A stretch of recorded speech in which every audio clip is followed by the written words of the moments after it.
Welcome for those of you tuning in here in the paddock and for those of you tuning in from live around the world. Welcome to Kart Chasers coverage of the SuperKarts USA Winter Nationals live from NOLA Motorsports Park. My name's Xander Clemens, alongside me, Rob Howden. We are so happy to be back for another day of racing action. Yesterday, a little bit of everything, Rob. Yeah, first and foremost, we started with the wet weather, right? The rain that came in early for practice, qualifying, and then the pre-finals. That made things exciting because we got a chance to see which drivers are good in the wet, which drivers may need to do some more practice, and then, of course, go into the dry main events. A little bit of everything, as you said, some great racing. Well, the good news here today is that the drivers will be in just one track condition, at least from the skies here in New Orleans, Louisiana. A dry racetrack. Was a little bit damp here this morning, but again, they dried it out after all the rain yesterday, weathered it all, and of course that's going to mean we're probably going to see a lot of different players throughout the grids in qualifying today compared to a very soaked session yesterday. Yeah, and I talked to a couple drivers down on the grid there with X30 Senior, and I think they're very happy to see a dry day. They said that obviously it struggled maybe a little bit in the wet, but then once the dry came in, my kart was really good. I was deeper in the field and had to fight my way forward. So you're right, we may see some new drivers potentially into the top 10, but you got to figure the guys that were in that lead battle at the end yesterday are going to be just as quick today. Right. I mean, yesterday, a race of the year contender far, no doubt about it, an X30 Senior. 5 drivers, 6 drivers, all the way through the lead pack from start to finish. Last lap passes. Jeremy Fletcher, the rookie sensation, gets his first career X30 national win in his SuperKarts USA Pro Tour first start. Again, shades of Connor Zilisch of 1 year ago. We've had 2 back-to-back years of a couple standout rookies. And again, we've got the rookie class here for the SKUSA Pro Tour kicking us off. The micro slips are onto the racetrack presented by Team Bennick. They had Troy Ferguson topping the boards yesterday. What a performance he put on. Oh, man, really swept the day, right? Qualified on pole, won the pre-final, and walked away in the main event. And one thing that's going to be interesting, Xander, going into this qualifying session, they're going to get more laps than they did yesterday. Because of the wet, these lap times were, at 1:23 or whatever it may have been for the drivers here in the Micro Swift class. Everybody, I think, but Marian Kremers, I think he might have been the only guy to get 4 laps. Everybody had to get it done in just 3 laps. So they'll have a little bit more time on the racetrack now to get settled in, more comfortable. That's going to kind of play, I think, a little bit to the lesser experienced drivers. Not only that here, with the rain being the fact that you're going so much slower and you're really just trying to find clear racetrack, we didn't see them packed up nearly as much as they are right now. That long back straightaway they're going to come up to here as they enter and exit turn number 15 will be a big factor in qualifying today. And while the micros are still learning, developing, getting there, I mean, they're still on the national level, we'll see a lot more gamesmanship being played as the classes come on, especially in the next 2 classes to come, KA100 Junior and KA100 Senior. And let's be real, it's not like this is the first race of the year for any of these drivers either, right? If you're a top national guy that's going to run the SuperKarts USA Pro Tour, USPKS, whatever it may be, you've been racing all year already. We've had over a half a dozen events in January, February, and March with the SKUSA Winter Series and the other programs where these drivers have really had a chance to pound out a bunch of laps and get comfortable. So although they're still rookies potentially in the Micro Swift class, they've really been able to get a lot of racing, a lot of wheel-to-wheel. So I expect to see maybe a closer race today. But, man, Troy Ferguson, even in the dry yesterday, was able to pull away on the Bennick. Some new names up front like Sawyer Chambers. He was in the fight there as well. But we'll see if Troy's able to go back-to-back and really get out of this weekend with a solid point lead. That would be massive. I mean, you've only got 3 total race weekends to contend for a SKUSA Pro Tour championship. So when you factor in that you've got 2 out of the 6 rounds of the championship here this weekend, he's already knocked out 1 with maximum points. He does that again. I mean, it's going to be extremely difficult to catch him in the points fight. So just even having a solid day today, just a podium today, I mean, makes it very hard for anyone to try and play catch-up to the rest of the season. You think about the 3 races, right? Winter Nationals, Spring Nationals, Summer Nationals. It's only 6 races in total. If you look at it as a 100-yard dash or that 100-meter dash, you come out of the gate strong and get that big lead, man, people are going to be chasing you. You change their mindset, their strategy in races. They may have to, make some more maybe lower percentage moves, higher risk moves to try to get back up where you are. If you can get out of this weekend with a sweep of the entire weekend, the max of points, man, you're in really good shape. Oh, I mean, you'd be in fantastic shape. So for Troy Ferguson, that's what today's about,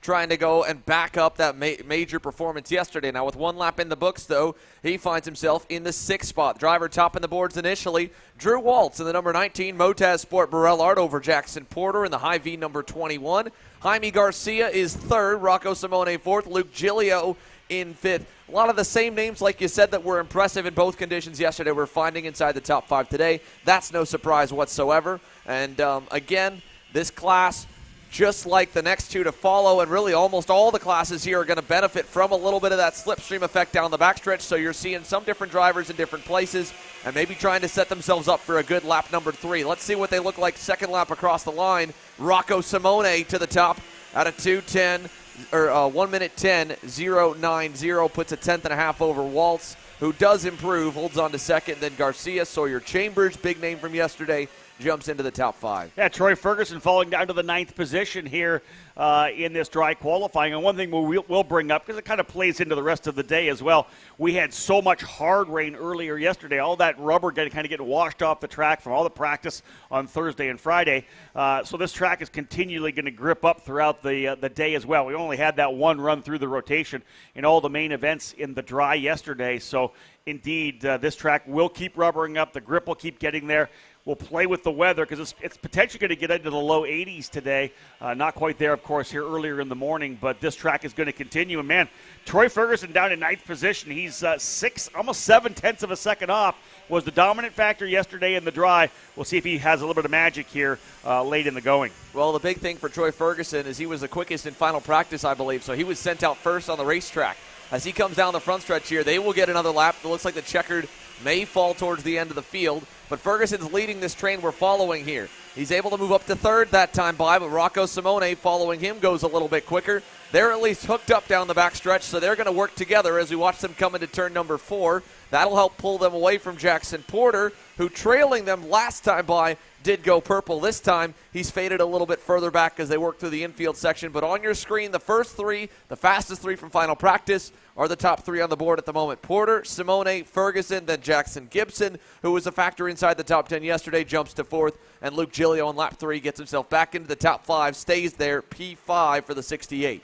Drew Waltz, Jaime Garcia, Sawyer Chambers, Kai Mars, and Aston Wyatt rounding out the top 10. And as Xander said, checker flag has flown. Everybody going to be able to cap off this final lap around this racetrack, a 109.740.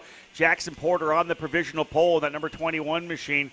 Interesting announcement for Jackson Porter with the Hy-Vee sponsorship. We'll look more into that. That's an exciting development for that young driver. And out of turn number 17, let's see what we get here now. Temperatures getting into these Avinco tires. Porter does not go any quicker. Waltz up into the second spot. Luke Giglio up into third. Troy Ferguson fourth. Rocco Simone fifth. Second, third, fourth, and fifth, Xander, all going quicker on lap number 4. Porter, a 109.9, about 2/10 off his best lap, but still that lap 3, 109.740, enough for him to take the pole position. Yeah, perfectly timed lap by Jackson Porter. It looked like maybe he didn't get a good exit through turns 2 and 3 on that final lap to get the run down the back straightaway and take advantage of trailing behind 2 of the fastest drivers in this division, Rocco Simone, Troy Ferguson, already with wins on the year. Could today be the day for the number 21 Hy-Vee-sponsored Nitro Kart driver? Well, we'll find out in just a little bit of time, but at least that knocks out one class already. The Team Benek Micro Swift division in the books. KA100 Junior will head onto the racetrack next. For those of you that didn't tune in yesterday, we had our KC driver analyst Braden Neves get onto the racetrack behind the wheel, mic'd up a Marion Kremer's PSL Karting Burrell Art. It went pole yesterday and was a contender throughout the main event. Here's Braden taking us a lap around NOLA Motorsports Park. Rather than doing a walking track preview this week, we figured we'd spice things up a little bit. So I've got our KC driver analyst Braden Neves suited up in Marion Kremer's suit. He's going out in his go-kart. Marion, what's our rules again? If he goes off, he has to clean it himself. Yeah, if he goes off, he's got to clean it, so he might have a long night ahead. Well, let's get to it. All right.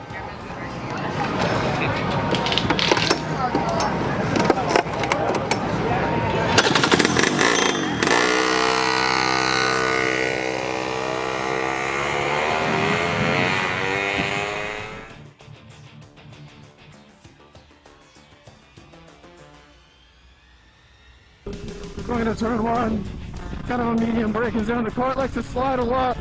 Middle to the exit. This is easy flat. Again, down the longest straightaway. And into the fastest braking zone. Again, apex track all the way out. A double apex corner. All the way into the tight section. People are going to be using these curves a lot. And it's just really critical to get a good exit out of there for this run. Onto the outside curve to extend the entry. Deep on the brakes. Use the track at the exit. Another right-hander, quite easy. Some curb hops to straighten out the line. Track out, use this curb on entry, late on the brakes. And into the last corner to complete the lap. Late on the brakes again. And you can use all of this runoff here. And that's a lap here at NOLA Motorsports Park.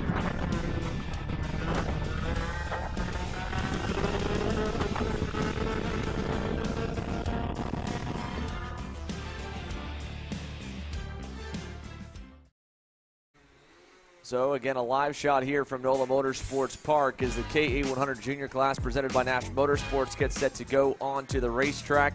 Elio Meza, what a day he had yesterday. The young Texan has been coming on strong all year long, and he gets that inaugural SKUSA Pro Tour victory here in the first start of the season. Sandy, you've been doing this a long time. We see these young drivers, right, when they get that first big win, you could just see the amount of confidence that comes in.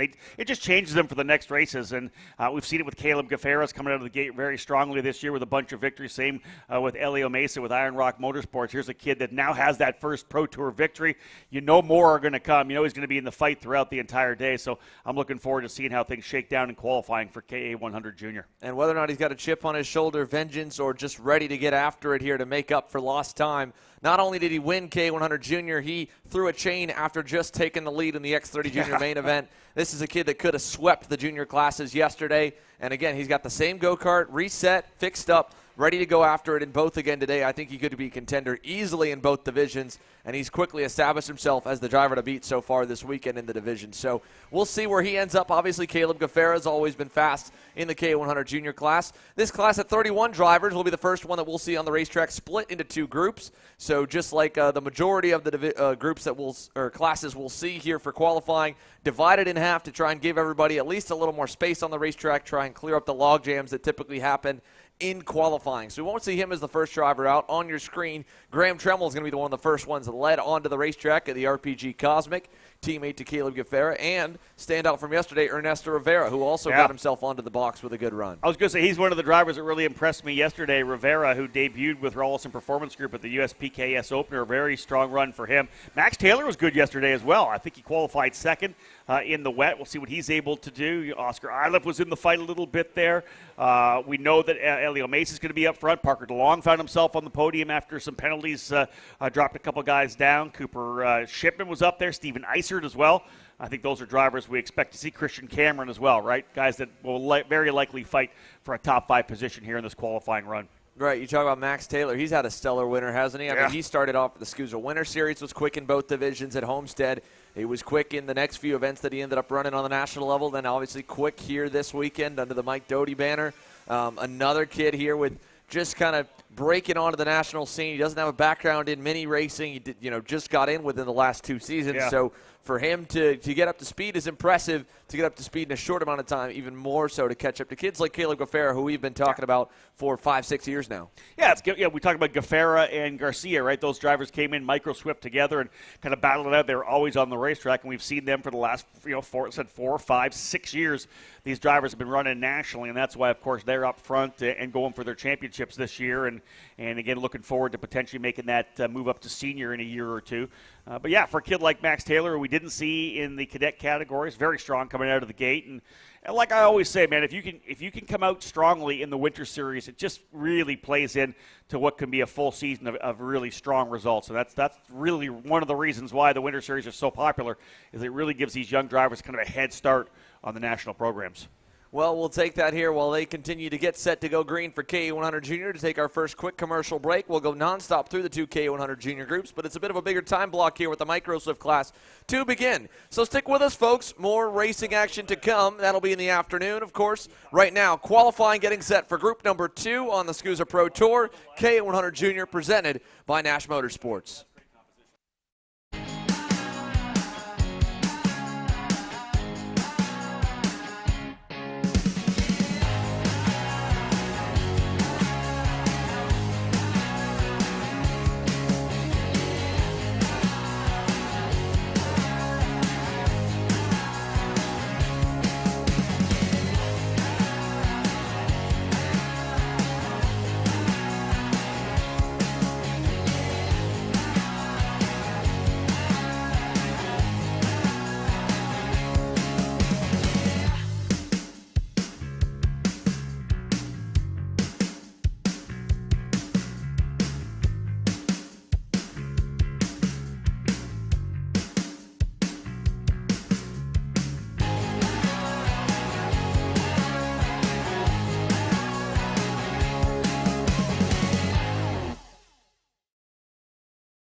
USA, a top-level performance team with unmatched hospitality, offering a full-service driver development program with year-round testing available in Miami, Florida, and the official North America racing team of Parolin Racing Chassis.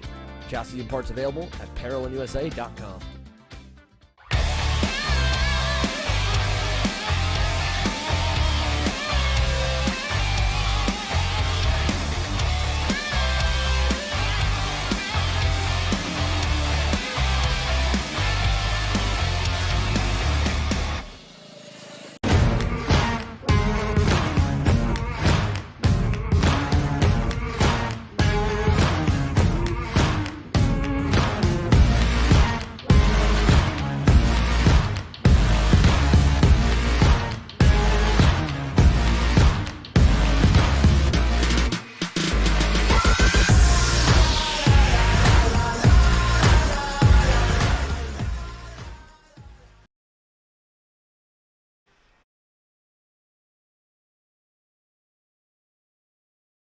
The first lap just getting put in for group number 1. If you're tuning in here live and just joining us, my name's Xander Clements alongside SKUSA's voice, Rob Howden and Keegan Kaminsky. Initially topping the boards here over Graham Tremmel so far. Yeah, as Xander had mentioned before the break, the categories that are larger here this weekend split into 2 groups. So the first 14 drivers have taken to the racetrack. Keegan Kaminsky with the fastest lap as they're building some heat into these Avinco tires. Graham Tremmel slotting into second. Diego Guillot into the third spot. Fourth, Eli Warren, and fifth is Joey Friend. Move Guillot now up into second behind Kaminsky. Beckett Friesen now into third. Eli Warren and Graham Tremmel. So a little bit of a shake-up there in the top 5. Xander on lap number 2. Again, drivers just starting to get the heat built into these tires. The grip level's coming up. Trying to find a partner potentially to draft with out there and then knock out that magic lap. 3 or 4 laps, all they're going to get during this 5-minute run. Yeah, just a short amount of time here to lay down a heater. We're watching on the racetrack right now what looks to be Keegan Kaminsky in the GFC karting number 834, I believe, headed through the infield sector. So as they work through turns 11 and 12, this section of the racetrack proved very treacherous yesterday. Then we had this section right here, that right-left chicane. That's where Jeremy Fletcher made that heart-stopping pass for the lead and the win in the X30 Senior main event. And then turn number 15. 2 switchback hairpins to round off the course. Both of these fantastic passing zones, especially the final corner, because it forces you to open up. And as you can see, it's so wide and inviting, they don't even use the full racetrack on their normal driving line. They go maybe just above the center. But then you defend into that, you get crossed over in a great drag race to the start-finish line. So lots of places to pass, gives us a lot to talk about here in New Orleans. Yeah, 1.1 miles in length, running in the counterclockwise direction, 17 corners. You got to think about 4 or 5 of them, really, maybe even 6 now. Incredible passing opportunities, and of course the one extra that we saw yesterday from Fletcher. That not only caught Hayden Jones off guard, it caught us off guard as well. We were both lined. I was waiting for the 15 or the 17. Boom, into the chicane. He throws it in there, and as I wrote in the article on eCardians, it really flipped the script on everybody. You had to believe everybody had in their mind, okay, what am I going to do? He's going to make a move down here. Where am I going to position myself? And all of a sudden he does it into the chicane, and everybody had to kind of reset their thoughts coming into the final couple of corners, and that's why we saw get a little bit more aggressive coming down into 17, I think. Well, that's what's going to make today so exciting, and again, it also makes it that much more challenging as a driver because, he pulled that. He surprised everybody on Saturday. He's got to come up with a new surprise if he's in that same position today because I guarantee the driver in front of him and a lot of the kids that were looking up to the X30 seniors and watching that main event are not going to give him that same kind of opportunity here today or anyone for that matter. So with the checkered flag flying, Keegan Kaminsky in Group 1, the first half of 2 groups. This is the bottom half from final practice on Friday. He's your quickest driver by 0.3 over Eli Warren. Solid lap time to go into group number 2. Yeah, indeed. If you're in the group that is the bottom half from a happy hour, you really got to lay one down. And Kaminsky goes with a 1:05.195, your provisional pole time. 0.3 of a second quicker than Eli Warren and Diego Guillot. Davin Roberts and Beckett Friesen rounding out the fast 5 in that first group. 0.3 quicker than everybody else. That bodes well for potentially being able to be somewhere closer to the top 10 when this next group of drivers come out. All told, 31 drivers in the field. We put 14 out there, so 17 still to come. Yeah, quite a few still to head onto the racetrack. All the heavy hitters that we mentioned at the beginning of the show here still getting set to go. Now, they will go quickly after. You notice there was a big break after the Microswift class. They got even time blocks because SKUSA allotted for any class to hit that certain number where they would need to be divided into two. The Micros just under that number at 23. Seemed like they would be safe to have all of them out there, especially for classes like Mini Swift and X30 Senior. They've got 23 in both groups because they're at a 45, 46, 43 total car count. So 20 karts on the racetrack, that's where the officials are feeling like, all right, that's enough space. If you get blocked, that's kind of on you, you know. But here for K100 Junior, they wanted to make sure they didn't have all 31 of them on the racetrack, so we've got them split in half, 15, 16 apiece. Here goes the first, the fast group onto the circuit. Big pack already, right out of turn number 3. Again, I've joked about it. You know it as well, Rob. You've seen it so many times over the years. Everyone's trying to not be the leader.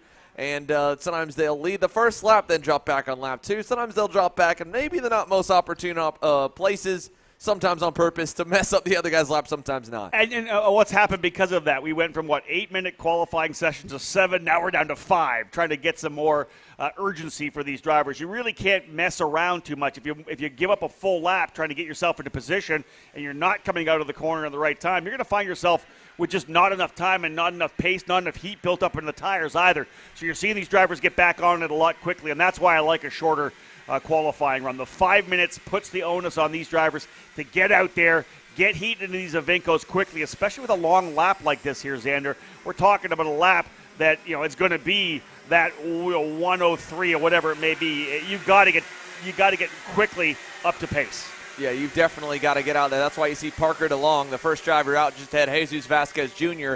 aggressively swerving the tires. He's trying to build some heat before he starts his lap here, and he's going to get pushed down the backstretch.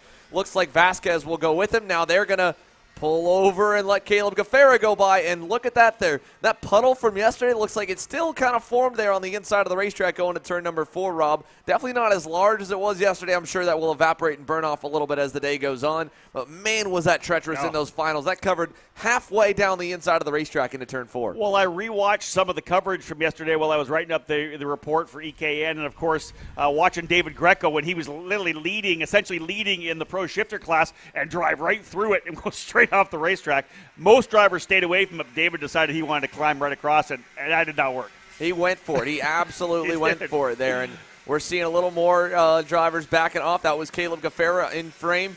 He went to the front of this group. Now he's going to go really slow this lap back all the way to the end of it. Parker DeLong's back to the front of the pack once again, and he's got no help behind him because they just passed.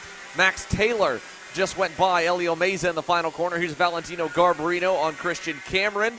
And they'll go side by side through turn 3, and Cameron over the curbing. And again, it's looking racy. That's because they're all so determined of where they think they need to be to put a good lap in. And at this point, sometimes you can waste a session trying to set up for a lap, and then the checkered flag comes up. Like you said, that urgency of the 5 minutes. I mean, we're already 1 lap in for these kids. Work in lap number 2. If you pass this lap, you're not going to get a great lap in, so that's going to push you back to maybe just 2 more chances, and that's hoping you don't get passed on either of those 2 laps. So they will be the quicker ones with the heat in the tires, but you got to be careful of when you want to pick and choose and how you send yourself out of the grid. Yeah, Cameron Reed was actually the fastest driver of that group right now. She worked her way up to 13th with a 106.788. Everybody else still playing a lot of games out there. We're going to see the fast time start to drop here right now. Almost everybody from the first group on lap number 4. That last lap's going to be the best. You're fully up to speed. You got the temperature in the Avincos. So we're going to bide our time, but we'll see drivers starting to work their way up here now. Max Taylor goes into 2nd. Oscar Iliff up into 3rd. Elio Meza into 4th. Spencer Conrad up into the 7th spot. Further down, Ernesto Rivero 11th. Jesus Vasquez Jr. You mentioned Caleb Gaffera was in the front and dropped back to the tail of that group, Xander. Gaffera 14th, a 105.817 on lap number 2. He's still 0.6 of a second back. Caleb better get himself in the right spot to make sure he gets a couple of flyers to cap off this session. Yeah, he's got a little bit of work to do. At least Max Taylor going to the front of the pack got him a good lap there on lap number 2.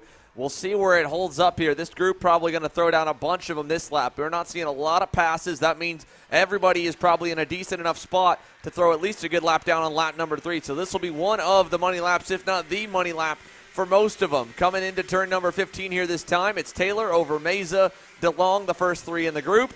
There's a pass being made. I think that was Oscar Iliff on Christian Cameron back in that pack. But this group of three, this could be a deadly trio right here as we see Meza pull out of line.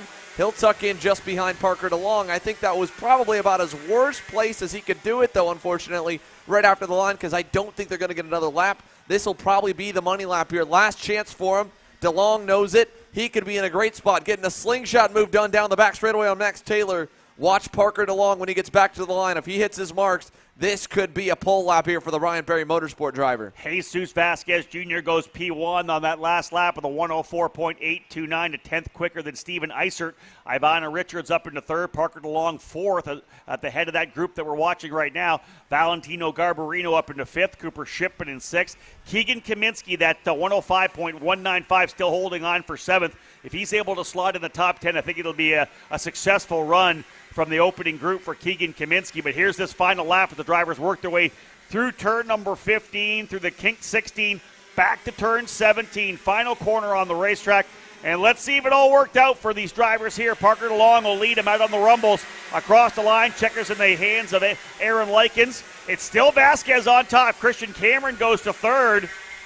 Vasquez, Eisert, Cameron. Gaffera works his way up to fifth, but he was fourth, but he drops back to fifth as Ernesto Rivero goes to second. So didn't quite play as we wondered there, Xander Clemens. Jesus Vasquez Jr. holding up on top of the 104.829. Yeah, massive run for Jesus Vasquez Jr. here. We'll pick up the results now that everybody's crossed the line to allow us to take a look there as he pulled the ticker off with a couple turns to go. Let's give you the full update. So Jesus Vasquez Jr.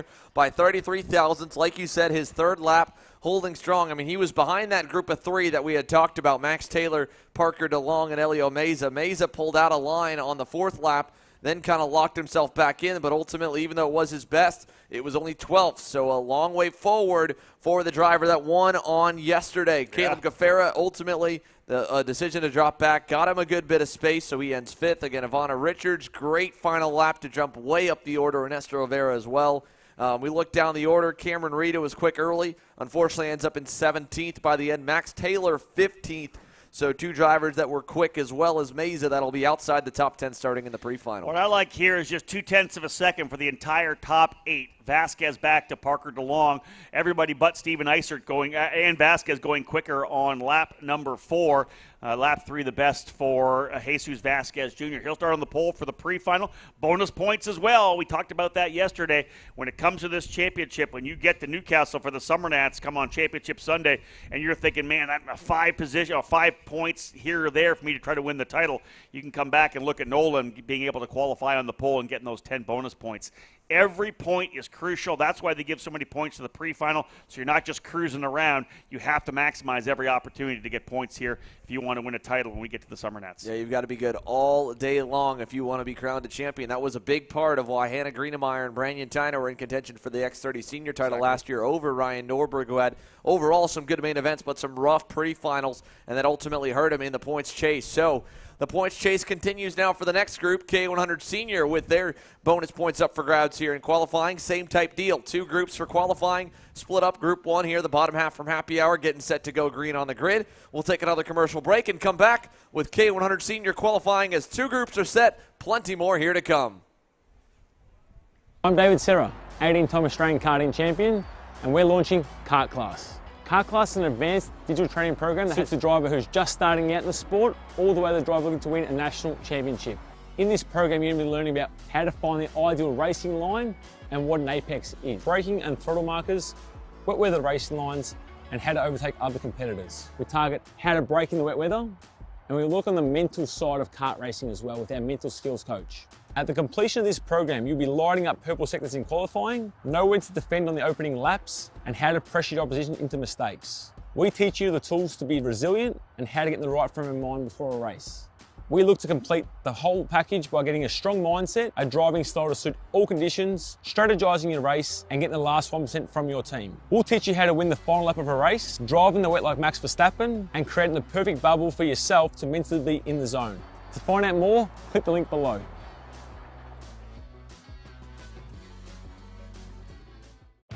Kart Store USA is a kart parts supplier that racers and retailers can count on when they need reliable advice and service.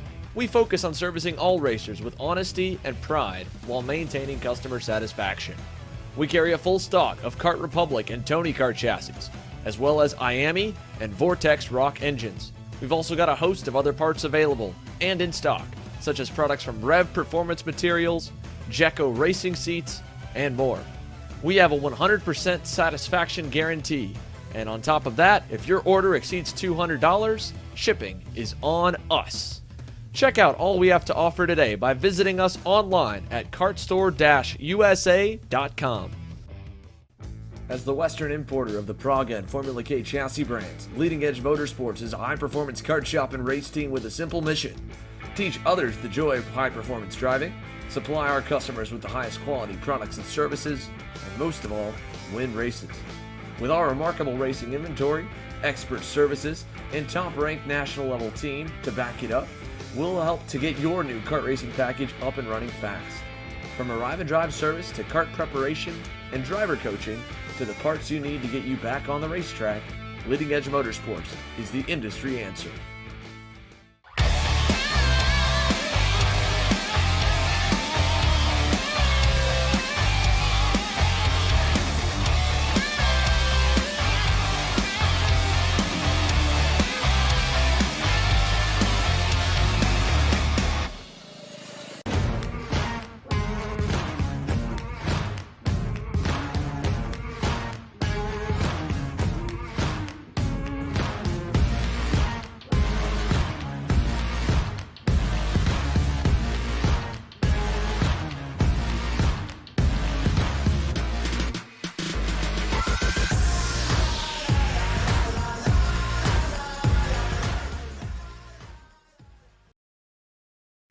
Welcome back to NOLA Motorsports Park, your KA100 Senior, presented by Ryan Perry Motorsport, onto the racetrack for Group 1 and 2. Vinny Maskelis, after the rough run in the final yesterday, losing a wheel, running inside the top 15.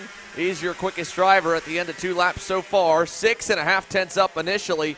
That'll change as the rest of the field comes by, down to 3 tenths, but good start to the day here once again for Vinny Maskelis. He worked his way out of the slow group yesterday to a decent starting spot for the pre-final, trying to do the same thing right now as we're watching another group a little bit further back, this group of 4 working together headed through the infield chicane. This race was fantastic yesterday, and it was not without a little bit of controversy and a little bit of bumping and banging and a lot of contact, but nonetheless some really strong racing, a lot of great overtakes, and we look forward for more of that in both the pre-final and the final. Maskelis, as Xander said, up top by almost 3 tenths of a second, a 105.049, as the first group of 13 drivers takes to the racetrack. Adam Ali runs in second position. Brooke Berry now third. Alex Dancho in fourth. And Brett Rivetta rounding out the top 5. Connor Ferris, Nolan Tidwell, Drew Chappell, Jack Doyle, and Kieran Rogers, the top 10, early top 10 here. Connor Ferris now to P1 in the Team Ferris Racing Machine, a 104.693.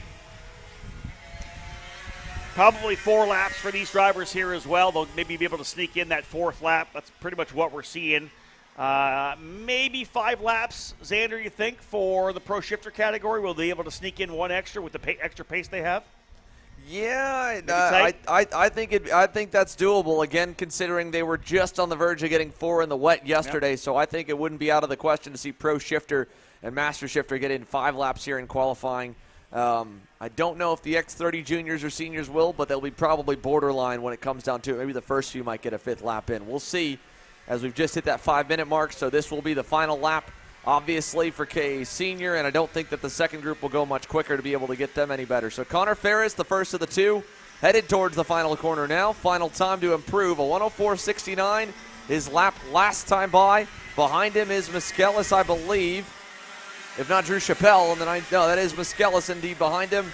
No change for either one of them. Their 3rd lap ends as their best. 1st and 3rd, that'll be now 1st and 4th as Adam Ali rips a heater down at the end. Brooke Berry in between them as well. 2nd and 3rd, and the final few drivers across the line will lock out that group. So K100 Senior Group 1, Connor Ferris to the top. He had I'm not sure exactly how he ended up getting turned around yesterday, but another driver like Maskelis who had some decent pace, was kind of climbing forward, got collected in some carnage in the final. Yeah, Ferris, Ali, Berry, Maskelis, and Drew Chappell rounding out the top 5 The gap just under 0.4 of a second for those top 5 drivers. In fact, you got to go all the way back to 7th for 0.4 of a second. Ferris just 600th quicker than Adam Ali, and you wonder where that's going to slot in as the remaining drivers get set to go. 13 in this particular group, so we'll see 15 more drivers come out in the next one, and obviously the top guns getting set to go. Guys like Alex Stanfield, Peyton Phillips, Cole Kleck, yesterday's winner Cedric Lupien, Jeremy Fletcher, who struggled and had just some bad luck yesterday in the category. Josiah Tracy was in there. Gia Cicero was actually super quick, but had trouble in tech. Just a miscommunication. She went back to the paddock instead of going to tech, and ended up falling to the tail of the field for that. But Nick Bruckner had a great run yesterday as well. The wet may be a little easier for Nick. I think you had talked to me. He said that it was pretty rough out there when he was trying to get around here in the dry. Of course, we've talked a lot about Nick and his struggles and his battle with cancer and just the strength levels that he's trying to deal with, not having all that, the full muscle in that one side of his body. Well, I mean, that's something that's so overlooked for a sport where it's common looked at, especially at the national level, of being in the seat all the time, is how physically fit you have to be to perform. I mean, anyone can go and just drive slowly and parade around the racetrack here, but you have to be at a top fitness level, especially the faster you go, to be able to do what your brain wants to do. It's one thing to be able to, just even hold on when you're trying to go fast, but then you've got to obviously be physically fit, because you get mentally fatigued before you get physically fatigued. So even if you can physically make it to 20 laps, that's it. You might have already started making mistakes, missing apexes, getting past, not making the right passes. That all plays in. So for Nick Bruckner hanging on, obviously the rain helped him out, I'm sure, a little bit yesterday, but he was still right there in the final. I mean, you could tell he was doing everything he could, trying to make smart decisions and battling inside the top 5, and that's just so cool to see for him to be able to get after it like this. Well, listen, we've watched him for the last half dozen years as one of the top young drivers coming through the cadet categories into junior. This guy can wheel it for sure. And again, the whole story, the inspiration that is Nick Bruckner, to see him out here and racing like he is. Hopefully he'll have another great day today. Connor Ferris comes in with provisional poles, under a 104.693. The remainder of the field has taken to the racetrack for their outlap here to get things rolling, and we'll see what happens. 104.693, but I would expect that to drop pretty quickly, as we have 15 drivers that showed up in happy hour as the top 15, and they've got the speed from then. Full dry day on Friday. We mentioned at the top of the broadcast how the weather yesterday, that wet weather, really kind of shook things up a little bit, because some drivers who may not have had the outright speed in the dry get a chance to shine a little bit in the wet. It is the great equalizer. Power doesn't really mean that much. It's more about how you roll on the throttle, modulate the wheel, whatever it may be. When it comes to dry racing, it's all flat out again. Yeah, I mean, this is back to the pack racing that we got to see at the end of the main event yesterday, and what we'll see a lot of here today as we see a few starting to poke out of line. There's Peyton Phillips looking like he's going to go by one of the RPG Cosmics into turn number 4, trailing a group with Carson Morgan, Josiah Tracy, and Alex Stanfield ahead of him. And then there's, of course, the first couple drivers from Happy Hour just up the road. There's Morgan with a move there at the end of the S's. That's going to hurt Josiah Tracy's momentum and put him in the marbles. And that'll bring more drivers wanting to get on by as they go into the corner. Another pass made further back by Oliver Calvo with a nice dive down the inside into turn number 10. This track not only has a couple really easy passing zones like the one that we're coming up to now here in turns 15, 16, and 17 along with the end of the back straightaway. It's got a few zones where you got to have some guts to get by, where Carson Morgan got by in turn number 8 or turn number 9 coming out of that chicane. Obviously, Jeremy Fletcher on your screen. Oh, whoa, we've got a problem. I think Jeremy Fletcher's got a dragon right rear bumper, Rob. I agree. I just saw that when he came out of the corner. And a good job for the Kart Chaser cameraman picking that up. Coming out of the corner, an issue for Jeremy Fletcher, as we said. That's the 922. That was the name on the number on the board. This kid is not getting any luck at all in this KA100 senior category. Won yesterday in X30 senior, but he's going to start at the tail of the field for the pre-main. I mean, that's just been the story of his season so far. He'll be having good luck in one of the two senior divisions and no luck in the other. We go back to the SKUSA Winter Series. He was a contender all day long, in both weekends in KA100. And in X30, he had something to miss both days, almost every single day. So now this weekend, the X30 luck's turned around, and obviously the KA luck still having that cartoon anvil from yesterday. Yeah, crazy. It's a 50-50 weekend all year long so far for Jeremy Fletcher. Although, again, like I said, as a commentator, I get a little bit, maybe a little selfish. I want to see someone from the back so we have someone to talk about. And I'll tell you, Jeremy Fletcher starting at the tail of this field, working his way back forward is going to be a ton of fun. And Braden Eves talked about it yesterday when we had him on, Xander, as our driver analyst, that you can win from the tail of the field. There is so many opportunities to pass here, then leverage the draft as well to get back up, that we could see Fletcher still going for a race win before it's all said and done. We definitely could. I mean, we saw Ryan Norberg go from 28th, and had it not been for getting into it with Carson Morgan, and I believe a little bit with Frankie Mossman just off camera as well, around the 10th position, he probably would have gotten to that pack a handful of laps sooner and been in contention for the win. I mean, that's from way back in the pack. So Jeremy's not even going to start that far back because there's not even that many in the division, only 28 total. So he'll at least roll off 27th. And with a full pre-final, with the full lap distance, not having to worry about the rain, and then, of course, the full final, I think he'll easily be able to dig forward. All he's got to do is really get to, maybe 15 spots gained in that pre-final with the amount of pace he has. That shouldn't be too much of an issue if you can get a good start whatsoever. So let's look at where the times are now. Coming to put 3 laps in. This will probably be the final time around. Carson Morgan leads the train. He tops the boards by 0.005 of a second. That'll change. Oliver Calvo to the top over Cedric Lupien, yesterday's winner. Morgan to third, Phillips fourth, Braden Robertson. You want to talk about a comeback kid? He drove to the pack, is sixth as Cole Kleck jumps up to third. Yeah, 104.290 for Oliver Calvo in the leading edge Formula K machine. Calvo, the NorCal driver, getting done here midway through. But as Xander said, one more time around, we'll likely see the checker when they get back to start-finish. It's Calvo, yesterday's winner Lupien in the Rawlson Performance Group Cosmic in second. Cole Kleck in the Arcade Motorsports machine up into third. Carson Morgan fourth. Peyton Phillips fifth. Braden Robertson, Daniel Ali, Connor Ferris, Alex Stanfield, and Adam Ali rounding out the top 10. Ali and Ferris 8th and 10th still from that first group. I think if they stay in the top 10, they're going to count that as a positive. Yeah, I think that would be massive there. So let's see where they end up. Big group here.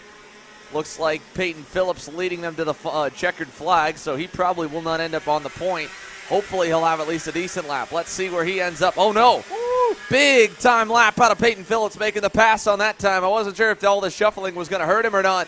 104.28. 0.005 better than Oliver Calvo. Gia Cicero jumps up as well. Alex Stanfield on the final lap to 5th. Daniel Ali to 6th. Carson Morgan bumped all the way down to 10th at the end. Bruckner 11th. Braden Robertson 8th. Josh Campbell jumps up late to 7th. Daniel Ali, Alex Stanfield. Lupien's lap holds at 4th. And Calvo holds at P2. Peyton Phillips, big time run here. He is so close to getting that major breakthrough victory on the national scene. Has been for about a year now. Yeah, I agree. Right there on the cusp, right, for Peyton Phillips, the Texan. A 104.285. Great lap there. Oliver Calvo not able to go quicker on lap number 2. Fell back about 0.3 of a second, a 104.290. His best from lap 3, just 0.005 of a second behind that great lap laid down by Peyton Phillips. And how about Gia Cicero? Again, in the top 5. She has great speed in that Rawlson Performance Group Cosmic. She's going to be going for a race win as well. Cedric Lupien and Alex Stanfield rounding out the top 5. And as you mentioned, all the way down in 10th spot, Carson Morgan, all told about 3.5 of a second behind Phillips. Yeah, all a tightly packed group here. And again, that group probably even tighter on pace than what we're seeing just because of the tow factoring in. So nonetheless, Peyton Phillips, your pole award winner here in K100 Senior Qualifying, presented by Ryan Perry Motorsport. Another commercial break, and we come back with the Mini Swifts here live from NOLA Motorsports Park. You're watching Kart Chasers coverage of the SuperKarts USA Winter Nationals.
Group A Apparel, designed for the athlete and all of us.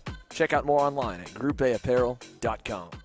Parallel USA, a top-level performance team with unmatched hospitality, offering a full-service driver development program with year-round testing available in Miami, Florida, and the official North America racing team of Parallel Racing Chassis. Chassis and parts available at ParalleLUSA.com.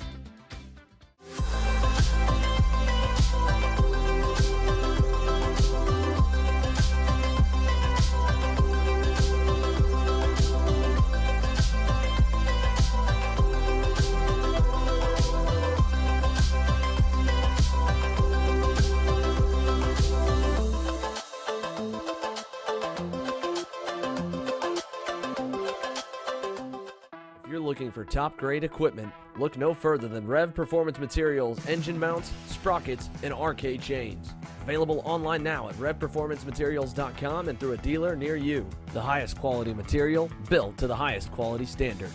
Rev Performance Materials.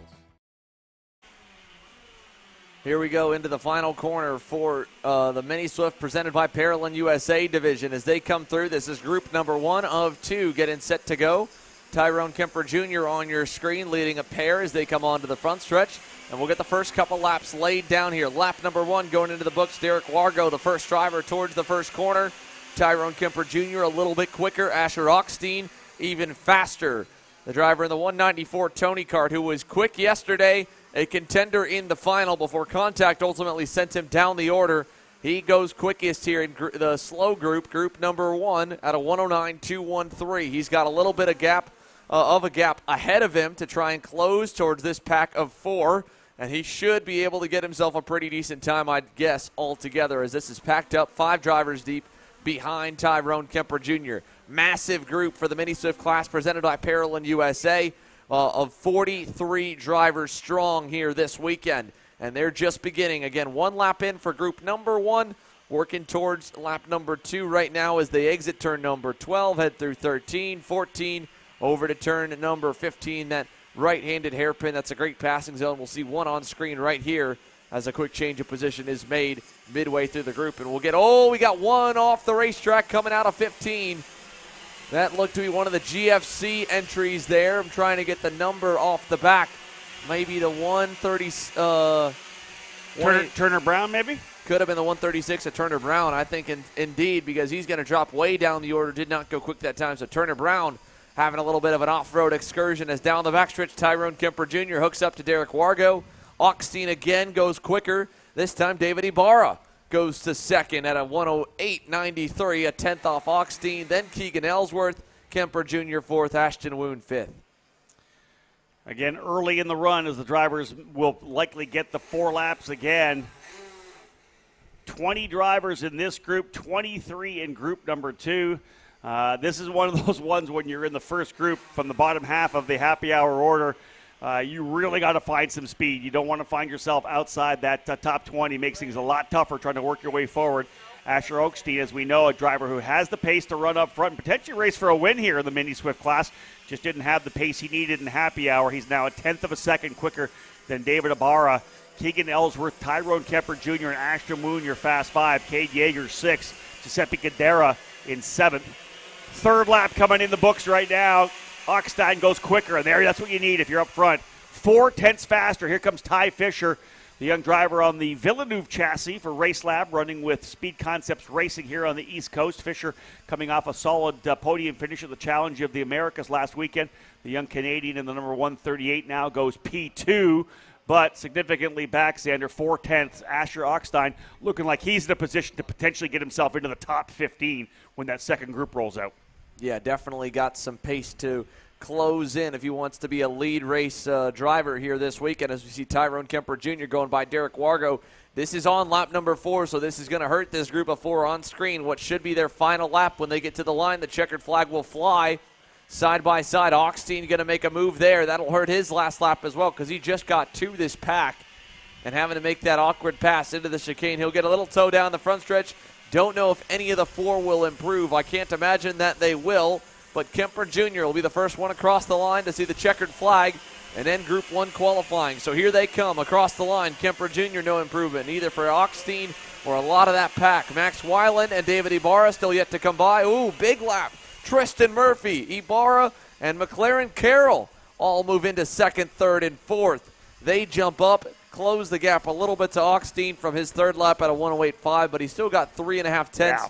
That'll hold pretty decently. And you got to figure out where he's going to land, right? That was a good lap. Obviously showing that maybe what he had on Friday afternoon was not indicative of his true pace. Able to put a really good lap down there, a 1:08.506.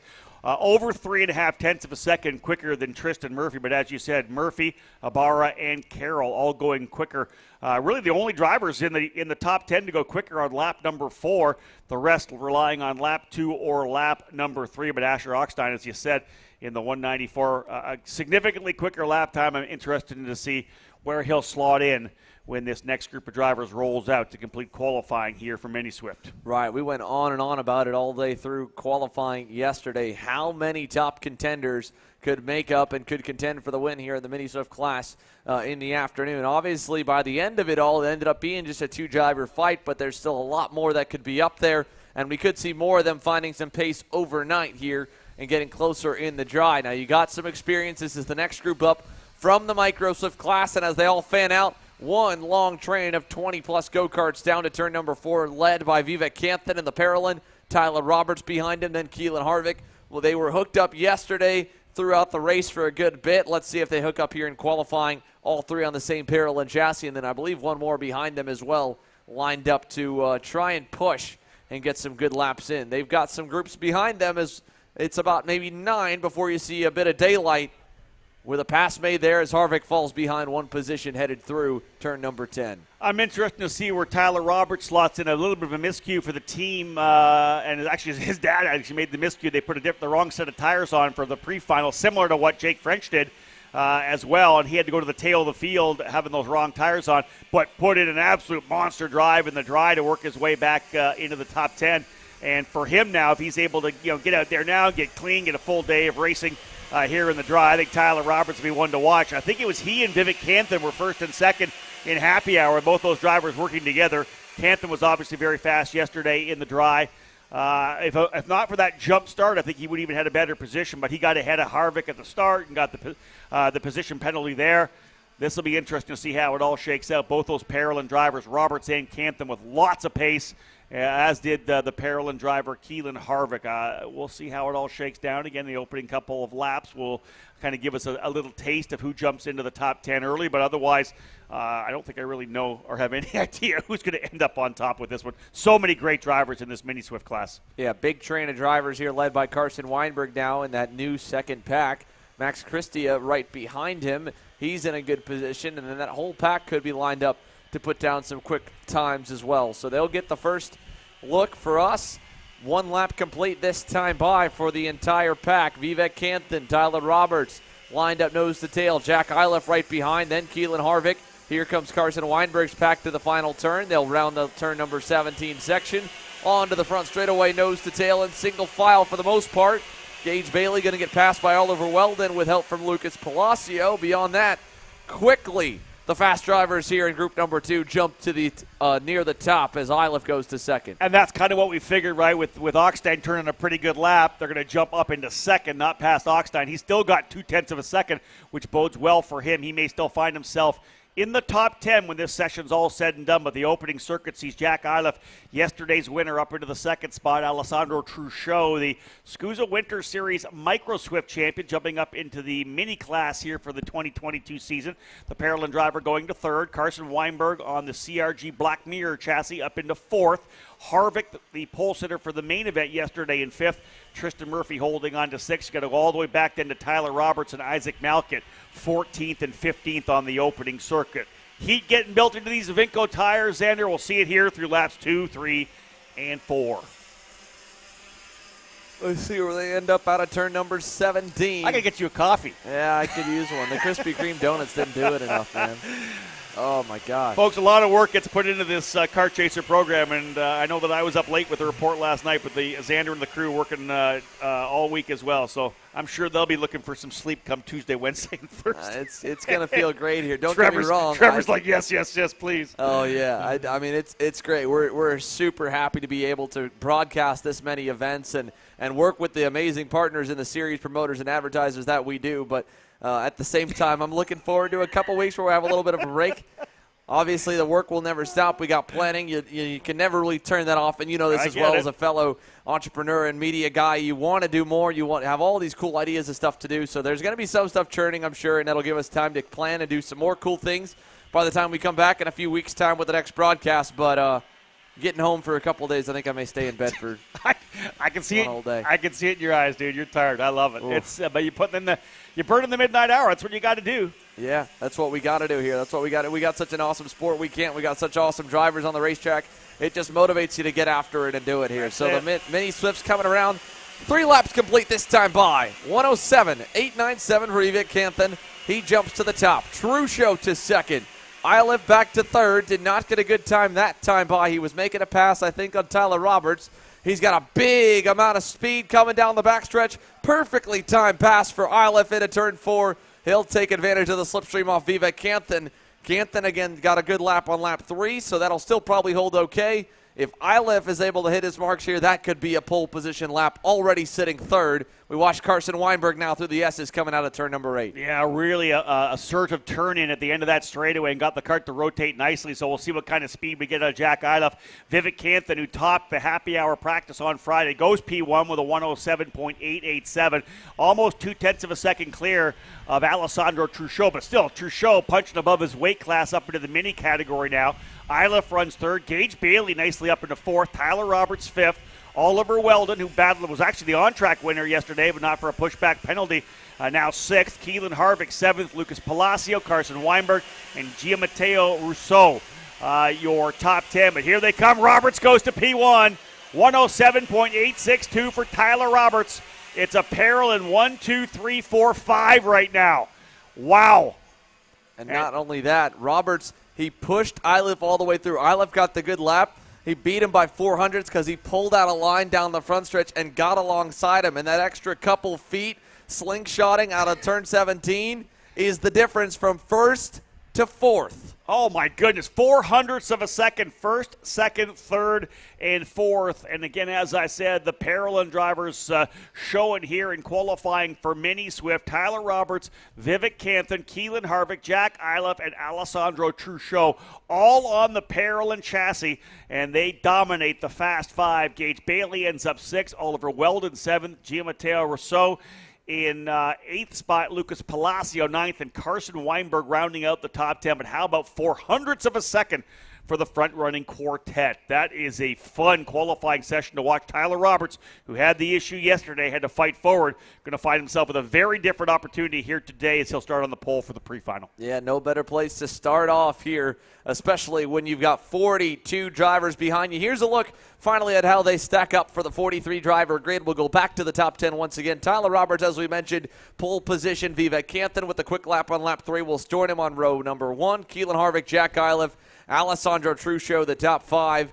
You look further back down the order, Asher Oxtein ends up dropping to 18th. That's still a few spots better than where he would have been if you just went off of happy hour, as the split was around the 24th, 25th position, and then on down through for the Mini Swift qualifying session. So Pro and Master Shifter, presented by PSL Karting, and Hardin Motorsports Group is up next. Another commercial break, and we come back, and we'll watch and see if Marian Kremers can keep the domination alive. He's unbeaten so far, and Pro Shifter has yet to put a wheel wrong. Well, we'll see if he can keep that up here today.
Group A Apparel, designed for the athlete and all of us.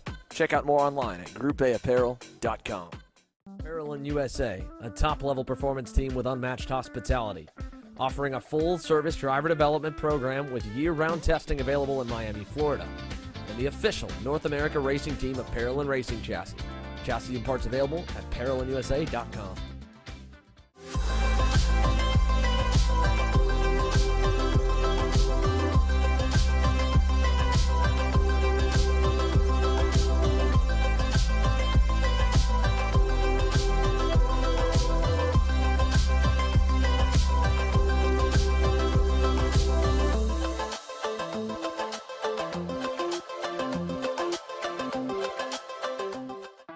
Looking for top-grade equipment, look no further than Rev Performance Materials engine mounts, sprockets, and arcade chains. Available online now at RevPerformanceMaterials.com and through a dealer near you. The highest quality material, built to the highest quality standards. Rev Performance Materials. Here we are back from NOLA Motorsports Park, and the Pro and Master shifters have been released onto the racetrack. Now, unlike a lot of the classes we saw where they're going quicker on laps 3 and 4 with a new set of Avinco red tires, these guys are going to kind of parade around a little bit on the out lap, maybe go easy on lap 1 and then get after it on lap number 2. Marian Kremers put a lesson on the field of how to do that in happy hour. He put 7/10 on them in the dry. That level of a gap is unheard of, and like you said, Rob, I mean, that is borderline, history making, at least record breaking when it comes to a headline division. So for the driver who pulled away yesterday, albeit with some pressure early on from A.J. Myers, he's got them kind of at his pace, and it looks like everyone's just taking their time following him, seeing, all right, what does he do? Yeah, let's put that a little bit in context with the happy hour run, because not the guys like Jake French, A.J. Myers, and the like weren't on fresh tires. They were on used tires at that point. Marian had gone out on fresh rubber. Did put a great lap down.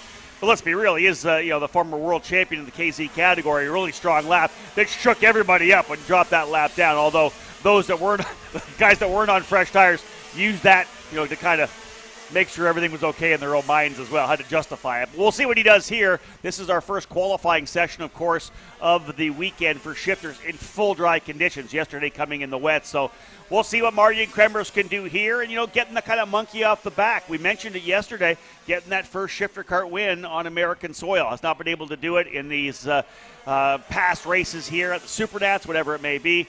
Getting that victory yesterday, I think, really big for Marian, and he'll try to come back and do it today, because there's no better way to put the weekend to bed by putting an exclamation point and going back-to-back wins. Yeah, no better way to do it here. I talked with Marian at the end of the day a little bit yesterday. He's like, yeah, I haven't driven the shifter in a while, and not that I forgot mentally what to do, but I was getting a little bit tired, and then I was getting some arm pump even during the X30 Senior Final for being exhausted. He's like, yeah, I mean, it's gone good. I'm happy that I'm driving more, but now they want me to run the full season. I don't know. He's like, it sounds really tiring. I was like, that sounds fun. But nonetheless, of course, he's happy to do it. And at the end of the day, just like the rest of these guys, he's a racer at heart, and he will get behind the wheel of anything that they will let him drive. And he did a heck of a job putting it up front yesterday. His first lap here looks pretty good, a 1 minute flat to Connor Zilisch in second, a 10.5 back. Then Kyle Wick goes third. Billy Musgrave fourth on the opening lap. Hunter Pickett fifth. A.J. Myers is sixth. As your reigning Pro Tour champ heads into the turn 10 section here, let's see what the Magic Kart has left in it, with 1 or 2 more laps probably that they'll put before you'll see a lot of these guys pull in, probably before the checkered flag hits. Yeah, one of the things we obviously see in the shifter kart category, they don't normally run the entire allotted distance. Now, only 5 minutes of the session, so the drivers are going to get 4 or 5 laps if they're happy, as Xander said, and get that magic lap they were looking for, like getting back down to a 59.7 for Marian Kremers. He may only do a couple of laps and park it, although he's only 26 thousandths of a second quicker than Connor Zilisch. And Xander, we can't talk enough about how impressive this is for young Connor Zilisch, really showing the pace, jumping into Greg Bell's Leading Edge Motorsports Formula K. But he even said it yesterday, to go the full distance on a 20-lap main event, he's going to struggle potentially. He said he was tired yesterday, but the outright pace is there for Connor, which I think is so impressive. Well, it's good, and it's what a lot of guys have said for a while, and what I've thought for a good bit. If we could take some more of our top X30 guys and find ways to get them in the shifter ranks, you'll see them close up. And look at this here, Rob. We are less than a tenth for the whole top 5. Wow. Kremers, Zilisch, Hunter Pickett a half tenth back. Only 2 thousandths off Pickett is his teammate Kyle Wick. A.J. Myers, 5th as well, all within 700ths of a second. Where do they end up this time? I think Kremers looks a little better. He does not improve. Nobody improving inside the top 5 on lap 3. I think their money laps were lap 2. Kremers holds it over Zilish. That's amazing. Wow. 68 thousandths of a second between first, second, third, fourth, and fifth. Kremers, Zilish, Pickett, Wick, and Myers. And as Xander said, Wick just 2 thousandths behind Pickett, and Myers just 6 thousandths behind Kyle Wick. This is impressive stuff. Jacob Gulick up into 6th. Jake French in 7th. Cole Shade 8th. Billy Musgrave 9th. And David Greco rounding out the top 10. Kremers a 59.787 lap number 2, the best for him. 26 thousandths of a second up on Connor Zilish. So Kremers on that PSL karting Borel Art dropping the hammer there. Zilish, of course, on the Formula K. Pickett and Wick on the GFC chassis. Pickett on the GFC. Wick on the Track Magic. And A.J. Myers for Magic Kart rounding out the top 5. But as you mentioned, Xander, not expecting the guys to do the 4 or 5 laps. They'll put that magic lap down and very likely head to the scales. Yeah, we saw Cole Shade go into the scales in the bright yellow and black Track Magic. Jake French coming across the line that time. He puts a 4th lap in, as does the driver behind him, which was Jacob Gulick. Neither one of them will, I think, run another one. They're going to pull in on that and close it. So the checkered flag was hitting this time anyway right after them. Here it comes across the line for a few more. For Master Shifter, the update down there, Vincent Cassard looks like he has been bested Victor Jimenez today in the dry, 2/10 to the better over the likes of Robert Fige, down in 5th behind Anthony Stifler in 4th, and Tim DeBeloy in the 3rd position. But the top 5 in Pro Shifter presented by PSL Karting, literally 700ths, 2/10 back there, finds Jacob Gulick. Jake French ends in 7th. Then, of course, Cole Shade 8th, Billy Musgrave 9th, and David Greco rounding the top 10. So Connor Zilish, debut, he puts it on the front row. We look back at some of the drivers who have put it up front in their initial debut in the shifter headline divisions. We go back to Stingray Rob and Phoenix. That wasn't nearly as good. I'm sure Connor Zilish. I don't want to bring that one up, no. Yeah, that's not one you'd want to think of whatsoever. But he was good on the start yesterday, so now he gets to line up alongside a former world champion of Marion Kremers.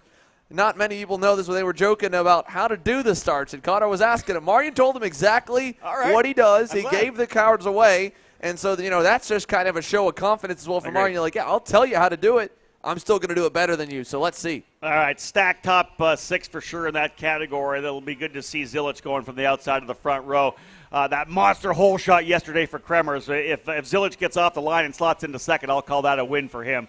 But, yeah, done with qualifying for Master and Pro Shifter. Marion Kremers, well done for him. And, of course, Vincent Cassard, as you said, top in Master Shifter. Well, we've got a lot of drivers that we talked to yesterday here and throughout the weekend. We had a few interviews as well from Thursday. Let's send it over to when we talked to A.J. Myers. We talked to him at the end of the day yesterday as well, but this is what he had as his thoughts coming into this weekend, defending the Pro Tour title, a place he's been multiple times over his career. Hi, I'm here with A.J. Myers under the Magic Kart tent. A.J., Formal's not here this weekend. He's out with COVID. How does that affect your mindset going into this weekend? I mean, it really doesn't change it at all. I mean, you're always out here to win no matter who's here. So, nothing at all. And also, we have Martin Kremers running shifter this weekend. Does that same thing apply for that? Yeah, I mean, he's definitely going to be a challenger, and I expect nothing less from him, so it'll bring a fight. Yeah, so how are you expecting the racing to go this weekend? I don't know. It'll be interesting to see how it plays out tomorrow once the race starts. Not the best end of the day for me, so we got some work to do, but Kremers really laid down a lap, so see if we can get there. See if we can catch up. So what do you, I'm not going to spoil your secrets, but what are you guys planning on doing tonight to help for tomorrow? We're just recalibrating back to 0 and going back to standard, what always works for us, and see what we got. All right, sounds good. Well, good luck, AJ. Thank you. Thank you.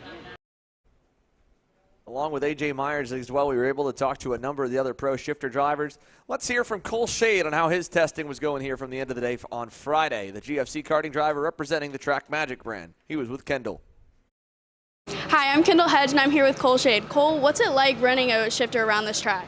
This track's awesome. This is the first weekend I've ever been here, and a lot of high-speed sections and a lot of really tight sections, hitting a lot of curbs. Overall, it's a good shifter track, I think. Yeah. How fast are you going down the stretch? About low 90s. Lord, that is fast. So you said this is your first time coming here. Has there been any learning curves to coming here, or has it been pretty quick pace? It's been pretty smooth. Like right off the bat, I think I figured it out pretty quick. So far today, the results have been pretty good. Somewhere in the top 5, top 3 area, I think. All right. Well, you seem to have a pretty good outlook for this weekend. What are you expecting the racing to look like for the rest of the weekend? Hoping to try to battle up front. With the rain coming tomorrow, it's going to be tricky if it does come, but hoping to be somewhere up there.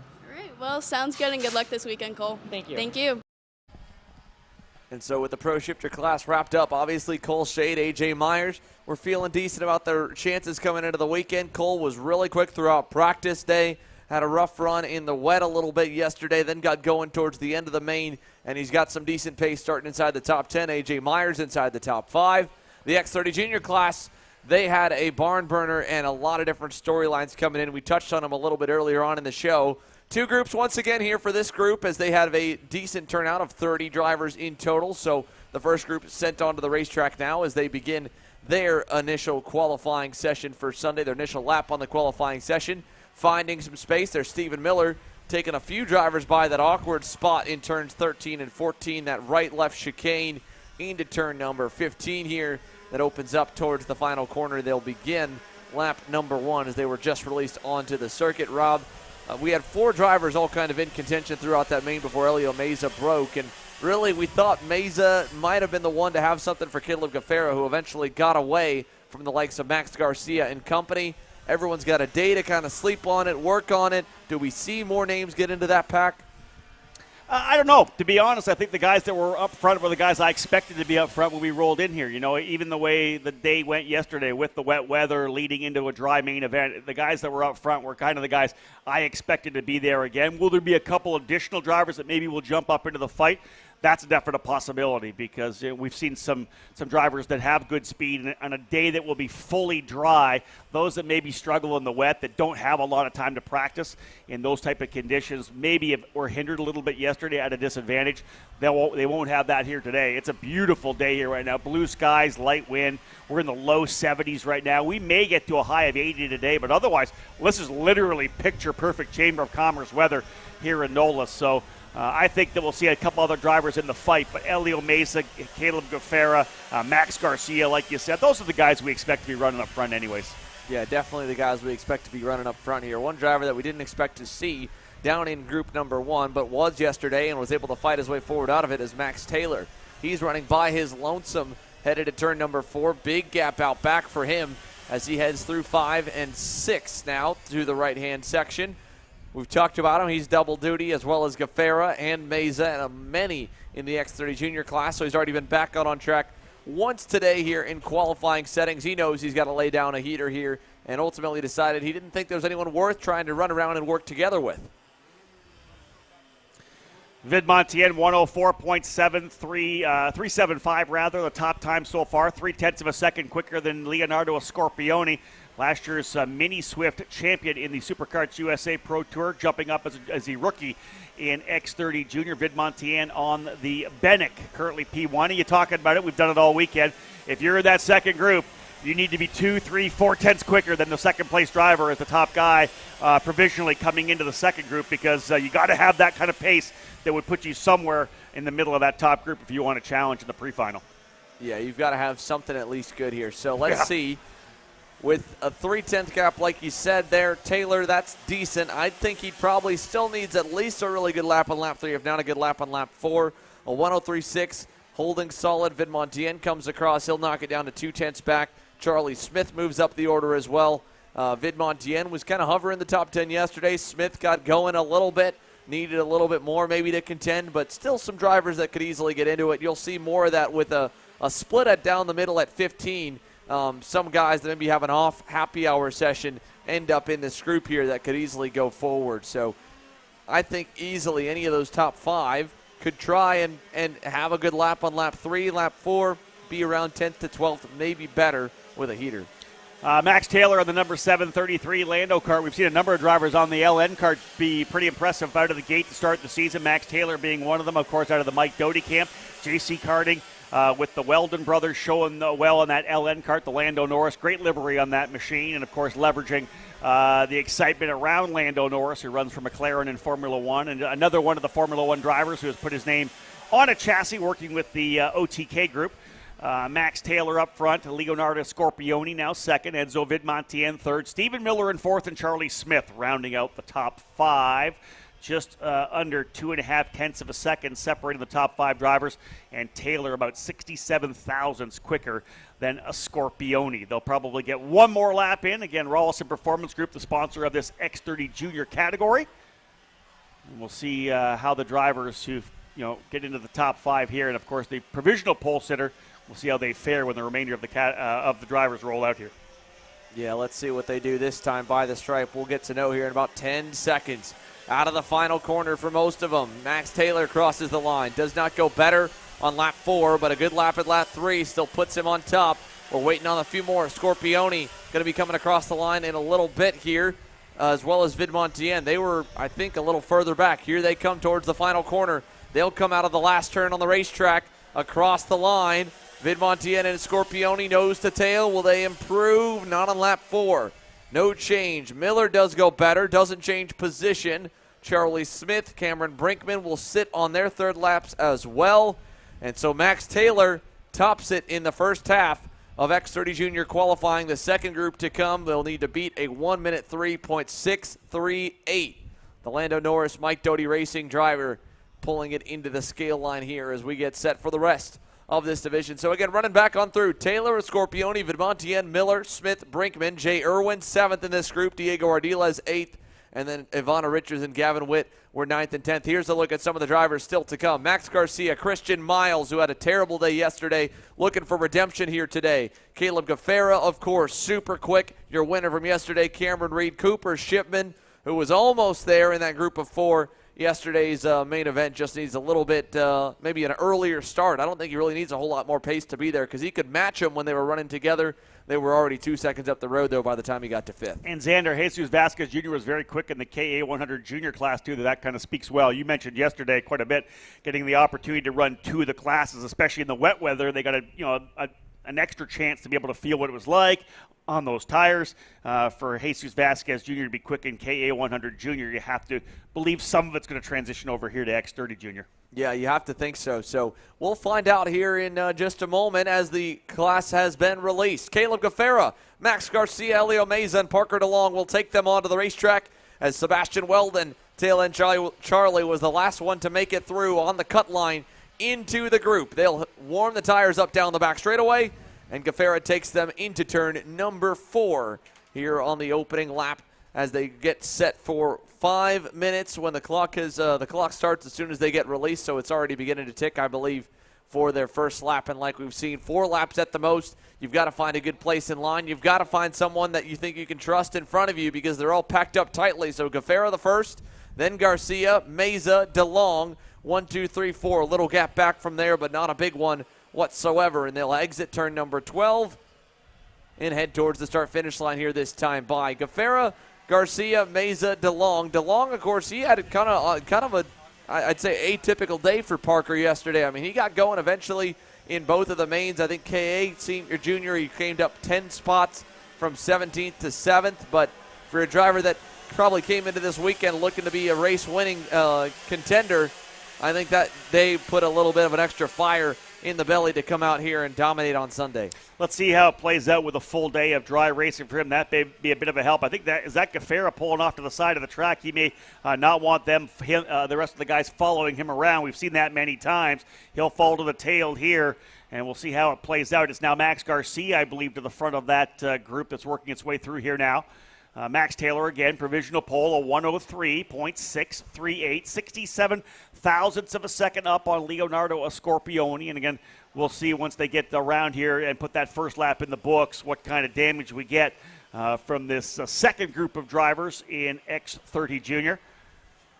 Caleb Gaffera, of course, scored that win yesterday, and you talked about the fact that he was kind of just able to inch away from the battle that was happening behind him. That fight ended up coming down to those 2 drivers, and that the scrap of the last couple of laps allowed Gaffera to pull away for his win. But here comes Garcia. He'll go out to the front straightaway, and we'll see what we get in terms of lap time. Yeah, he's going to go to P4 right out of the gate for Garcia. Brandon Carr, he and Garcia were the 2 that were battling it out for position. Carr goes now into the 6th spot. Aiden Ingrata up into 8th. Michael Costello in the 10th position. Again, we talked about Gaffera getting off the power, so he has not yet turned a time that will put him up into the top 10. Yeah, that's another storyline we haven't mentioned yet, though, was Brandon Kart versus Caleb Gaffera in that pre-final. Not much happened in the main once Gaffera was able to get through, and I don't think they really met with each other outside of maybe a passing glance through turn 4 on the opening lap. But obviously Gaffera put it on pole, then got booted out of the way in turn number 1 on the start. At least that's the way he felt about it, and he made his feelings known on the cool-down lap. Race control as well, because Carr got a penalty for that. Yeah. Incident responsibility for contact in 1, so. And again, like you said, he was able to come back through as needed in the main event. Was like a man possessed working his way forward. And that happens sometimes when you feel you've been wronged, right? You get that chip on your shoulder coming into the main event. Well, especially, it's not even sometimes about getting back to where you were. It's getting back to whoever it was that wronged you. And at least if you don't want to hit him, there's some guys that just want to pass him. You know, we had Braden Eves, obviously, he's our driver analyst. He's helping direct behind the cameras here on Sunday. But there was one race in particular, a good race that we can all joke about now, but going back with himself and Brendan Baker at Carolina Motorsports Park about 10 years ago.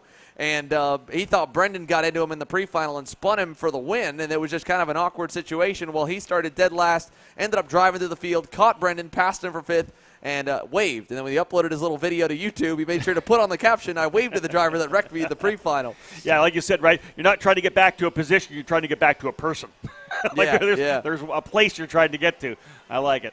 Yeah, all fun and games now that the three of us have all been pretty close, and we can laugh about it now. So it's funny to tell that story. Wasn't too funny for either of them. It took them a minute to kind of get over that at 13 years old. Right. But it's been a few years since then. Aiden Ingrata, P1 by 0.04 of a second over Caleb Gaffera. So Gaffera does get that lap in on lap number 2. Garcia's now going to go to P1.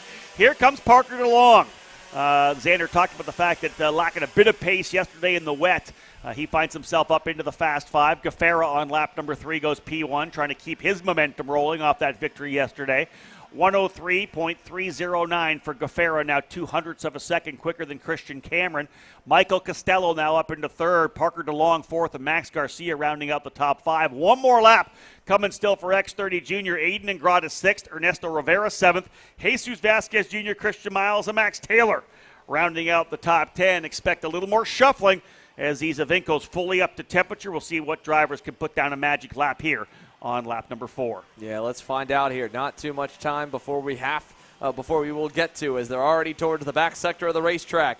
Max Garcia by himself out front, giving a little bit of a toe to DeLong. He's still 5th on his own. No toe at all. That should be more than fine to fight for the win. Where does he end up on the 4th and final lap? Checkered flag. Garcia to 3rd. DeLong to the top. He'll get bumped by Ingrata and Elio Meza by 1/1000th of a second. Meza to the pole, and Gaffera tops it at the end. Caleb Gaffera, one of the last drivers across the line, closes into the back half of the lead pack and gets a little bit of help. And that extra 400th catapults him past Elio Meza. Ingrata on the final lap, 1/1000th shy of 2nd and 3rd. DeLong 4th, Ernesto Rivera following Gaffera goes to 5th. Cooper Shipman 6th, Jesus Vasquez Jr. 7th, Christian Cameron 8th, Max Garcia 9th, and the only driver not to improve on the final lap in the top 10, Michael Costello. He rounds it off just ahead of Christian Miles in 11th. Yeah, that was a big session right there. How about 67,000ths of a second separating your top 4 drivers? Another 10th back to Ernesto Rivera. I mentioned that Parolin USA swept the top 5 in the Mini Swift class. OTK up top here, as they have been such a dominant chassis in the X30 Junior category. Gaffera on the Cosmic, Mesa on the Tony Kart, and Grata, I believe, on the Red Speed.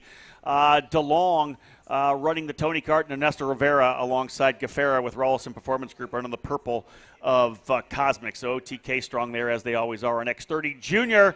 Gaffera, though, coming back, and I think Xander, after the run yesterday, getting the win, to be able to come back and get on the pole, right? That's that 1-2 punch that means you're lined up to try to go for back-to-back wins. Yeah, that's pretty massive there for him. So with that in mind, we are wrapped up here for X30 Junior qualifying. 2 more classes still have grids to be set. X30 Master presented by Avinco Tires will be next, and then your X30 Pro Seniors will cap off the qualifying sessions before we go directly into pre-final action here this morning. Stick with us, folks. We'll take a quick commercial break. When we come back, more action. You're watching Kart Chasers coverage of the SuperKarts USA Winter Nationals live from NOLA Motorsports Park.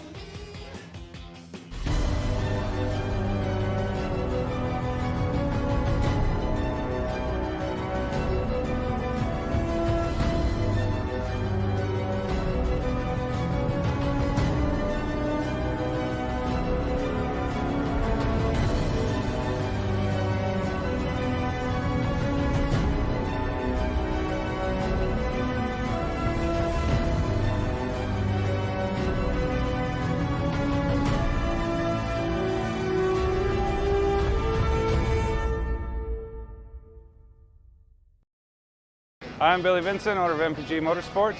What we do at MPG is we try to keep it a nice, fun family atmosphere, try to combine sort of the bigger things and of the bigger teams and the professionalism down with sort of some of the fun sort of family-oriented atmosphere. We try to not only develop drivers, but also the parents and the families for just in knowledge in general in motorsports. It all starts in karting. What we try to do is try to help the drivers, the moms, the dads understand the sport of motorsports in general, not just karting, but what it takes to get all the way up through. Whether you end up wanting to be a driver or a mechanic or an engineer, you know, we can help you with that, and that's what we're here for. If you're interested in joining us at MPG, our home base is at Whiteland Raceway Park in Indianapolis, and you can contact us at info@willpowerkart.com, and one of our great people will reach out to you, and we'll try to put the best program together.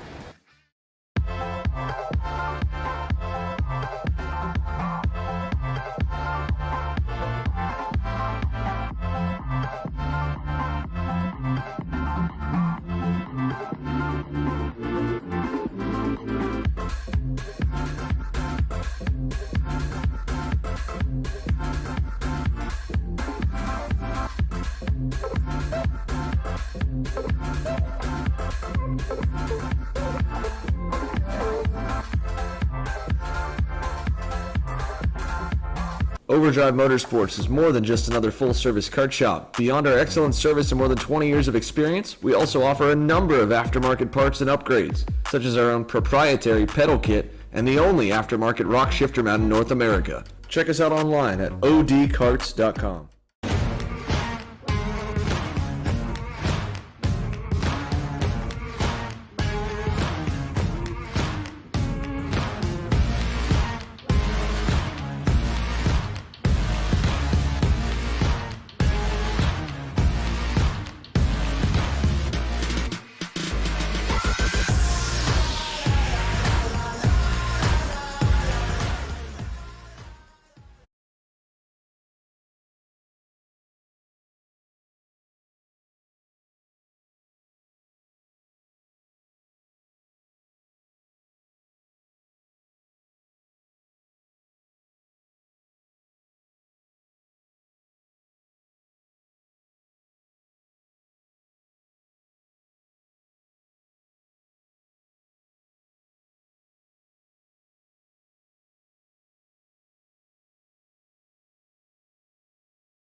Danilo Romalo setting the initial pace quite a bit quicker than everybody else over Mario Barrios, Pete Vetter, Curtis Terry, and Tom Gerstner.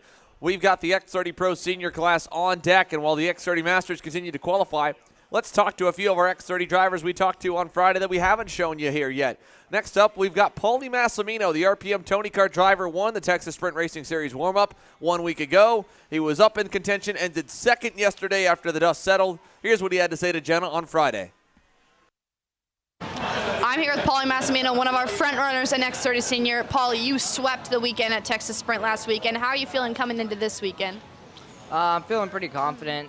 Today we tried a bunch of stuff and it seemed to be pretty decent, but it's only Thursday, so we're going to keep pushing and keep going. Yeah, kart's feeling good. How do you feel about coming to the big city in New Orleans and even bigger track? I like the track. The city's kind of a little too ghetto for me, but I definitely enjoy the track. This is one of my favorites, so we'll see. Who do you think your biggest competitors are this weekend? I'm hoping my biggest competitors will be my boys, Carson and Cole, but obviously you got Norberg, you got Ramos, you got Hannah, you got all those guys up there, so it'll be a fight, but hopefully we can come out on top. Great. Thank you, Paulie. Thank you.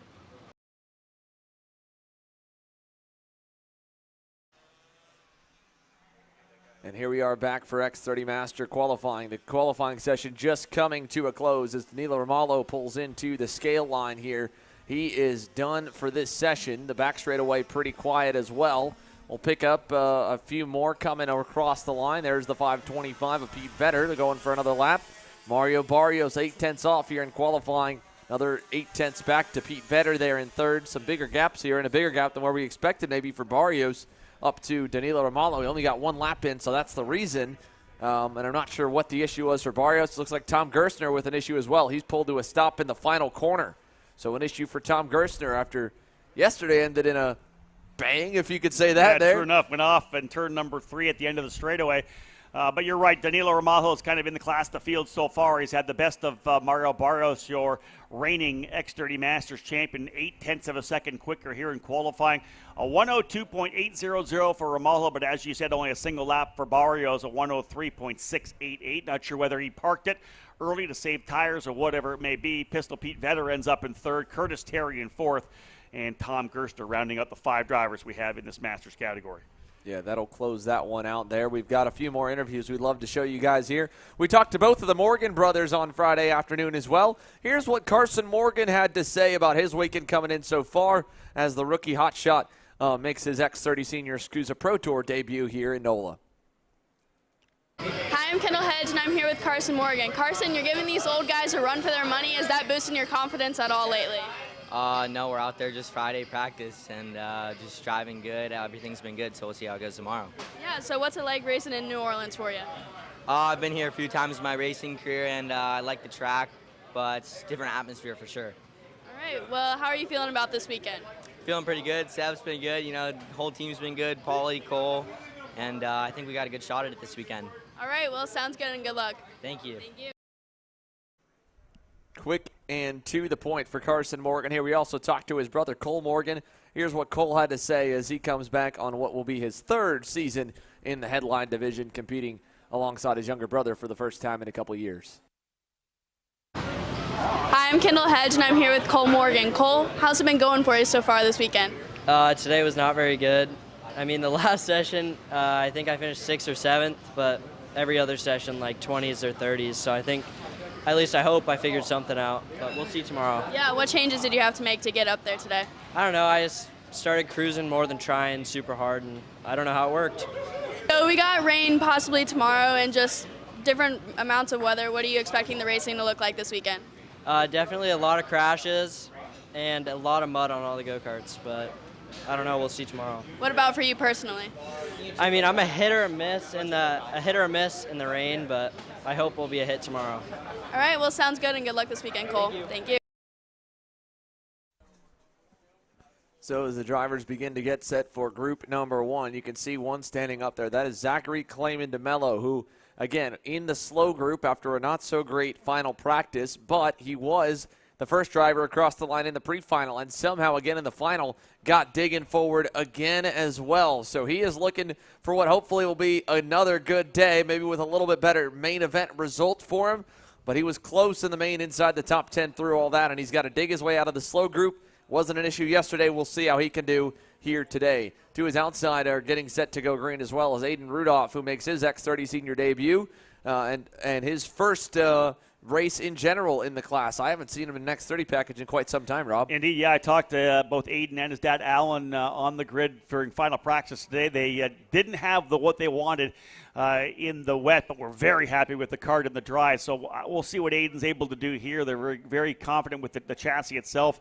He was able to run essentially the same pace as Marion Kremers, they believe. So we'll see what he does coming out of the gate here now. And again, yesterday, still buzzing from that race yesterday. It was one of the great ones we've seen over the last number of years. Great fight up front, a lot of solid drivers, some legendary drivers in the sport, some freshmen that coming up, like a Jeremy Fletcher who put that great move on into the chicane.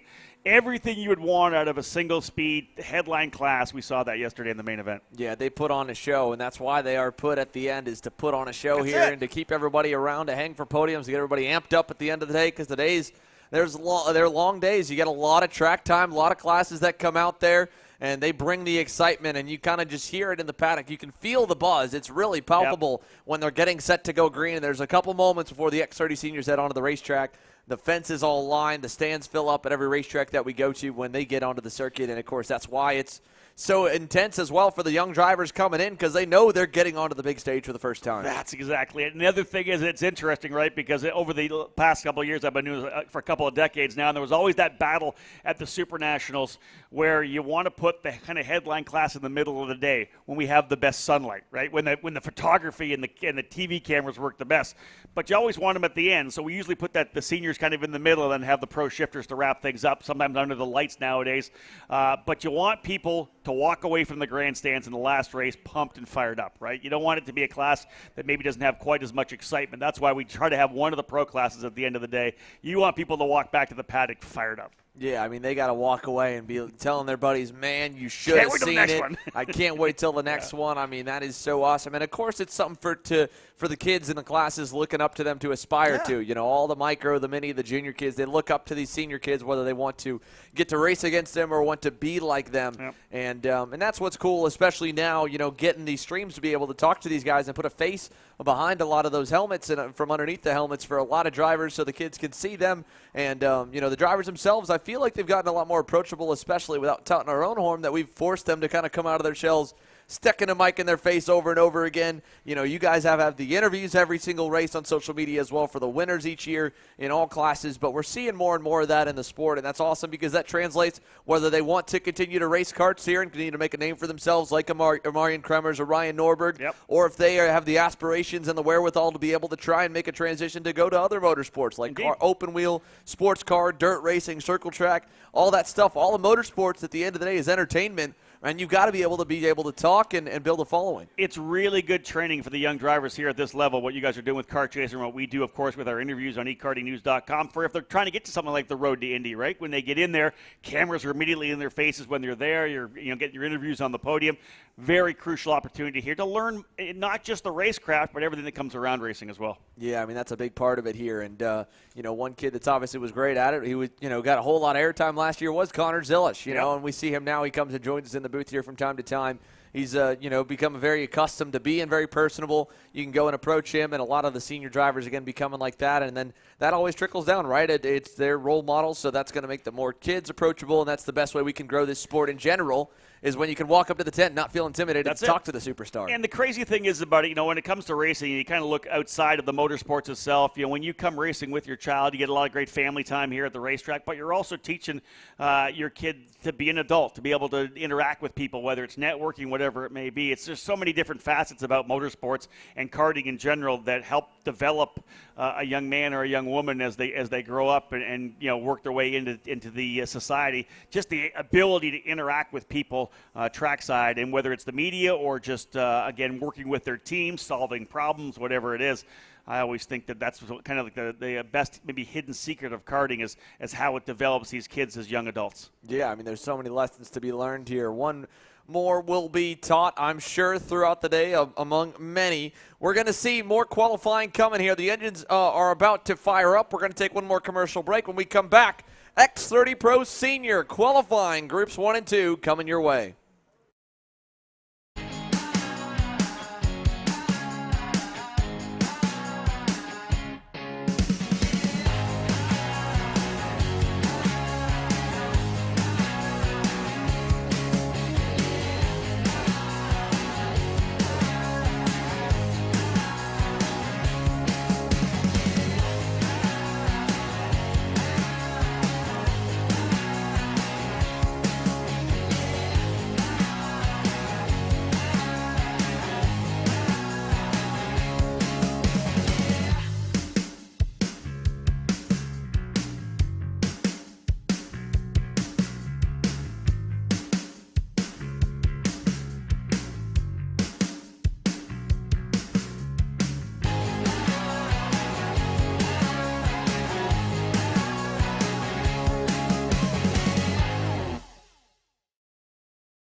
USA, a top-level performance team with unmatched hospitality, offering a full-service driver development program with year-round testing available in Miami, Florida, and the official North America racing team of Parolin Racing Chassis. Chassis and parts available at ParolinUSA.com.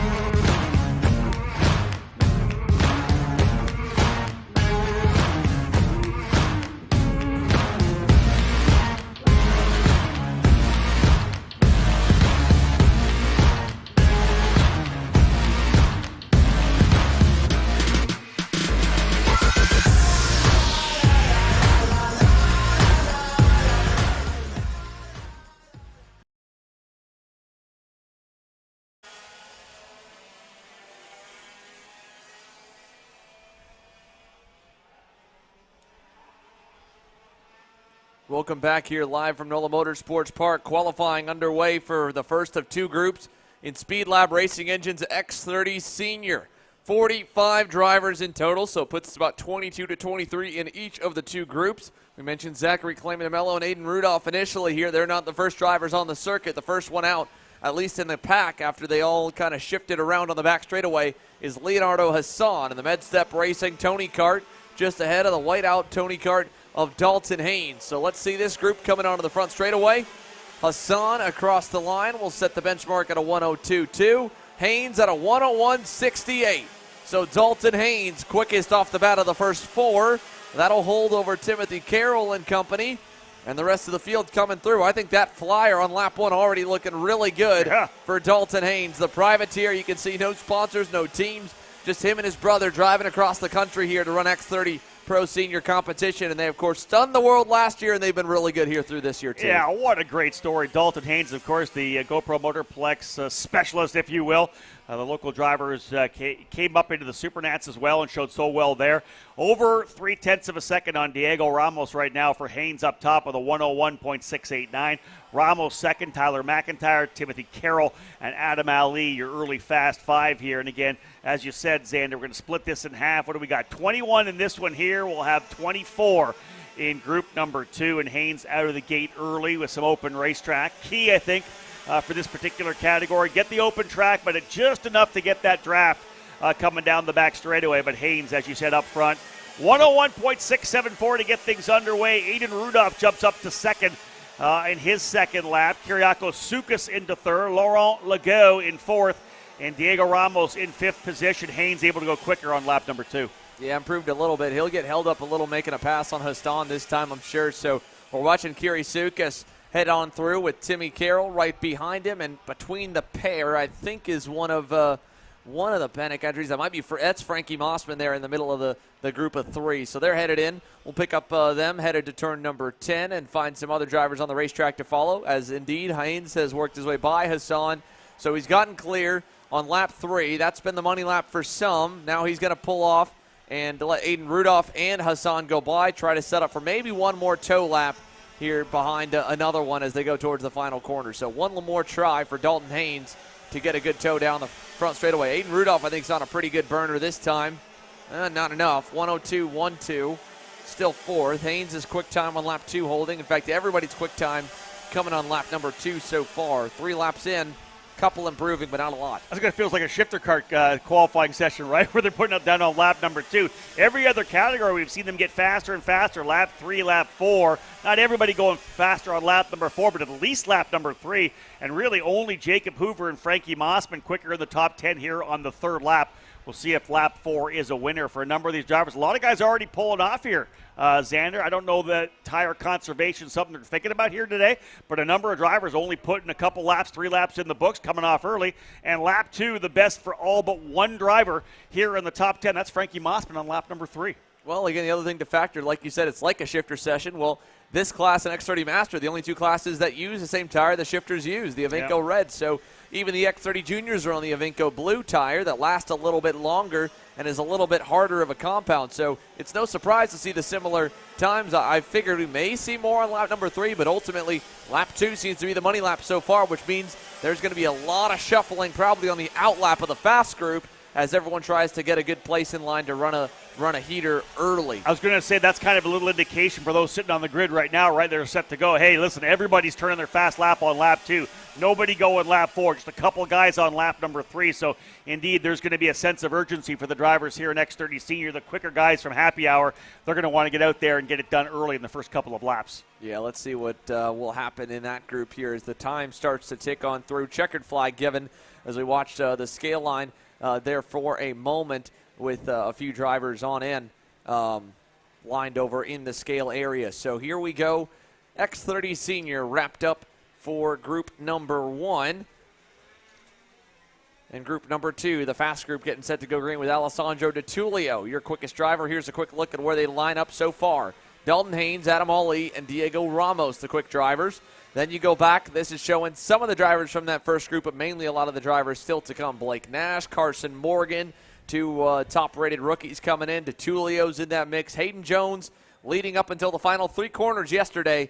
And, of course, John Burke, reigning champ Hannah Greenmeyer, Ryan Norberg, all still to come as they get released onto the racetrack now. Yeah, really interesting, Xander. 21 drivers out there. Only 1 driver going quicker on lap number 4, Wes Duchak, and only 5 drivers quicker on lap number 3. So lap number 2, the order of the day, all the top 7 drivers going quicker on lap number 2. This is going to make this session very interesting for you and I as well. We're not going to be waiting for laps 3 and 4. We got to expect the big guns of this category to drop the hammer early and try to take it in lap 1 or 2. You can't mess around. You got to get these tires up to temp. You can't get blocked up by a driver who's a bit slower than you. And right now, Dalton Haynes, a 101.764 the fast lap. No need to try to get that 4th and 5th lap and get it done early. He's 21 thousandths of a second quicker than Adam Ali and 41 thousandths quicker than Diego Ramos. This is going to be a very intriguing couple of laps as we wrap up qualifying here for round number 2 of the SuperKarts USA Pro Tour. Well, here's that gamesmanship we've talked about. Ryan Norberg just went to the lead, drops all the way to the back in the final corner. Alessandro DiTullio leads them. Massimino second, Cole Morgan third, Jake Drew fourth. Look at that line. I mean, there is a gaggle all the way probably 20 deep as they head down the backstretch here this time. DiTullio will at least lead them for the first lap. A few more ducking out of line down the order. I think a lot of them to fall back. Check this out. Norberg is going to have quite a few getting behind him, all the teammates, and then Dante Yu slipped into the middle of them. I guess a similar-looking go-kart. You know what's really interesting here as well? This is something, you talk about learning racecraft and just being outright speed. This is a strategy call right now. Where do I need to be? Like, you're out there as a senior driver. Maybe you're a rookie. How do I handle a situation where I've got to go quick in lap 1 or at least lap 2? Everybody's looking at lap 2. You can see everybody lining up on the Rawlson Performance Group behind Ryan Norberg. He was slow coming through 17. Hannah Greenmeyer tucked in behind. I would expect that Wes Duchak is in there. Hayden Jones is in there. All these drivers that, not Wes was in the first group, but Hayden Jones for sure. They're tucked up in there right now. And here we go. Opening lap. Let's see who's quick coming out of the gate. Paulie Massimino goes 8th spot. John Burke in the Super Tune Tony Kart up into the 11th position. Kremers on the Burrell Arts in 15th. Morgan on the Ryan Perry Motorsports Tony Kart goes now to P16. The next lap, get ready. This is going to be interesting. That's where it's going to come by. It looks like lap 2 will be big here. So Massimino and Cole Morgan working together as they go towards the stadium section. We'll pick them back up when they come back around. We'll also stay on that shot there for the moment. I think Ryan Norberg's group already went through, so they're already by. I mean, they're not terribly far back from this main pack, maybe a couple seconds from the group as we picked them from the overhead shot. So Massimino, Morgan, DiTullio should be in a good position here. He's been trailing them a lot of the lap, and they're leading the pack. If anyone else has made up ground on them, that'll be even bigger. Carson Morgan's got a couple guys right up on him with Kremers, Neveau, and more. Here they come out of the final turn. Kremers is going to pass Carson Morgan. That'll hurt his second lap. It'll hurt Kremers a bit as well. DiTullio to the point. Cicero bests him, and Nate Cicero from the pack yesterday goes to the top. Norberg even better. 300ths to the better. A 101.57. Ryan Norberg to the pole for the moment. Let's see if anyone goes quicker on lap 3. Jake Drew going to get passed by one of the REM Cosmics. I thought he might be lined up because he gave himself a gap on lap number 2, so he was going to be looking for lap 3 to be the money lap. but Ryan Norberg now on the point at a 101.5, just by a smidge over Cicero, DeTulio, and Dalton Haynes from Group 1 is still holding strong at a 101.6. That's the big story right now, that Dalton Haynes holding on to P4, a 101.674, just 95 thousandths of a second behind. Norberg just 35 thousandths quicker than Nate Cicero. So the Rawlson Performance Group drivers on the Cosmic 1-2. The Parolin USA entry of Alessandro DeTulio, P3. Haynes on the Tony Kart in 4th, Adam Ali in 5th. Here they come around. Surprising to me, we may get some big laps here on lap 3 as well. They'll roll out of turn number 17. Paulie Massimino goes to 5th. Cicero does not go any quicker. Where is Norberg? He does go quicker, 101.476, over a 10th quicker than Cicero. DeTulio still 3rd. John Burke up to 4th. Paulie Massimino P5.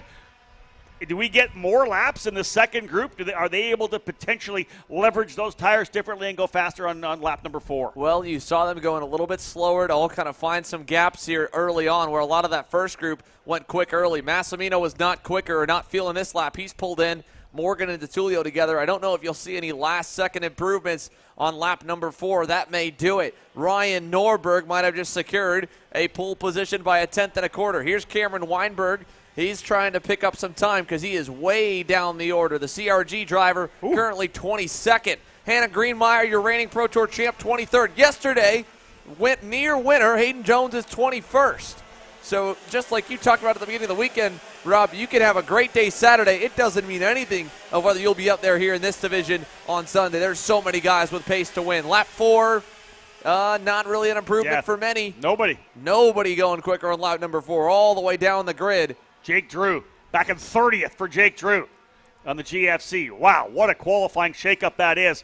Ryan Norberg on the Rawlson Performance Group Cosmic P1, a 101.476. Lap 3, his best. Nate Cicero makes it at all Rawlson Cosmic front row.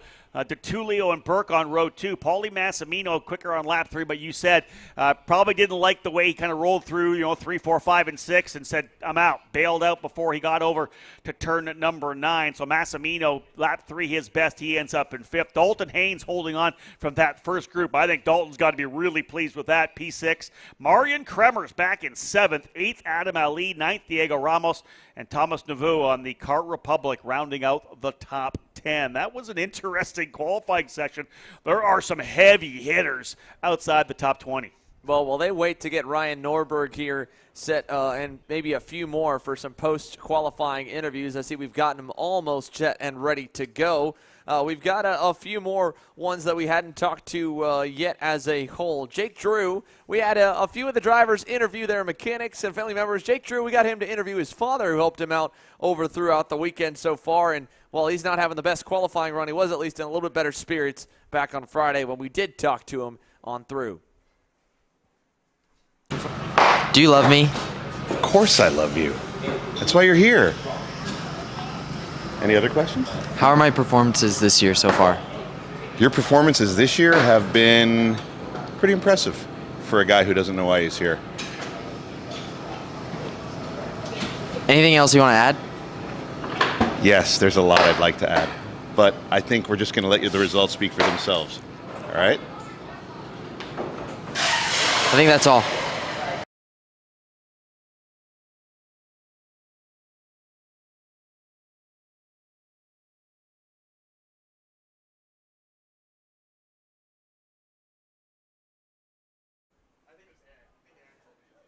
So, again, we had a few more interviews still to come here. We'll get Norberg set and ready to go in just a moment, and maybe a few more of the top qualifiers. Nate Cicero with a good run. There's a few more as well, unfortunately, that got trapped in traffic. They're all coming on through, so we'll get them set to go. Rob Howden stepping out for just a moment, but if you're tuning in, you've got racing coming your way. As you can see on the screen here, we've got the Micro Swift class getting set to go green for its first main event. First pre-final here, the first of the pre-finals this morning. The main events will come up later on today. You can follow those by going to youtube.com/kartchaser, making sure that you're a KC Premium member. If not, hit that join button. $9.99 a month gets you all the main events through live, and then you can watch them, of course, free on replay by Wednesday of the following week here. Looks like Norberg has caught up with our on-air personality and superstar Jenna Tommy. We'll send it on down to Jenna here as she's caught up with our fast qualifier by 1.5 tenths in X30 Senior. Ryan Norberg, what was that fastest lap like for you? Well, initially it was kind of a challenge because we're at the front of the field, and so I knew everybody was going to try and follow me around the racetrack. Pulled over and didn't really get the best positioning because I didn't get a draft either of my laps, but they felt good. You know, the first time I went through turn 1, I was like, okay, this is a good lap, and then the next lap I went a little faster and was like, okay, this is definitely a good one, and kind of caught some guys at the very end of the lap, so that was a good little bonus at the coming onto the front straight. But yeah, it was a good lap. I think the kart was pretty good. I think both times would have been fastest enough. So yeah, it was a definitely a good lap. Kart was good. Great. What are you hoping for going into the pre-final and final? Yeah, not to spin out on the pace lap. That's a good start. And then yeah, hopefully if I can just make the opening lap, that's a great way to start the race. So yeah, I'm just hoping to do that. How are you going to avoid those drivers that were shoving you back and forth yesterday? Well, they're not fast enough to catch me, so not worried about it. Good point, Ryan. Thank you. Thank you.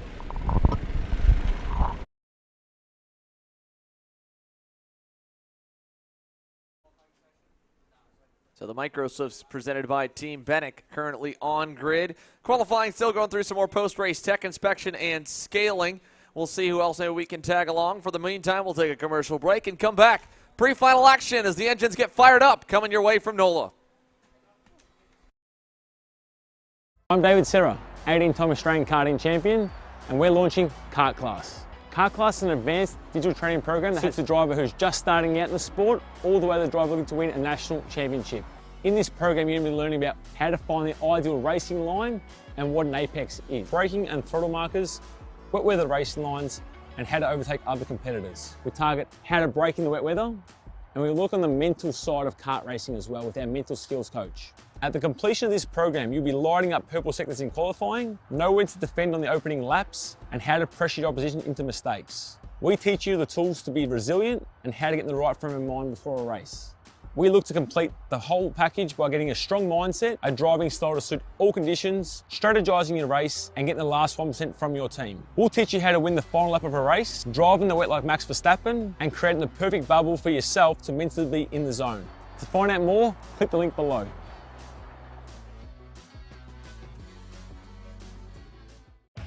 Kart Store USA is a kart parts supplier that racers and retailers can count on when they need reliable advice and service. We focus on servicing all racers with honesty and pride while maintaining customer satisfaction.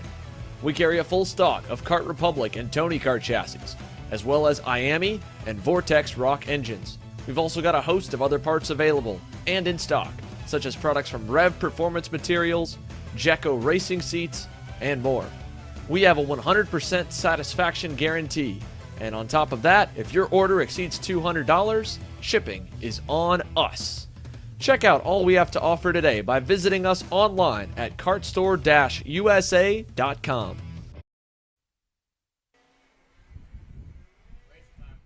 Welcome back to NOLA Motorsports Park. Team Bennick, Micro Swift, gridded up as they head for turn number 15.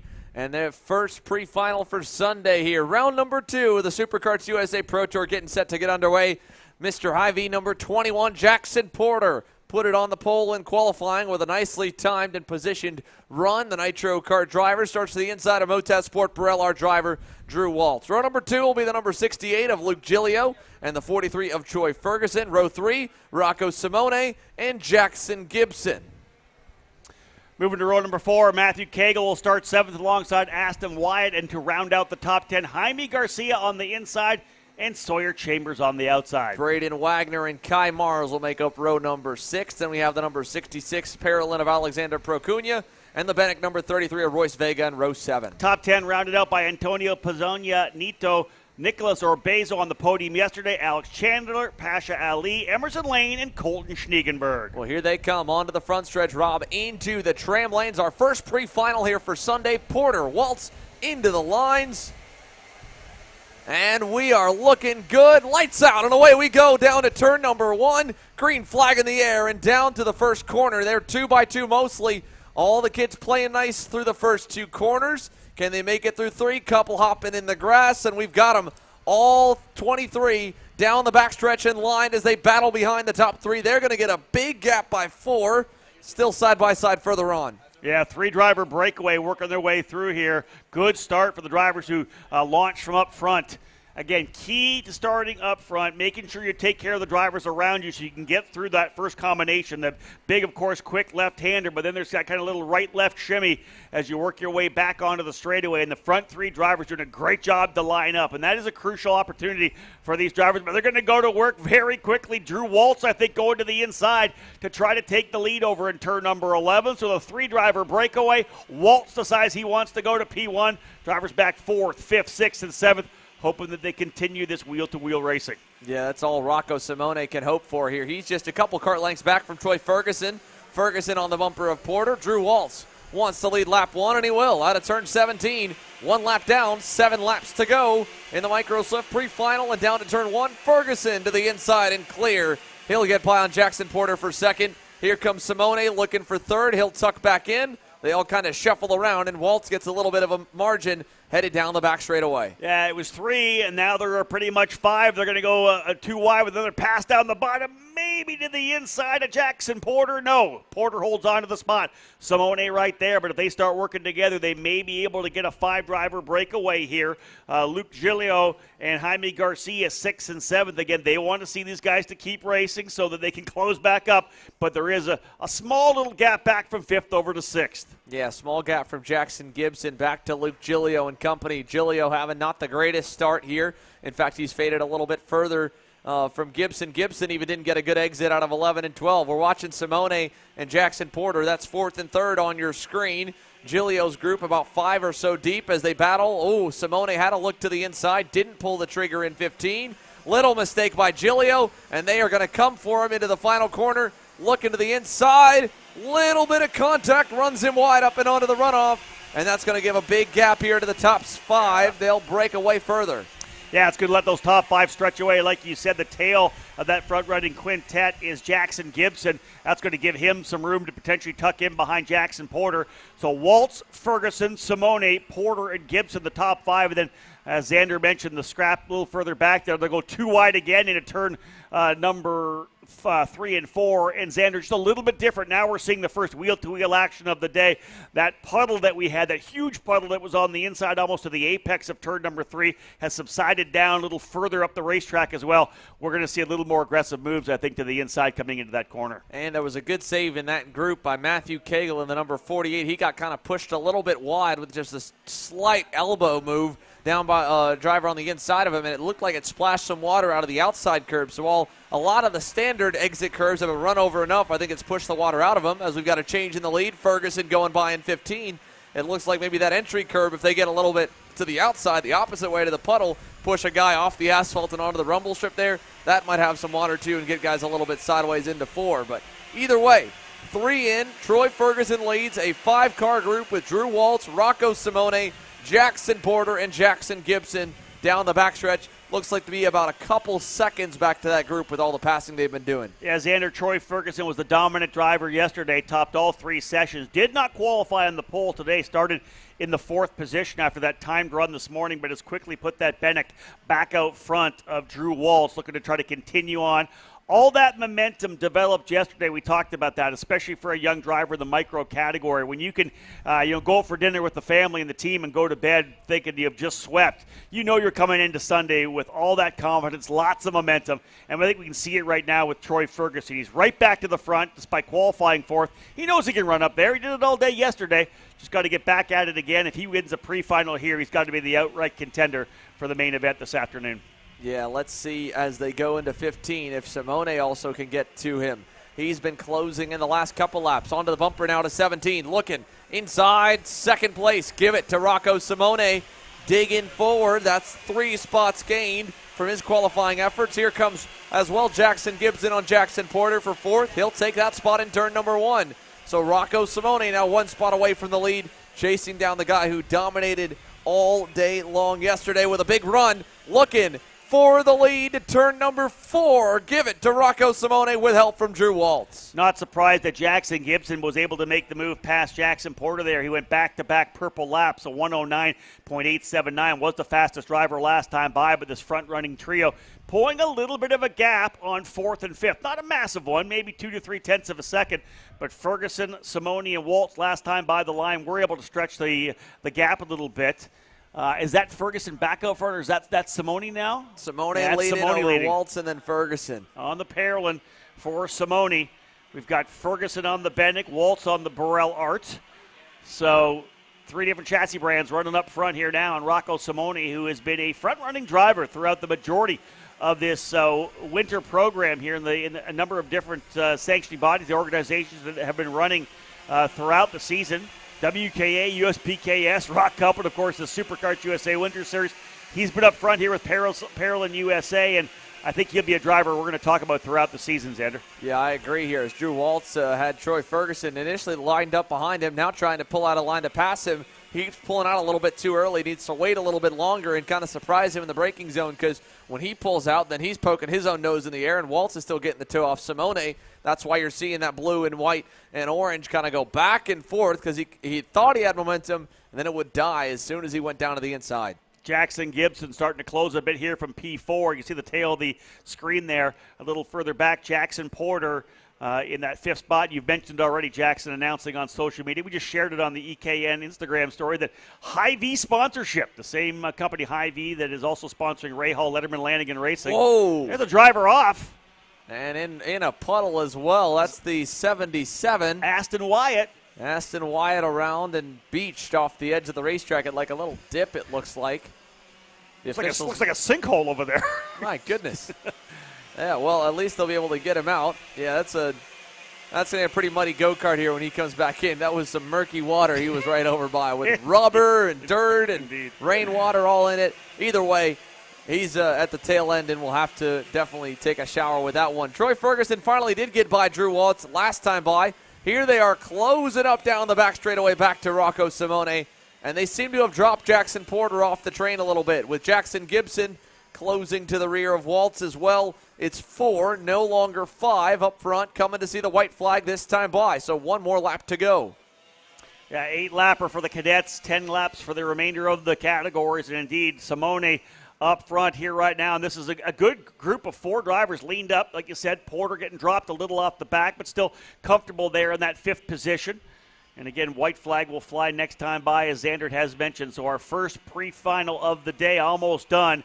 And I don't think the battle is done, however. There's lots of racing still to be done. Lots of overtaking opportunities to see who's going to end up on the pole position for the main event this afternoon. Look at this. Ferguson starting to put some pressure onto the front straightaway. Xander, white flag flying. Simone will lead him down into turn 1. Yeah, one more time around here. Rocco Simone knows that they are there. He felt them pushing him on the front stretch. So does he block down the back stretch? Yes, he does. All the way to the inside. Ferguson going to follow. There's probably about a half cart width down to the bottom. Ferguson's going to try it. He's going to be looking at the puddle. They all open up, and he gives him space. Nice bit of respect there by Rocco Simone, not forcing him to go through the water. Yeah, agreed. And that's a smart move by him as well. As we know, down the back straightaway, from here, there's still probably 3 places to overtake, right? Maybe even 4 if you look here in turn number 8 and 9.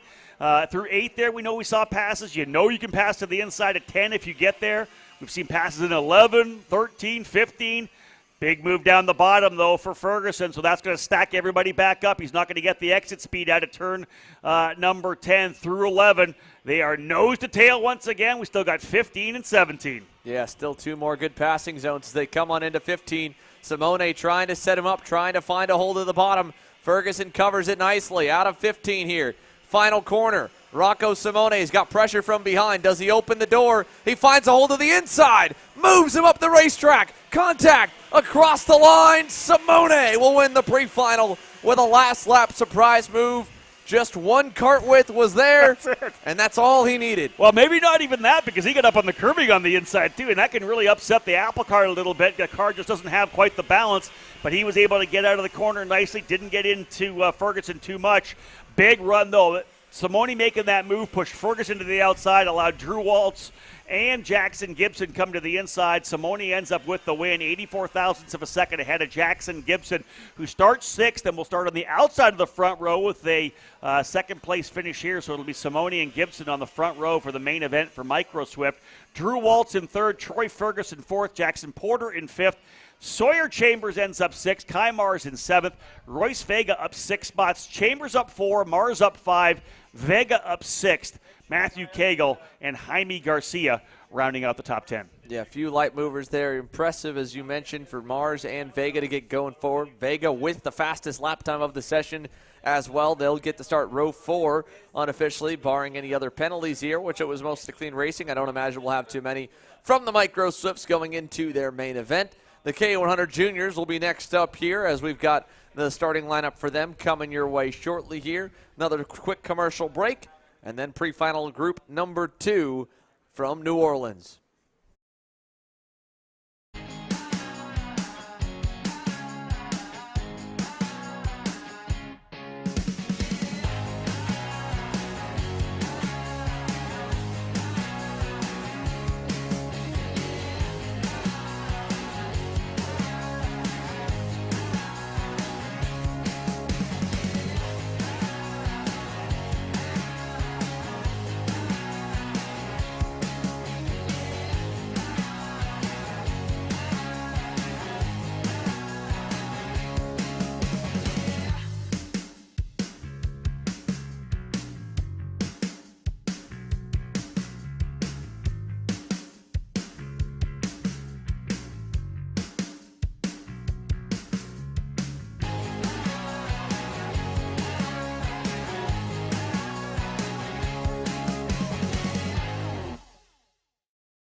So the KA100 Juniors presented by Nash Motorsports have been released onto the racetrack now. Jesus Vasquez Jr. and Ernesto Rivera will make up row number 1 as they begin to form up towards turns 13 and 14 with Ivana Richards and Steven Eisert in the Speed Sense Motorsports X3 on row number 2. Caleb Gaffera going to try to break through and get that KA100 win. He'll start alongside Christian Cameron on row number 3, while row 4 has Oscar Iliff and Parker DeLong.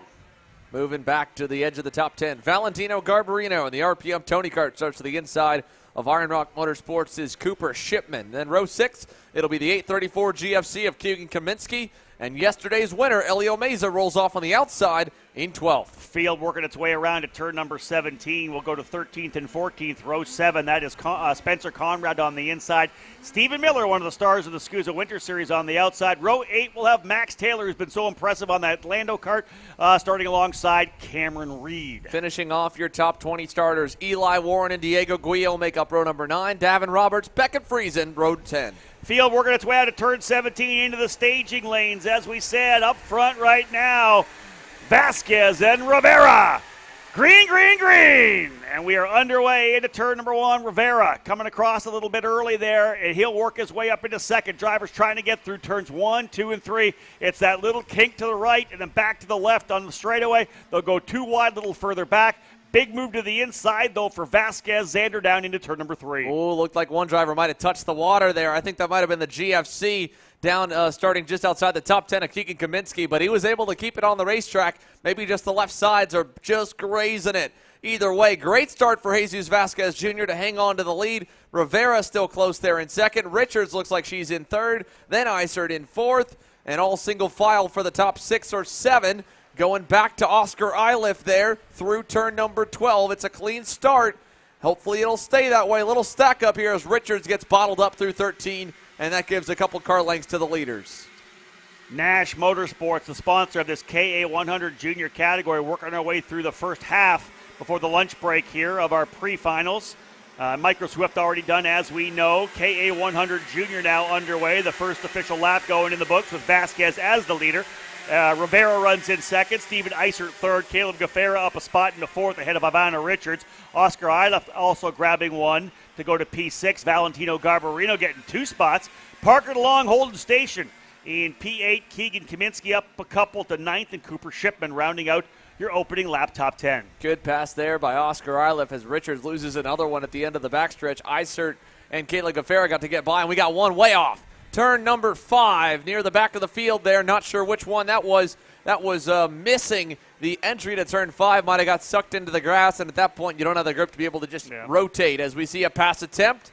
And completed for second, but he's going to overshoot it. Here comes Gaffera. Gaffera with a nice over-under following Steven Isert through, then goes by Isert himself, and they're going to stack up behind his teammate. Ernesto Rivera's got a frenzy behind him with Oscar Iliff, Richards, Garbarino, all the way back to like 15th right there, headed into 17. That's going to give the leaders a nice little breakaway. Yeah, that was Caleb Gaffera taking full advantage of an opportunity, right? You can see Steven Isert was making that move to the inside of Rivera. Rivera went wide, and Isert kind of had to check up a little bit, and Gaffera optimized that opportunity and was able to slide through. And you can see very strongly now with Isert right behind him trying to reel in Vasquez, who had just over a half a second.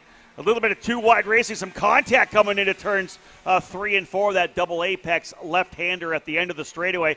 In then to this tighter section, the chicane area, single file part of the racetrack, back over to turn number 8. They'll get a little aggressive coming through 3 and 4, Xander, but they got to mind their P's and Q's coming back through that chicane. That's a single file part of this racetrack. That was a slick pass also through entering that chicane in turn number 6 by Parker DeLong. He was able to get by his teammate Valentino Garbarino and barely lost any time. Now starting to go to work on Ernesto Rivera in that group as he tries to climb towards the top 5. Mid-start for DeLong from 8th. Hasn't really gone forward or backwards yet. He's looking to, though. The top 3 with a small breakaway. Jesus Vasquez Jr., Caleb Gaffera, and Steven Isert. And then it's about a second back to Oscar Iliff and company, headed through turn number 1. 10 laps here the distance, 3 already knocked out as they rocket down the back straightaway. Indeed, one of the interesting things, and let's scroll down here, 12th position for Elio Mesa. Yesterday's winner not able to make any hay moving forward at this point here. He is back outside the top 10. He's got work to do if he wants to go back-to-back here in this KA 100 category. Leaders, though, doing a great job. Vasquez, Gaffera, and Isert haven't pushed each other too aggressively right now, and that's allowed them to pull a decent little lead over Oscar Iliff. Almost a full second right now as they come through that inner hairpin in the stadium section. Xander, the top 3 drivers doing a good job to pull away. Yeah, good job as a whole for all 3 of them here. Great job for Jesus Vasquez through that section. He pulled a little gap on Gaffera. Gaffera made it back up, jumping the curbs in the chicane, but Vasquez looking strong out of the hairpin section. Gaffera maybe geared a little bit longer for the straightaway and trying to use that to push with Vasquez, and a little defensive driving from Gaffera as he felt the pressure from Isert, who wasn't nearly as close 1 lap ago. Let's see where the gaps are here. Looks like that pack behind is a little bit quicker, not a lot, about a half-tenth improvement for Oscar Iliff over the race leader, Jesus Vasquez Jr. Here comes Gaffera with the run from Isert to the inside, easily gets clear, and Vasquez lets them both go into turn number 4. Slingshot engaged. Both those drivers working together, Gaffera and Isert, moving Vasquez back into the 3rd position. Biggest mover right now inside the top 15, Cameron Reed, up 7 spots. She started 16th. She works her way up into 9th, so Cameron Reed nicely up into the top 10 right now. Her last lap was a 105.9, making that pass, 105.3, making the pass on Mesa, and now she's closing up on Ivana Richards. So both Cameron Reed and Elio Mesa now moving forward. Mesa now into the top 10. Yeah, at least making up a little bit of ground now. Hits his personal best that time. That was 0.2 better than the race leader, at least the previous race leader, because now it is Caleb Gaffera getting set to lead his first laps of the pre-final at the halfway mark. 5 in, 5 to go in the 10-lap pre-final for KA Junior, presented by Nash Motorsports. Gaffera, Isert, Vasquez Jr. That time by now, Oscar Iliff is probably on the verge of getting the draft, if not in it here. He's getting some help from Parker DeLong, who's pushing him down the back straightaway, trying to close in on the top 3, and they pulled away from Ernesto Rivera in the process, headed out of turn 5. So on the West Coast, Steven Isert works with Speed Sense Motorsports and Austin Elliott.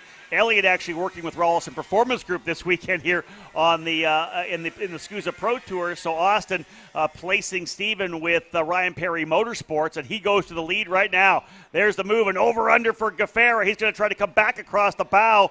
Wow, that was a pretty clean over-under. Good move to the inside for Isert, but a nice over-under there for Gaffera. I think in the end, no result for either of the drivers. Really, it's only going to allow Iliff and DeLong to potentially close in from 4th and 5th. Yeah, at least that was fun to watch there, but that was not something they want to continue to do. Here comes Isert, this time down the inside. Since Vasquez followed him, he's able to get it, but he overshot the pass again. This time, Vasquez Jr. to the lead. Here comes Iliff and DeLong. It'll be 5 drivers probably by the end of the back straightaway with 4 laps to go. Jesus Vasquez Jr. to the point. Will Isert go to the inside? He does. Gaffera going to follow as he can. Not able to get close enough for Gaffera, so Steven Isert finally gets the job done, not getting crossed over through 6. He leads this pack of 5, and there's more that could join them. Yeah. Elio Meza went purple last time by in 7th. Let's see how this all plays out, because Isert not showing very much patience there. He really wanted to lead. You can see how many times he tried. Tried in turn number 10, tried in 17, took it out of the back straightaway. He's going to go back another spot here again as both Gaffera and Vasquez Jr. come in. And the end result is only the fact that now Iliff and DeLong ends up going P4 and P5 and closing right up. If Isert ends up back in P5, this will be of his own doing, because he could have sat in 2nd, likely pulled away with Gaffera and made a late move. Instead, Xander trying midway through the race, that just allowed other drivers to come up in the fight. That was just a little bit of impatience, I think, for Steven Isert. Yeah, definitely here. With 3 more now looming in the distance that could still join this pack. And once you get to a pack of more than 2 or 3, you very rarely see them all work together in unison. Now 3 drivers are starting to get away a little bit from Isert here with DeLong, and Oscar Iliff was even not going to push him. He was going to look to the inside into 4. So DeLong replacing Isert in the leading trio with Gaffera and Vasquez Jr., but there won't be a lot of time for them to be able to pull away, because we're just 2.5 laps away from the checkered flag as they enter the stadium section again here. Gaffera yet to go back by on Vasquez Jr. He seems content in 2nd for the moment. The same for DeLong in 3rd. Isert with a good run through the infield. That's where he's been the strongest. Probably in these hairpins right here, and entering turns 13 and 14, closes back up with Oscar Iliff coming. But look at that again. You could barely see them in the frame. Elio Meza, Ernesto Rivera, Cameron Reed, they are all within a second now of the end of this pack. It could be 8 here at the time of the checkered. 2 to go this time by. You know, it's such a balance in decision-making when it comes to the pre-finals, because on one hand, you're thinking about where you're going to start the main event. I want to be up front. I want to win this deal, start on pole. But the other hand, you're thinking, hey, you know what? I got to think about points for the championship as well. You don't want to make that mistake. And we obviously saw that Steven Isert really wanted to lead this race, wanted to go out front. That's what's shaking things up here right now, and that's why we have so many drivers in this lead group. And again, they're going to bring Elio Meza in. Xander, like you said, they continue to race here, as they will see the white flag next time by. They worked their way out of turn number 8 to turn number 9. I believe that's Gaffera now to the lead. And who is that in the second? Is that DeLong, I think, running P2? Yeah, they were able to drop Jesus Vasquez Jr. all the way down to the 5th position. And in that skirmish, with Oscar Iliff slipping by, now looks like Elio Meza is going to get by as well, through to 5th. So into the top 5 as he gets by Vasquez Jr. Caleb Gaffera and Parker DeLong will have a lap to settle it amongst themselves, because I think Iliff's group's going to be too far back to catch him on the back straightaway. They may just get there at the end. White flag in the air. Gaffera leads to turn number 1. You know, for a driver like Parker DeLong, he's going to go to the lead right now. P2 would be fine, to be honest. Think about it. You started back in 10th position. Take 2nd, right? Don't throw it away. Don't find yourself getting reeled back in. This is a big move for him, moving his way up. Started 8th, now up into 2nd. But here comes the battle. He'll throw it back to the bottom again in turn number 3. Slider into that corner, had the thing rotated and tossed it in there. One driver going around. A spin, but able to continue. A lot of carnage here right now as they're going at it.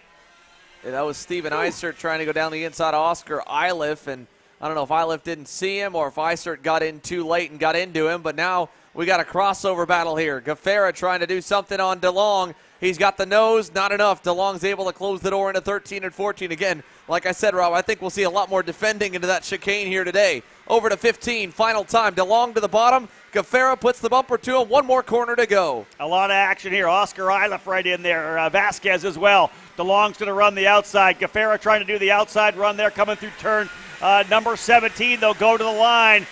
I think DeLong's going to get this one, and he does by 82 thousandths of a second. Parker DeLong will win the pre-final, coming from 8th up into P1. A good overall run for DeLong moving forward. Gaffera up 3 spots to 2nd. Jesus Vasquez to 3rd. Cameron Reed and all the chaos at the end ends up coming up to 4th. Reed started 16th. Great drive for Cameron. Valentino Garbarino ends up in the 5th spot. Steven Eisert, who could have pulled away with Caleb Gaffera, and I bring this up again, a little more patience. I think Eisert would have found himself either 1st or 2nd. Keegan Kaminsky in 7th. Elio Mesa in 8th. Ivana Richards 9th. And Ernesto Rivera ends up rounding out the top 10. Yeah, quite a good showing here to the end. Both races now with last lap, last corner duels with a pack behind them. So hopefully that is a sign of what is still to come here today. K100 Junior at 31 drivers. Unfortunately, Max Taylor was the only one with an issue on the opening lap there. He has to start from the tail end of the field, like you said, as a broadcaster. Selfishly, it's cool to see that, but unfortunate for him. Tough one for Oscar Iliff as well. He was in the fight there and got looped around. Yeah, and he's got some work to do. So Oscar Iliff ending 16th, as you can see on your screen. It was running at one point as high as 4th, and now is way outside the top 10 with a lot of work to do in the main event. But it's not totally out of the question. They'll double the distance when they get to the main, so there's still plenty of time to come forward. DeLong, Gaffera, Vasquez Jr., Cameron Reed ending as your top 5 drivers, or top 4. Then Valentino Garbarino in 5th. And again, 12 spots gained for Cameron Reed. What a good drive forward. New Orleans, Louisiana, homegrown. Cameron Reed into the top 5 here on a home race. Gets like started that. Inside there for the main. I like it. Go for the race win in the home track. That would be awesome. 2 more races to go, Xander, before we wrap things up for the lunch break and come back after that with the rest of the pre-finals and then round 2 main events of this year's SKUSA Pro Tour. Yep, coming right back.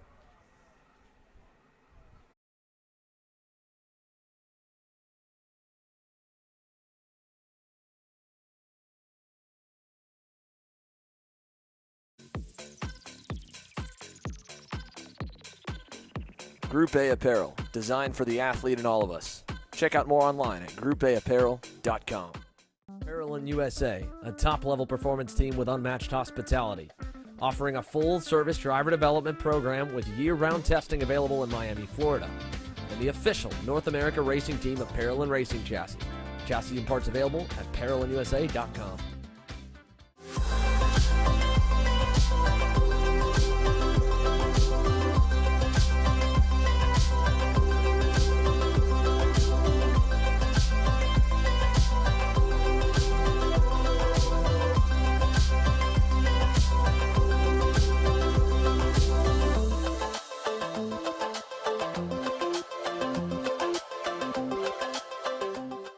Looking for top-grade equipment, look no further than Rev Performance Materials, engine mounts, sprockets, and arcade chains. Available online now at RevPerformanceMaterials.com and through a dealer near you. The highest quality material, built to the highest quality standards. Rev Performance Materials.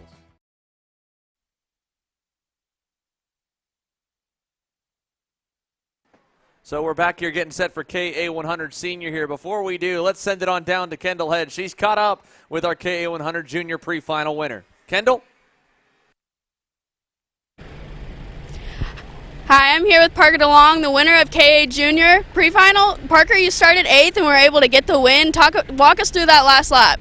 Yeah, I mean, it's pretty good. I had the draft on the lap on the straightaway, got him in the last corner. It was pretty good.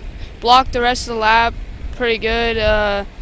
No one else was able to get by him, so it was just me and him battling, and then we just figured it out at the end, and I got the win. All right. What's your plan for the final going forward now? I'm going to try to push away with it and make it a 2-kart battle and try to get the win again. All right, well, sounds good, and good luck, Parker. Thank you. Thanks, Kendall. We're getting set to go green with KA100 Senior as they slowly begin to form up. Peyton Phillips, Oliver Calvo, the front row. Gia Cicero, Cedric Lupian, row number 2. Row 3, Alex Stanfield alongside Daniel Ali, Josh Campbell, and Braden Robertson on row number 4. Field set. We're getting ready to go racing, and indeed, lights are out. Green, green, green. And Calvo trying to come across. Can he get the grip on the outside of turn number 1? Where does Calvo slot in? Outside of front row. Not the best starting spot. Peyton Phillips going right down to the bottom of the racetrack. The first time, Xander, we've seen somebody that far down on the racetrack to defend. Calvo trying around the outside. Great start here coming into 3 and 4. And trying to cross him up. Nearly got it done into turn number 5 as he swung from the outside down to the inside. I saw Carson Morgan nearly touch the grass. We got one around over here. That is maybe one of the Arcane Motorsports drivers, if I'm not mistaken, turned over in turn number 6. Could be wrong. coming into the stadium section for the first time. It's Peyton Phillips, Oliver Calvo right behind. Cicero with a good start. Alex Stanfield is 4th. Carson Morgan is 5th. And they'll stay that way as they go through turns 13 and 14. Actually, Cedric Lupien 6th there as he goes right behind Carson Morgan into the turn 15 section. Great start to KA 100 Senior. The category brought to you by Ryan Perry Motorsports. About a 4-driver breakaway, just getting things underway as they'll work their way out of the final corner on the racetrack, up over the rumbles, using all of that extra racetrack on the exit of that corner. Peyton Phillips, Oliver Calvo, Alex Stanfield up a couple of spots, and Gia Cicero slotting into P4, about 3/10 back to Carson Morgan. Started 10th. Morgan, a monster opening lap. He'll go P5. Great start for Alex Stanfield to get by. Look at that late dive bomb by Carson Morgan on Cicero. That'll catch her so off guard. Cedric Lupien was able to get by as well, and Cicero falls into the 6th position. Carson Morgan, an aggressive late move on the brakes. That's what I'm talking about, Rob. Sometimes if you don't have the draft in your favor, you could be on the bumper. That braking zone into 4 is long enough. You got to wait. As soon as they brake, that's when you dart to the inside, and you can catch some guys off guard, and that worked really good for Carson Morgan. One of the stories we'll obviously follow throughout the day here in KA 100 Senior. The bad luck for Jeremy Fletcher, of course, happened in qualifying when that rear bumper broke. He started back in the 26th position. Opening lap already up into 13th positions last time by. Your X30 winner from yesterday, Jeremy Fletcher in the Gary Willis Racing Tony Kart machine. Where is he coming through here? I think he might be at the tail end of the lead group, right? Is he there yet? He's working his way forward. It's Phillips, Calvo, Stanfield, Morgan, and Loopy in the top 5. Fletcher now in the 11th position, just 2/10 behind Connor Ferris. He's in that next group with Josh Campbell, Connor Ferris, Jeremy Fletcher, and Nick Bruckner. And he's going to push Ferris down the inside on Josh Campbell, so that'll move him into the top 10 already here. 2.5 laps in as he works on Connor Ferris. I think they all know how quick that Fletcher has been here this weekend so far, so they may not fight that spot too hard when he does get the run. A little crossover on Ferris to the inside into the stadium section. He'll get by. Josh Campbell looking on Ferris also. Not going to do it. Gets into him a little bit. That'll give a little bit of a gap up front to Fletcher, and it's going to hurt Campbell as he's got pressure coming from behind as well. But Jeremy Fletcher up now to 9th. He's the lone driver behind the top group of 8 as it is still Peyton Phillips out front with Oliver Calvo and Alex Stanfield as they battle again. Campbell able to get by Ferris. Let's pick up our leaders here out of the final corner. 3 laps completed. Peyton Phillips the leader. Oliver Calvo, Alex Stanfield trying to pull away from from Carson Morgan. They've got about a 5-car length cushion headed down the backstretch, and then at the end of the frame you'll see Jeremy Fletcher just slowly coming into picture. And Xander, you can be sure the reason why Josh Campbell was going at it so aggressively there with Connor Ferris, he wanted to lock on the rear bumper of Fletcher. He wanted to use Fletcher to try to get himself back up front. Now, of course, there's about a second back as they diced it out a little bit in turns 10 and 11. Fletcher making hay right now. Up 17 positions already. And to be honest, where he is right now, 9th is going to put him still as a contender for the race win in a 20-lap main event this afternoon. I'm sure he's got the pace to close up on Daniel Ali. Could be a couple of more spots. 3 down, 7 to go. Very early in this race, a monster opening trio of laps for Fletcher. But again, watching the leaders work their way in now to turn number 15. Peyton Phillips, who we've talked about being right on the cusp of that breakthrough national victory. Phillips leading the way right now at a turn 17.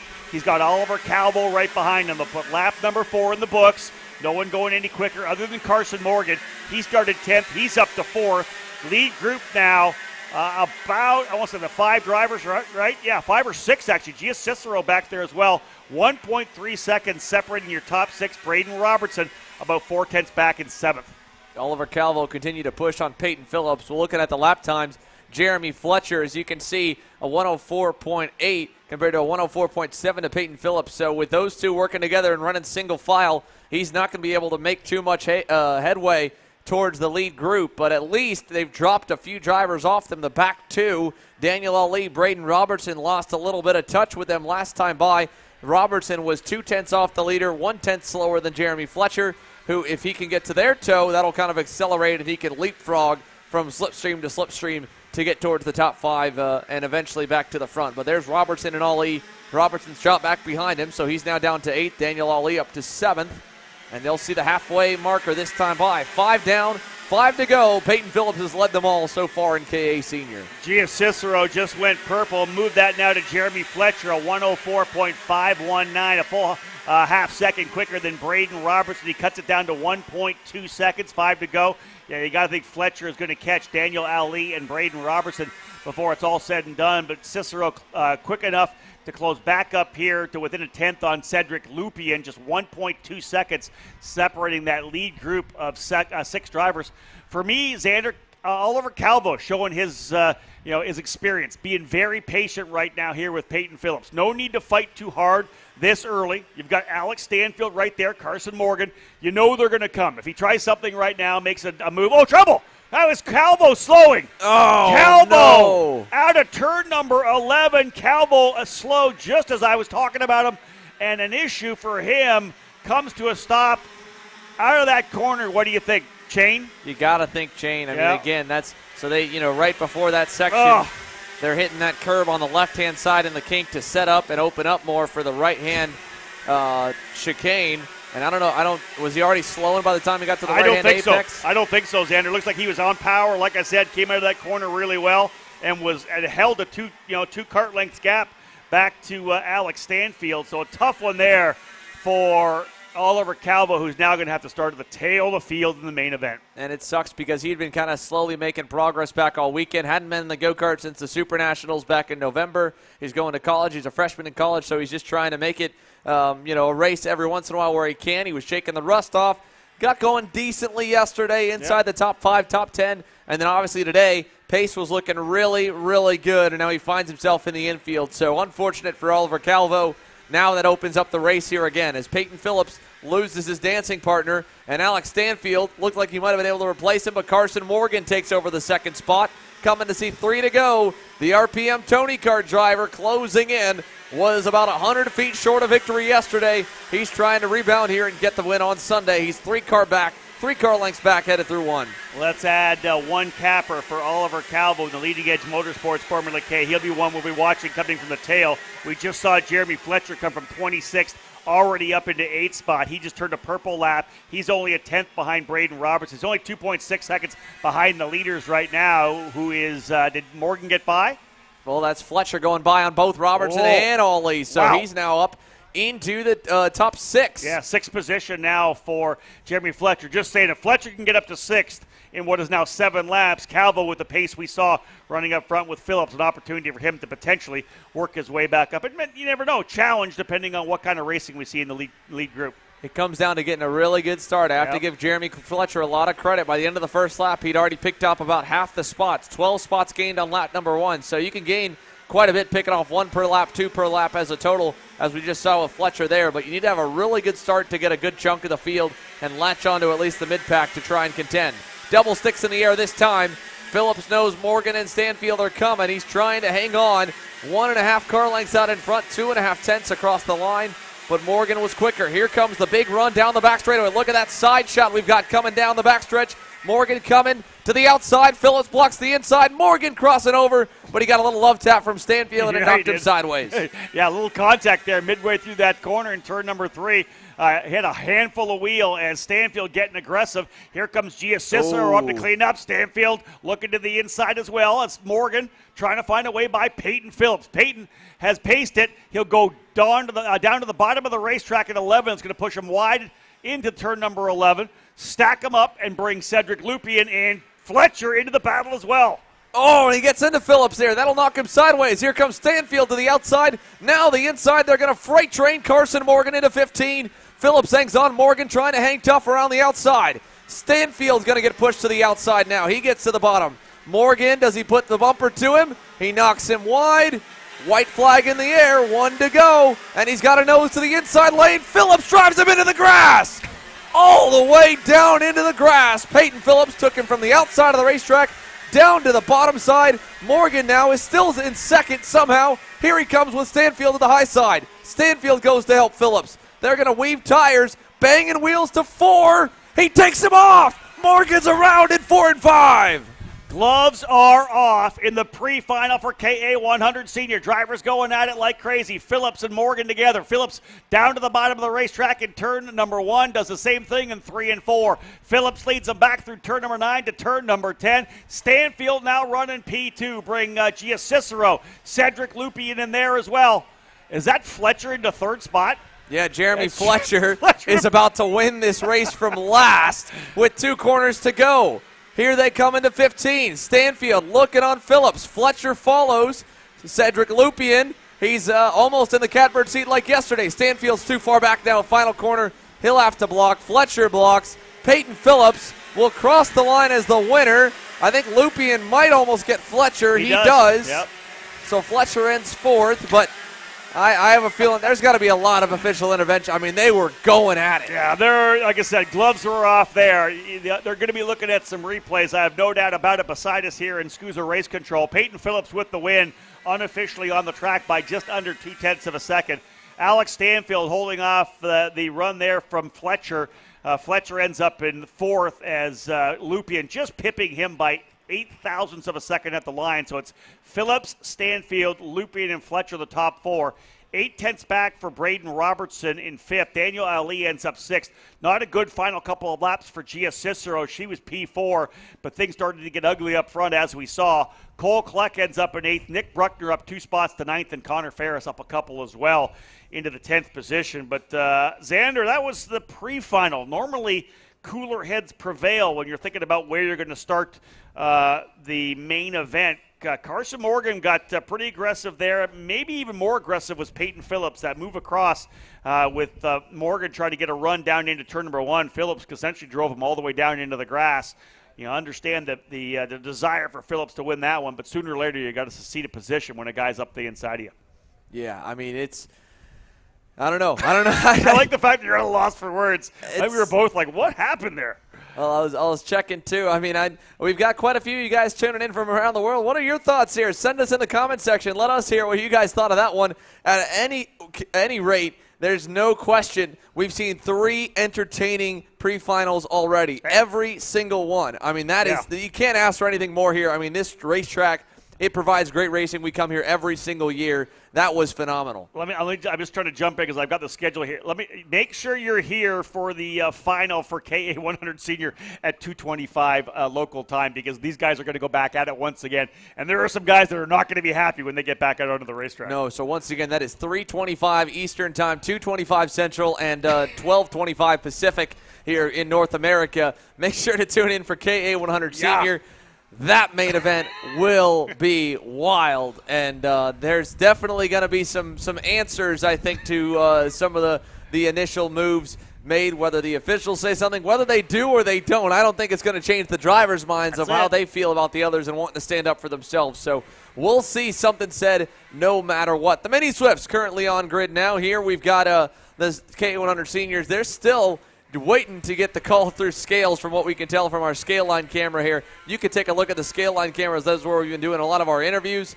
And, again, they're just starting to roll them on through the scale line here. Carson Morgan, you can see him. He ended up midway through the pack, but he got knocked off, then rejoined. And, I mean, there's just a lot to that one. So I think that's part of it. Also, there's a few DNFs. Unfortunately, Oliver Calvo has to get moved off the racetrack from where he broke down over at turn number 13. So that's part of the delay as well. We'll do that. Xander, last race as well coming up before the lunch break. Mini Swift that's will cap right. things off. We're splitting in the middle of our pre-finals. Completely forgot about that one as well. So, yes, the lunch break coming up. So, for those of you tuning in, there'll be a break halfway through the pre-finals here. We didn't have one yesterday because we got delayed to the lightning and the inclement weather. This is the last pre-final before the lunch break after Mini Swifts. We go to lunch. We come back with the Pro and Master Shifter pre-final, the X30 Junior Masters and Seniors, and then all the main events live here from New Orleans. So, let's send you here on a quick track preview if you're just tuning in and you want to know where we are and what the track looks like from on board one of these pro racing karts. We sent our KC driver analyst Braden Eves behind the wheel in our Odenthal Racing mounts, Odenthal Racing Products Easy GP mount on board.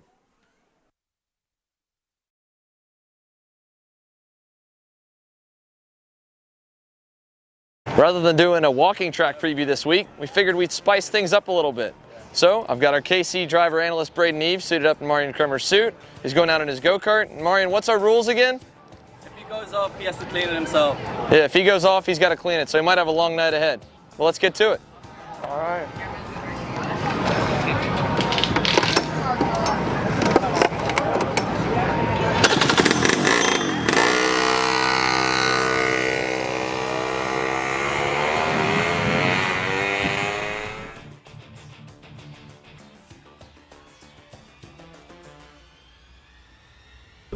Going to turn one, kind of a medium braking zone. The Kart likes to slide a lot. Middle to the exit. This is easy flat. Again, down the longest straightaway. And into the fastest braking zone. Again, apex, track all the way out. A double apex corner, all the way into the tight section. People are going to be using these curves a lot.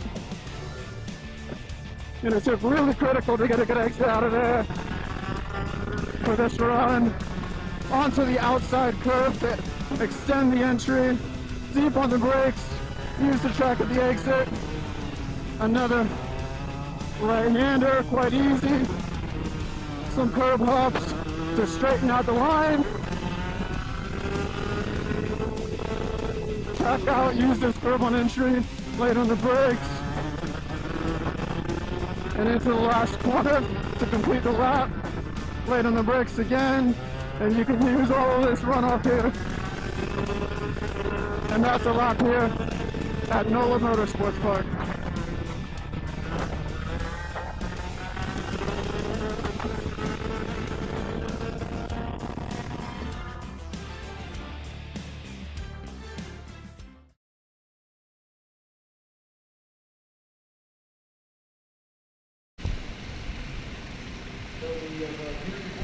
On the grid with Jenna. Tommy, let's send it on down to an incredible drive forward up to fourth from dead last. Jenna?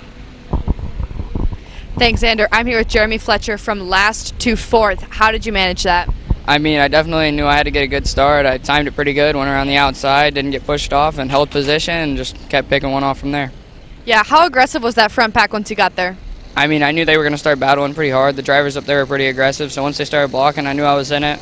Definitely good that I had a teammate, Alex Stanfield, up there, and that was just helpful. Yeah, we saw Carson Morgan go off. From a driver in that pack's perspective, what happened? I mean, it looked like he just tried to go on the outside, and if you get stuck on the outside, you're going to go off. Yeah. Great. Who's helping you out this weekend, Jeremy? Allison Racing Engines with the great power, my mechanic, Dalton, team owner, Gary, and just everybody else under my tent. Great, thank you. Good luck in the final. Thank you. Thank you.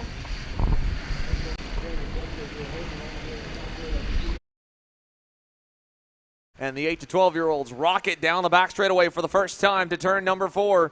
Headed in on through. Your leaders led by Tyler Roberts. He was able to get away nicely through the first couple turns. In fact, the whole field got away cleanly, but Keelan Harvick able to freight train him, along with Vivek Canthan and Jack Iliff. Roberts back to 4th. Oliver Weldon with a decent start from 7th up to 5th. As they head to turn number 10, Canthan looking on Harvick. He'll get by. Iliff trying to go as well, but he won't get clear. He'll be on the outside and tucks in line into 2nd. And now Harvick's going to get really hurt. Weldon gets by. Look at everybody freight training the kid who walked away yesterday. You're going to see that here. When you put a whooping on him like that, there's a target that gets put on your back. Yeah, like we can't let this guy do what he did yesterday to us. But I think here you saw just zero patience at all. Everybody aggressive on this opening lap. We're not worried about lining up, getting behind, doing a 4-driver breakaway. We'll just go at it here for the first couple laps and see what shakes down.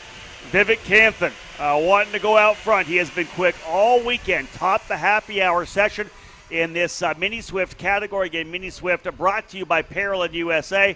And great start here as Canthan, I believe, able to get out in front of Jack Iliff. That's Iliff, I think, slotting into 2nd now, or is that?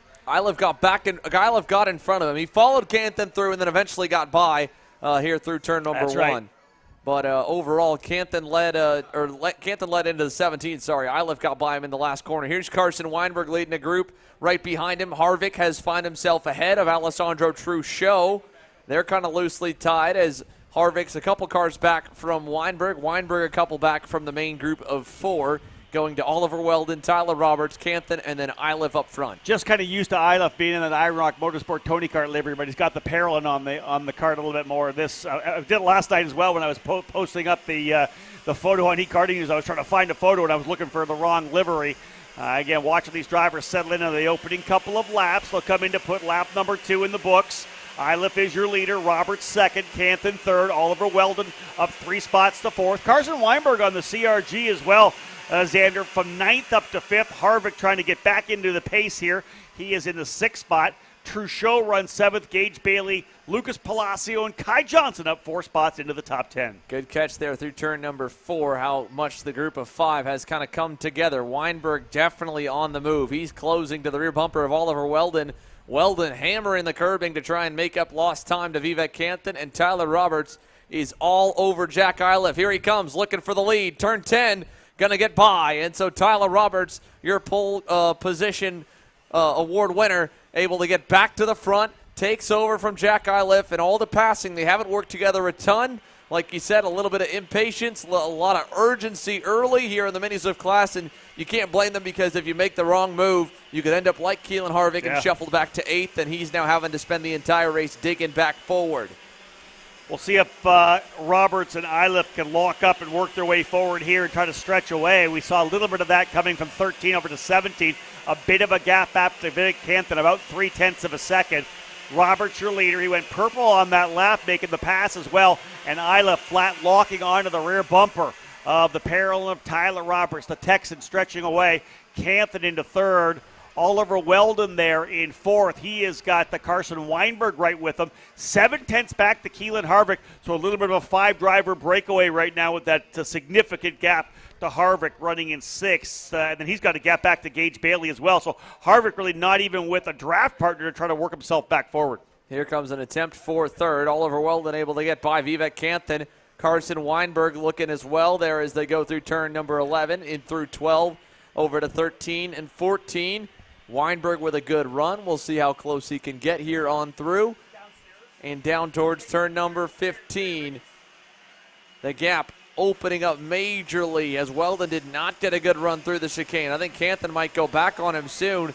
We're looking now at probably 6 or 7 car lengths back from Jack Iliff and Tyler Roberts. I mean, it's a massive gap here in just half a lap with Weldon going by. Maybe they can close in down the backstretch. They've got to be hooked up better than the front 2, and the front 2 are glued together nicely here. You can see the packs forming down to turn number 4. Iliff pushing on Tyler Roberts, a little gap back, and then Weldon's group in 3rd. Oliver Weldon in that LN kart, the winner on the racetrack yesterday, but a pushback bumper moved him down into the 2nd position. He's going to try to recover from that and get that redemption here.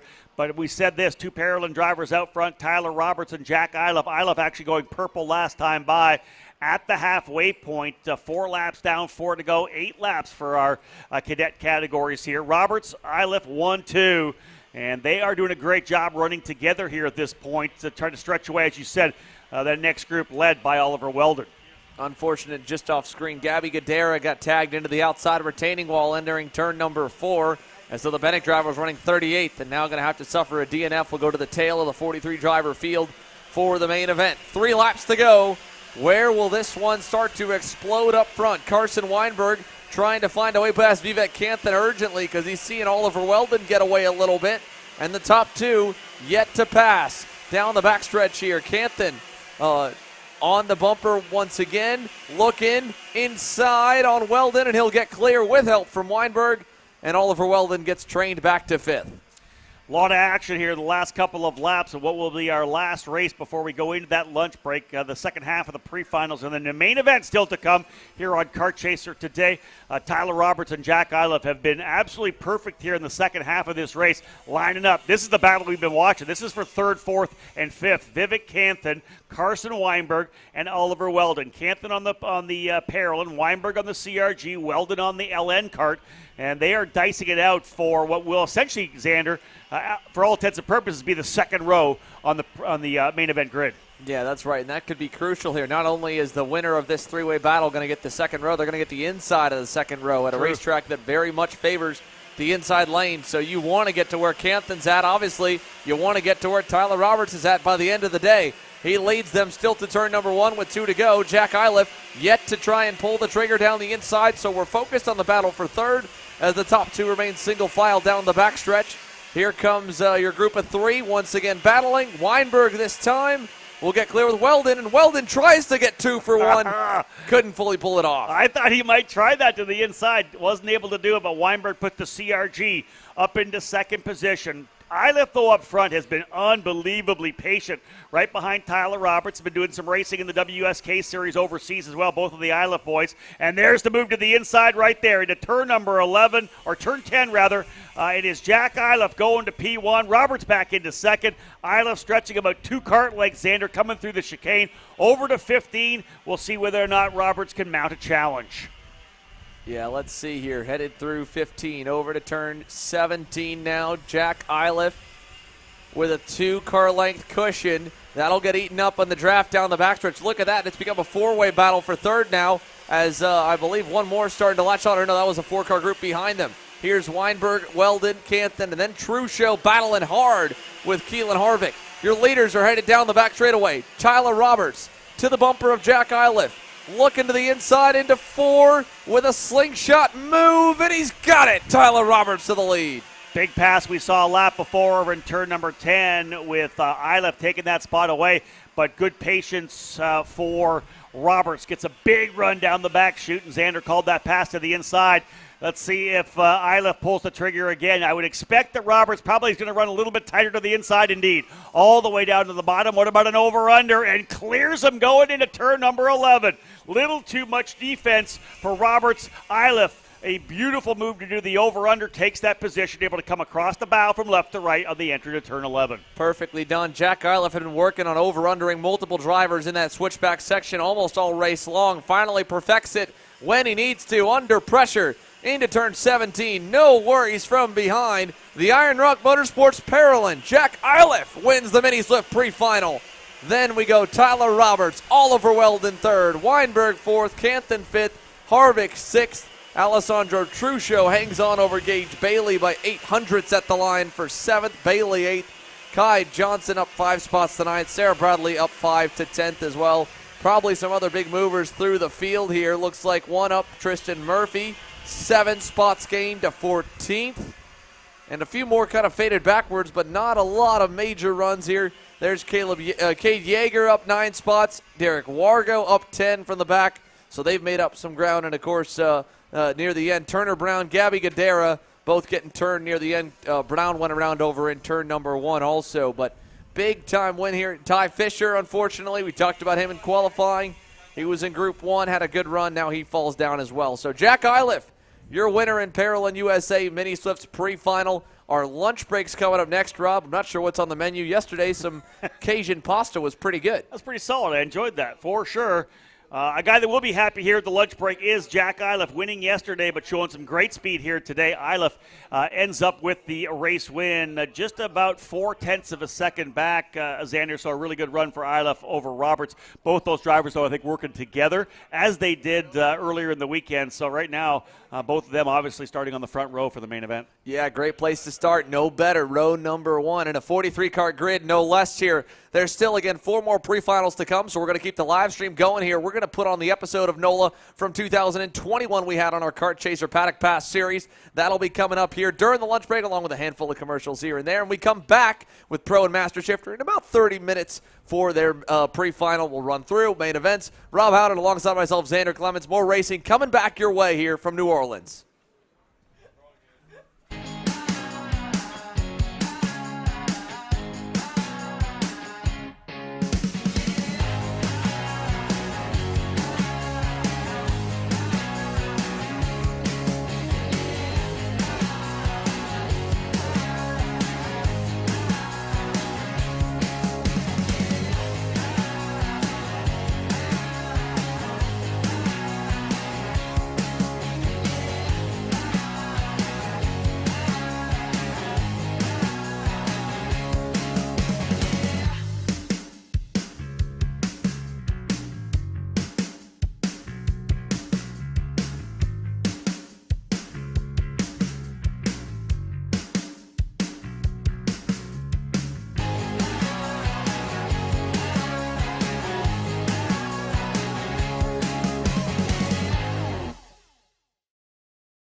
Max, first of all, how are the ribs feeling so far? You know, they were better when I first got here, but we're making do with it, having to not be able to take most of the curves, but you know, I'm a racer, so I want to go as fast as I can, so I'm sacrificing the ribs a little bit in some sections, but hopefully they hold out for this, for the mains, and hopefully they hold out, to be honest. We got a lot of purple up front. You know, Biggs is up there. Bryson qualified pole today. Ryan's obviously up there. Are you guys being told to race any different way or race any bit harder? Do you want to race them harder? I mean, obviously I want to win, but I know that we're all teammates, so I'm not going to try and screw one of them up to, I guess, better myself. But I mean, when it comes down to the last couple laps, it's game on and stuff, so hopefully I come out on top. But I mean, as long as the team's doing good, I mean, it's a good weekend, so yeah. Sweet. Well, good luck. Thank you. All right, we got a little break after this one here. This track's been pretty good to you in the past. It's been up and down, I guess. I don't know what you're talking about. Pretty good. It's been terrible for me. You I've never finished on the podium here, man. It's been a rough time coming here. So, I mean, last year, before obviously the COVID shutdown, we were relatively quick. We were fastest in happy hour, which doesn't mean much outside of being fastest in happy hour. So, like, yeah, I mean, we're not slow here. We definitely have some pace, and hopefully we can turn that into some good results this weekend. But it's going to be a fight. You can't pull away here. You get on the straightaway and it's like 310, so yeah, you can't pull away, and it doesn't matter how hard you try. You can't do it. So regardless of how fast you are, it's going to be a fight with whoever, you know.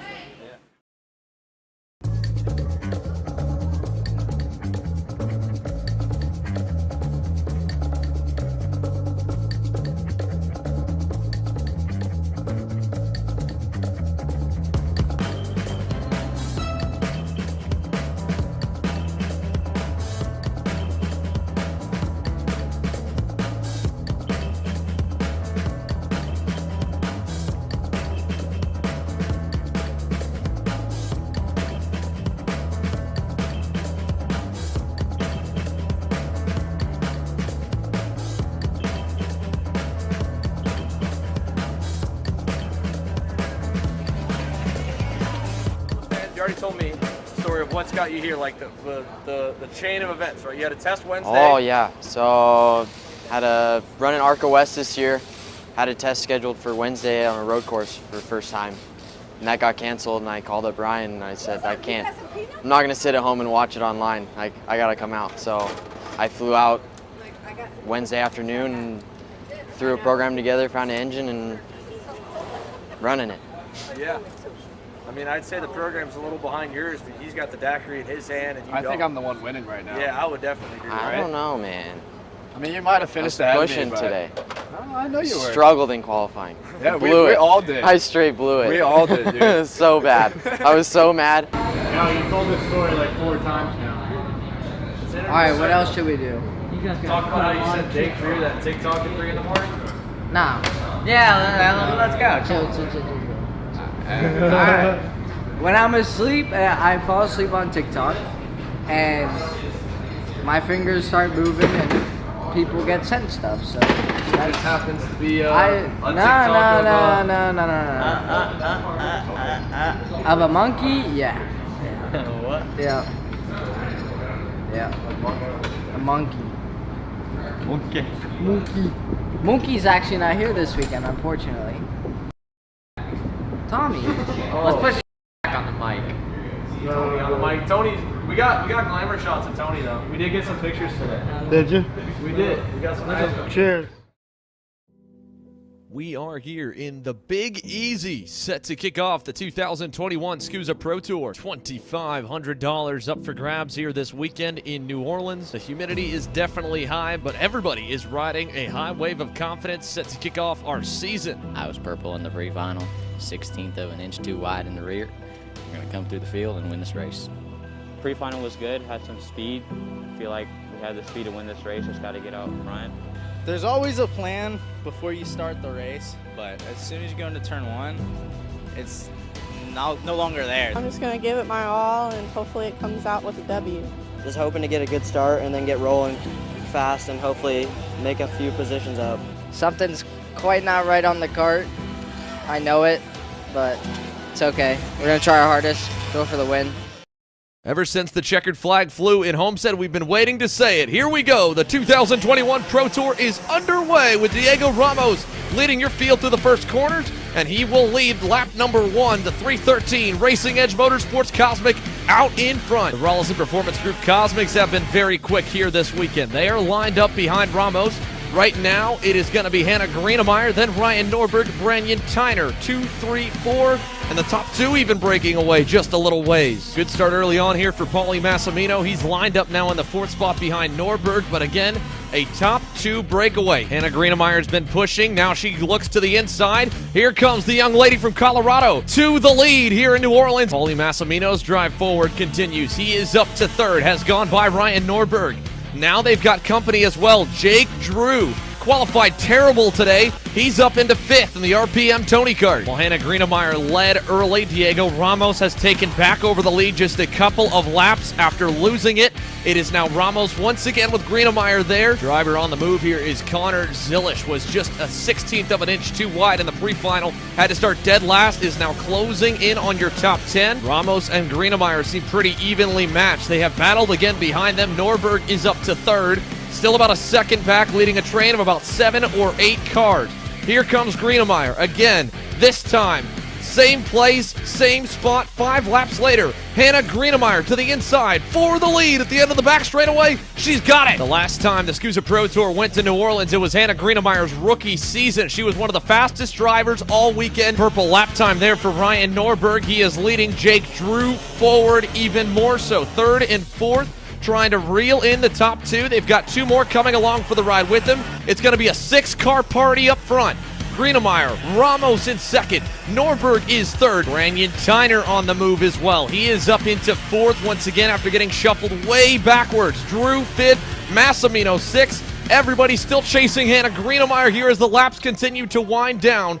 The young lady from Denver, Colorado, showing the way out in front. There has never been a female SuperKarts USA Pro Tour race winner. There have been female champions. There have been female podium finishers. Hannah Greenemeyer has already broken through the barrier to win a SKUSA Winter Series race. She's looking for national win number 2. 5 kart lengths out back to Diego Ramos. White flag in the air. One more time through. Greenemeyer looks out back. All clear. Hannah Greenemeyer is going to get it done here in New Orleans.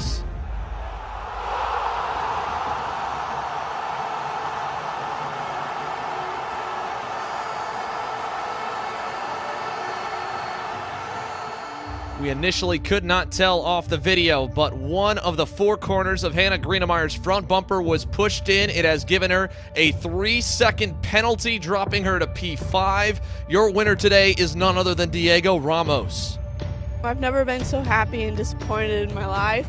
Yeah, it was a good race, and I didn't do anything dirty to get the bumper in. It's just a result of first corner. Me and my team had a plan in the beginning. Didn't go to plan, and I just kind of got screwed over by it, but had some CV, see what we can do tomorrow.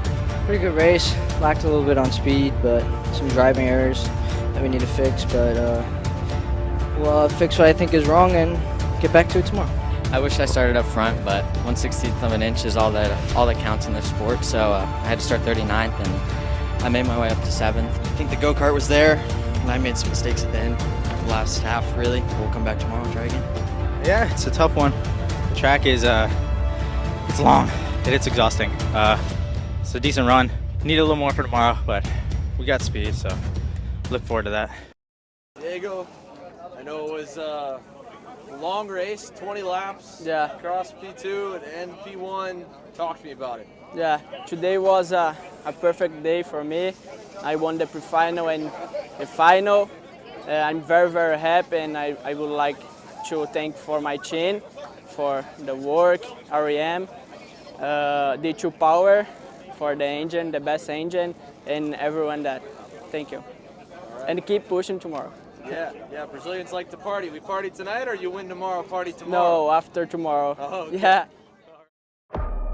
Welcome back, ladies and gentlemen. Day 2 at NOLA Motorsports Park. I'm ready to go get the W today. I'm not looking for a bumper today, but we'll see how it goes. Starting on pole, looking to get the win. Hopefully that Wendy's burger I ate about 5 minutes ago does me well. As Connor Zilich's favorite karting driver, I'm coming. Feeling good. The kart's been good all day, and hopefully it's a good one, and we'll just send it. This race is probably going to be pretty ugly for me, so I'm hoping it starts raining midway through. Maybe I can come back after that, but besides that, I just hope I have the pace to run up front. Here we go, Connor Zilich, big time jump for the 372. The Nitro Kart leads your field down to turn number 1. Whole shot given to the North Carolina native, and he's brought the entire inside lane with him to the front. Hannah Greenemeyer into second from third. Thomas Nevo up to P3 from P5. Nevo up to second, closing in. Here he is right on Zilich. 1 kart length away as we work early on. This one looking to be a fight already. The PSL Karting Burrell Hart wanting to go to the front. Thomas Nevo, your leader down the back straightaway. First lead change of the main event. Early driver on the move is Ryan Norberg. Inside on Brandon Tyner, got it. Ryan Norberg rolled off 18th. He is carving his way through the midfield right now, trying to make a charge towards the front. The leaders continuing to battle is going to back them up. Connor Zilich has gone back through to the lead. Thomas Nevo, Diego Ramos, they're going to work together, and they will freight train by the Nitro Kart driver. First and second for the 2 foreigners, the Brazilian P2, Canada P1. That would be a wild way to start the North American SKUSA Pro Tour, to have 2 international drivers as your first 2 round winners. Gap beginning to build now for your top 2. Diego Ramos, Thomas Nevo, little gap back to Luca Mars, who has gone forward. Up into third, now back down on the order. Zilich to P3. Hannah Greenemeyer up into the top 5 once again. That long back straightaway here at NOLA Motorsports Park almost makes it where you have to have a dancing partner to try and get some separation, because the draft just keeps the field together so well. Now we look back to third. Hannah Greenemeyer, the driver on the move. She is trying to right the wrongs of yesterday. The driver that should have walked away with a second career pro national win did not, due to a small bumper penalty, and Hannah Greenemeyer has now cut that gap down. Hannah Greenemeyer is right there, half a kart length back from Thomas Nevo, starting to apply pressure there for P2. Diego Ramos, a little lead out front, not too big though. They will absolutely catch him in the draft. New leader, Thomas Nevo, with help from Hannah Greenemeyer. They have freight trained by Diego Ramos. Ryan Norberg and Brandon Tyner have both been working their way through. They are now inside the top 10, starting to close in towards your top 5. Whenever one goes, the next one goes couple turns later. They have been consistently lapping faster than the race leaders. Thomas Nevo, Diego Ramos, Connor Zilich, 1, 2, 3. Hannah Greenemeyer now out in front. But here they come once again, 3 wide for the lead nearly. Ramos backs out of it, but they're all going to try and freight train the Colorado native. Greenemeyer now down to third. Make it fourth. Zilich is trying to find a way by. He'll bounce the curbing. He's through. Now here comes John Burke for P4. He's got it. Greenemeyer down to P5 here in just as many corners, and Ryan Norberg is there. She slides wide. Greenemeyer down to 6th, now down to 7th. Hannah Greenemeyer has completely lost touch with your leading group of 6. Back-to-back corners are running the outside lane, getting the marbles on the tires. She lost a ton of ground the last few laps. Now, it is a 3-driver breakaway as Norberg goes through to 4th. This is just surreal. Flying Ryan Norberg into the lead pack from P18. Unbelievable.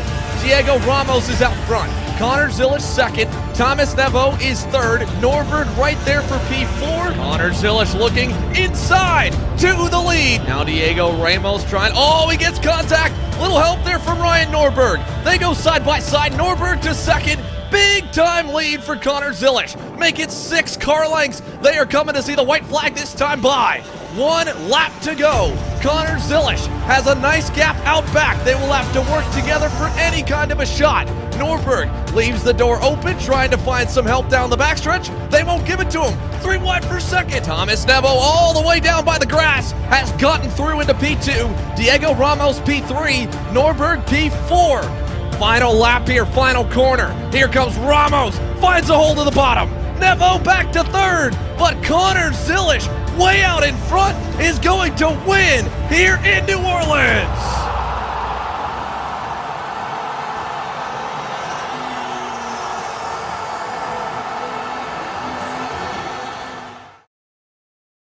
I can't believe I won that one. It came down to the last lap. I got to the lead where I wanted to and was able to win. It was a good race, showed some teamwork, showed some pace, and right up there, I just couldn't do anything with it when I got up there. Get them next time. 4th from 19th ain't bad. I'm pretty sure we're one of the fastest guys, if not the fastest. So it's a decent way to end the weekend. Yeah, the race is very crazy, but I think the race is good. It was a good race overall. I didn't do my best in the last corner, left a bit of room for Diego and got third. So, Connor, pretty good battle there to end the weekend. That was a heck of a race. Talk to me about it. Oh yeah, I got shuffled back to 5th at the start. I just kind of played it slow and was able to make my way back up towards the end of the race and capitalized on some mistakes by other drivers and got to the lead and held it the last 2 laps and was able to get the win. I'm surprised I was able to win that race. Hannah was really fast, Diego was fast, everyone was fast, and I honestly didn't think I had it, but thanks to Allison Racing Engines and Nitro Kart for all the help this weekend. And that's a wrap, guys. 4 weeks straight of Kart Chaser videos concluding here in New Orleans. You can see behind me the paddock's packing up. So are we. We're going to have a couple weeks off before the next race back in Indiana for the US Pro Kart Series at Newcastle. Until then, thank you for watching. And as always, if you want to support the boys, check out shopkartchaser.com. It helps us out, helps us get to more races, helps us bring more races to you guys.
USA, a top-level performance team with unmatched hospitality, offering a full-service driver development program with year-round testing available in Miami, Florida, and the official North America racing team of Parolin Racing Chassis. Chassis and parts available at ParolinUSA.com.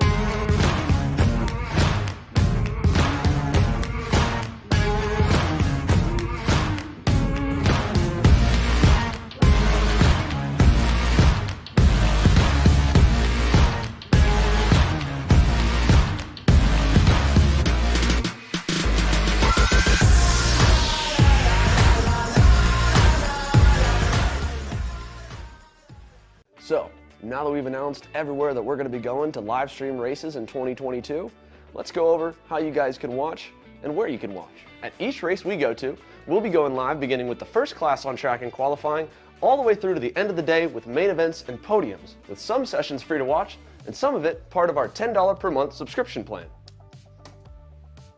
For every qualifying session, heat race, pre-final, and or last chance qualifier, you'll be able to watch free on our YouTube page, our Facebook page, and the Series or Promoters Facebook pages as well. Then, if you want to watch the main events live, you'll be able to do that on our YouTube channel's premium subscription for $10 per month. And if you can't afford to do it, you'll be able to watch the replay of the main events for free after the race weekend's over. To sign up for our $10 per month premium subscription on YouTube, it's super simple. As long as you're signed into your YouTube account, go to our page, hit the join button, put in your payment information, and you'll notice even at the bottom, YouTube doesn't bill you until the 30th day of the first month. Now you may be wondering, why even do a subscription plan at all? And the truth is, broadcasts are expensive. We've got a big team to put on these productions, and even with the help of the series and event promoters and advertisers, it still costs a lot. And we also want to do them bigger and better every single event we go to. And hey, if you can't or don't want to join the $10 per month subscription plan, you can still watch all the racing sessions with qualifying, heat races, pre-finals, LCQs live for free, and of course the main events on replay after the race weekend. But if you do want to join our $10 per month subscription membership plan and you join before we go live on Saturday, January 8th at AMR Motorplex in Homestead for our first event of the year, you'll be entered into a t-shirt giveaway for our limited edition Kart Chaser Miami t-shirt, the first of the city limited edition t-shirts we'll be doing this year. In the end, we're only here because of all the love and support you guys have shown us and continue to show us, whether it's liking, commenting, and sharing on all of our posts, supporting us through our apparel options, and any other way following along with the journey so far. And we can't wait to get the year started live from Miami. I'm David Serra, 18-time Australian karting champion, and we're launching Kart Class. Kart Class is an advanced digital training program that suits a driver who's just starting out in the sport, all the way to the driver looking to win a national championship. In this program, you're going to be learning about how to find the ideal racing line and what an apex is, braking and throttle markers, wet weather racing lines, and how to overtake other competitors. We target how to brake in the wet weather, and we look on the mental side of kart racing as well with our mental skills coach. At the completion of this program, you'll be lighting up purple sectors in qualifying, know when to defend on the opening laps, and how to pressure your opposition into mistakes. We teach you the tools to be resilient and how to get in the right frame of mind before a race. We look to complete the whole package by getting a strong mindset, a driving style to suit all conditions, strategizing your race, and getting the last 1% from your team. We'll teach you how to win the final lap of a race, driving the wet like Max Verstappen, and creating the perfect bubble for yourself to mentally be in the zone. To find out more, click the link below.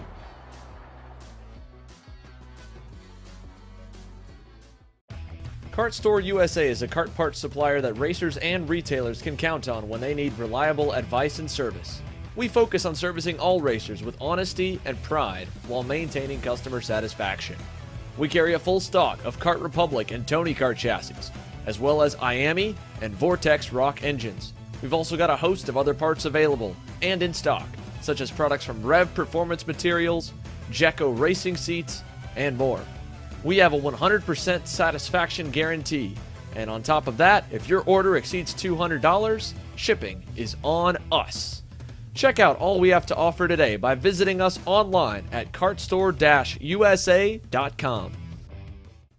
As the Western importer of the Praga and Formula K chassis brands, Leading Edge Motorsports is a high-performance kart shop and race team with a simple mission: teach others the joy of high-performance driving, supply our customers with the highest quality products and services, and most of all, win races. With our remarkable racing inventory, expert services, and top-ranked national-level team to back it up, we'll help to get your new kart racing package up and running fast. From arrive and drive service to kart preparation and driver coaching to the parts you need to get you back on the racetrack, Leading Edge Motorsports is the industry answer.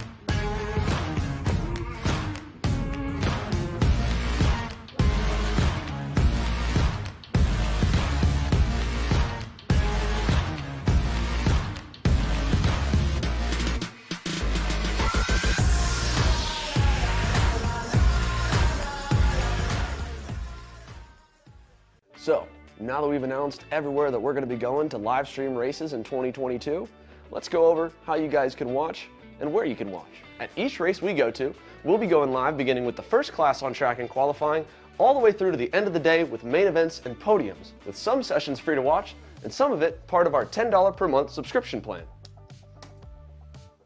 For every qualifying session, heat race, pre-final, and/or last chance qualifier, you'll be able to watch free on our YouTube page, our Facebook page, and the Series of Promoters Facebook pages as well.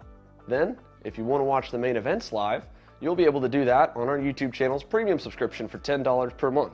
And if you can't afford to do it, you'll be able to watch the replay of the main events for free after the race weekend's over. To sign up for our $10 per month premium subscription on YouTube, it's super simple. As long as you're signed into your YouTube account, go to our page, hit the join button, put in your payment information, and you'll notice even at the bottom, YouTube doesn't bill you until the 30th day of the first month. Now you may be wondering, why even do a subscription plan at all? And the truth is, broadcasts are expensive. We've got a big team to put on these productions, and even with the help of the series and event promoters and advertisers, it still costs a lot. And we also want to do them bigger and better every single event we go to.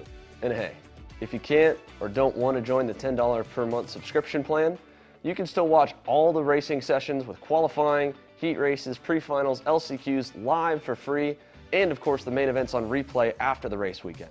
But if you do want to join our $10 per month subscription membership plan and you join before we go live on Saturday, January 8th at AMR Motorplex in Homestead for our first event of the year, you'll be entered into a t-shirt giveaway for our limited edition Kart Chaser Miami t-shirt, the first of the city limited edition t-shirts we'll be doing this year. Welcome back, ladies and gentlemen, live here at NOLA Motorsports Park for round number 2 of the SuperKarts USA Pro Tour. Rob Howden alongside Xander Clemens here on Kart Chaser. Thank you so much for tuning into the live broadcast here throughout the weekend.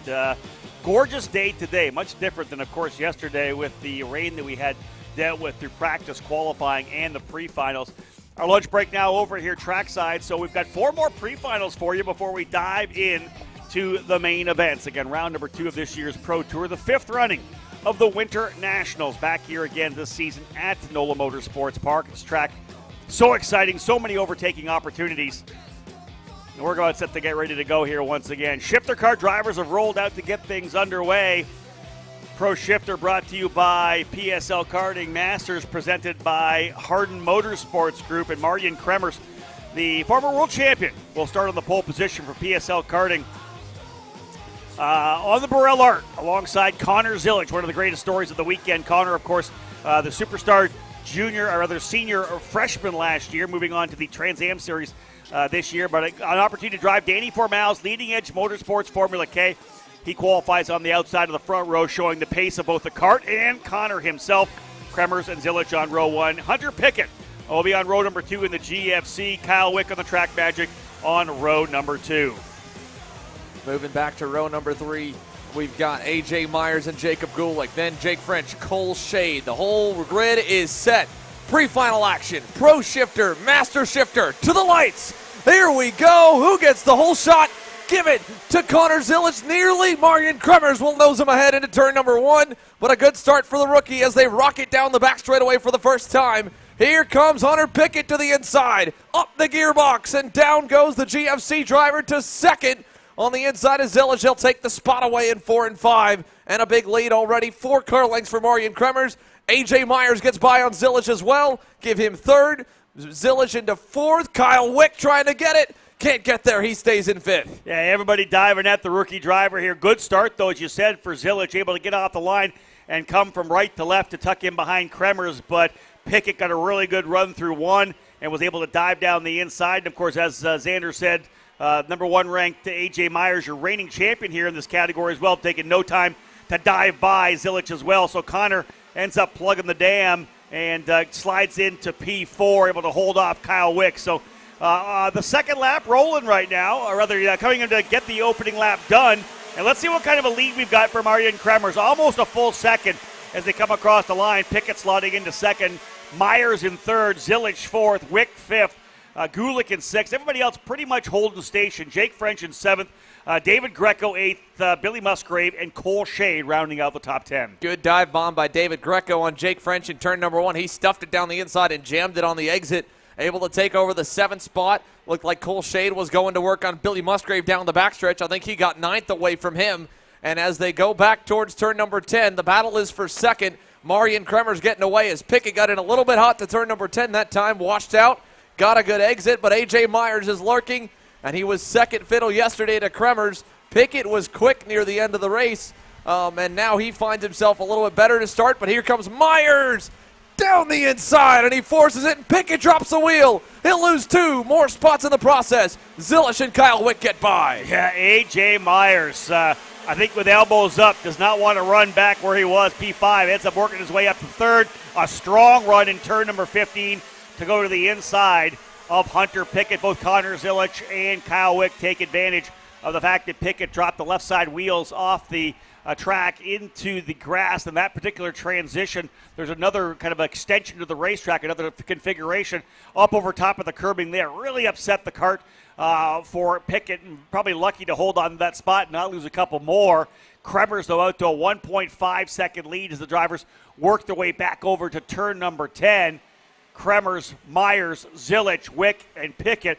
This will be a good test for Zilic, really. Of course, ran the race yesterday, but to see what he can do now after a day in the kart, running to 10-lapper here in the pre-main, looking pretty good here, P3. All told, Connor Zilic having a strong run. Yeah, very strong run here. He's losing a little bit to A.J. Myers, and Kyle Wick is kind of bearing down again as we see Jake French down the inside on David Greco. He'll take the spot back from his PSL karting teammate. And Myers with a good run out of turn number 1 will pick up French here out of 1 as well. He's now going to get to go to work on Jacob Gulick just up the road. So there go your 2 PSL karting Braille Arts behind Marian Kremers. They are 7th and 8th on the racetrack, trying to hunt down the GFC man Jacob Gulick just ahead of him. He leads that group. Cole Shade behind them. Billy Musgrave is there. Then it's Michael Stevens in the 11th spot. And there goes French. Nice dive down the inside on Gulick. He'll get to 6th. So Jake French starting to roll as he gets his way closer to the top 5. Again, had to come from the rear yesterday after the rain tire issue in the pre-final, putting the wrong set on, sent him to the tail end of the field after driving forward in that crazy pre-final in the wet. Greco going to get Gulick as well into turn 13, and the pair will start to dig forward. Next up on the hit list will be Hunter Pickett, but he's a good ways up the road with Greco having Gulick, Shade, and Musgrave all lined up behind him. Yeah, last time by, Myers about a 1/10 of a second quicker than Kremers. This time by a 60.7 to a 60.6, almost 2/10 quicker. This time for A.J. Myers as he closes that gap to 1.2 seconds. 6 laps still to go. Myers, who started 5th, up into 2nd. That would be an interesting front row. Kremers alongside Myers. Here's a pass coming down the back straightaway as well. Good scrap, a little deeper in the field, but you can see them working through right there. That is, I think, back for Cole Shade and Billy Musgrave potentially battling for 9th position. One of the Track Magic carts. And, of course, then the American-made factory kart for Billy Musgrave. That, again, for 9th position. Yeah, Musgrave, a crossover on crossover with himself and Shade going back and forth. That battle now back in the way of Musgrave, but Shade's still right on his heels. Annie Rule leads the next group. She's gone ahead of Michael Stevens for the 11th spot. Back up front here, we have a battle looming for third. Kyle Wick bearing down on Connor Zilish in the Leading Edge Motorsports FK. Cross flags in the air. Marion Kremers leads. A.J. Myers, 1/10 of a second quicker last time by. He's chipping away with 6 to go. Yeah, 1.2 back. Not enough to close up to Kremers, but nonetheless, you keep putting those good laps down. You know you're going to feel strong and be able to make a move. Here we go further back. That is a battle, I believe, for third spot. That's Kyle Wick to the inside of Zilic. Made a move down the back straightaway. Tucked the track magic to the bottom. The former SKUSA Pro Tour champion now up into third position. His best lap, though, about 0.3 of a second off that of Kremers, who laid down a 60.374 on lap number 2. Nonetheless, Kremers, Myers, Wick now 1, 2, 3. This is where you go into why Marion Kremers is at the level that he is and why he is a world champion, multi-time factory driver for years on end. Now the PSL karting leading man in the single-speed classes, pulling double duty here this week, back in the gearbox category where he made his name internationally known. And you'll see, of course, he hit that lap early, built that gap with an amazing lap on cold tires off the lead. I mean, he got 9/10 at the end of lap number 1, added a few tenths to it. Now he can kind of play the tire management game, dial things back, not overheat the tires, not overdrive them, so he still has a really good set for the final. A.J. Myers can kind of do the same if he thinks he can maybe cruise a little bit and keep Kyle Wick at bay because, like you said, Rob, 4 laps to go already, a short pre-final. Not much AJ's going to be able to do to run down Marion without a big mistake. You know, the funny thing, Xander, if you're around American shifter kart racing over the last, couple of decades, that was something that was the trademark of Gary Carlton as well. He'd pull out quickly to a 2-3 of a second advantage, gap it to maybe 4 or 5 tenths, and he would hold that for the entire race. He would take care of the tires, didn't need to stretch to 3 or 4 or 5 seconds. As long as it was over 5, a half a second, he was fine. Kremers doing the same thing out to a 1.4 second lead. And his lap times have been really, really consistent. Within a couple of tenths of a second, Kremers was actually about a tenth, almost 2 tenths quicker than A.J. Myers last time by. This time a 60.6 to 60.8. Kremers stretching out another 2 tenths of a second with 3 to go. Yeah, again, I think Myers may be dialing things back a little bit. He knows that as he's monitoring the gap back to Kyle Wick. However, Connor Zilish cannot do that. Here comes Hunter Pickett. Slingshot down the inside to turn number 4. And a good run down the backstretch. Move Hunter Pickett in the GFC up to 4th. Zilish drops back into 5th. That'll line him on the inside of row number 3 for the final. Was able to throw down a good hot lap early. Has kind of faded here as this pre-final has gone on. But 2.5 laps remaining. No one really else should catch him. I think Jake French going to be too far back to get there. So he can just kind of ride at this point. And again, go to work on the Challenge of the Americas 2022 champ. 2 reigning SKUSA Pro Tour champs and a former world champion in front of him. I mean, that's not a bad group to be around whatsoever. Yeah, you think behind them, Jake French, a former Pro Tour champion as well. There's just so much talent right around here. French runs 6th, Greco in 7th, Gulick 8th, Shade 9th, and Billy Musgrave capping off the top 10. Double sticks in the air for Marion Kremers as he goes down the back straightaway once again here. The gap at the line, 1.6 seconds, holding even there. We see the top 3, the gap opening up already from Kyle Wick and Hunter Pickett back to Connor Zilish, who is fading back towards Jake French there, currently running 5th, French against 6th. You can see it spread out as well through the rest of the grouping with a lap and a half remaining. Again, a whole shot, a nice opening lap while they battled a bit behind him. Marion Kremers has managed this race beautifully here. Just 1 lap to go this time by, and it'll be another flag-to-flag victory for the guy from the Netherlands. Marion Kremers takes them over to turn 15. I would say that A.J. Myers would like to keep pushing and try to get the pole, but really he's done what he needed to do, right? Started 5th inside of row number 3, moves his way up to 2nd. Now he's going to start on the outside of the front row. He'll get a chance to whole shot Kremers to take the lead. The 2 of them can go to work at that point. Kyle Wick and Hunter Pickett, the 2 GFC drivers, will be on row number 2 if it finishes as it is right now. Connor Zilic alongside Jake French. So really for A.J. Myers, he has done what he wanted to do. That's get myself back up to within striking distance so Kremers can't pull away on that opening lap like he did here in the pre-final. Exactly. We saw David Greco get a whole shot yesterday from the outside lane, so it is entirely possible. Marion Kremers is not immune to losing out off the start, but he has just had such good outlaps. Like you said, Rob, the big thing will be getting in front of him to start the main event later on today. If he can get that jump into turn number 1, get ahead, or at least pressure him into the opening couple laps, force him on the defense mode where he can keep him close till the tires come in for everybody else, then we've got a race, because we've watched the gap back and forth through this pre-final. It's kind of stayed even. Whether either one of them saving or pushing is still up in the air, but Marian Kremers could get a little bit of a pressure in the main. Final lap on the racetrack for Marian Kremers, and he will roll out onto the front straightaway. Checker flag in the hands of our starter, Aaron Likens, and Kremers wins by less than a second. Backed it down in a big way on that final circuit. 0.929 the gap between first and second. Kyle Wick coming home in third spot. Hunter Pickett in fourth. So Wick up a spot. Myers up 3. So it'll be Kremers and Myers on row 1 for the main event. Wick and Pickett on row 2. Connor Zilic will be alongside Jake French on row 3. David Greco and Jacob Gulick row 4. Cole Shade and Billy Musgrave on row number 5. And in the Masters category, Vincent Cassard able to get well out in front of Victor Jimenez. Tim DeBeloy ending up in third. Anthony Stifler in fourth. Robert Feige in fifth. And Ken Schilling only getting 6 laps of the 10 in. And again, this was coming down to another battle between Cassard and Jimenez, as we saw yesterday as well. But up front, as Xander said, Marian Kremers gets the whole shot.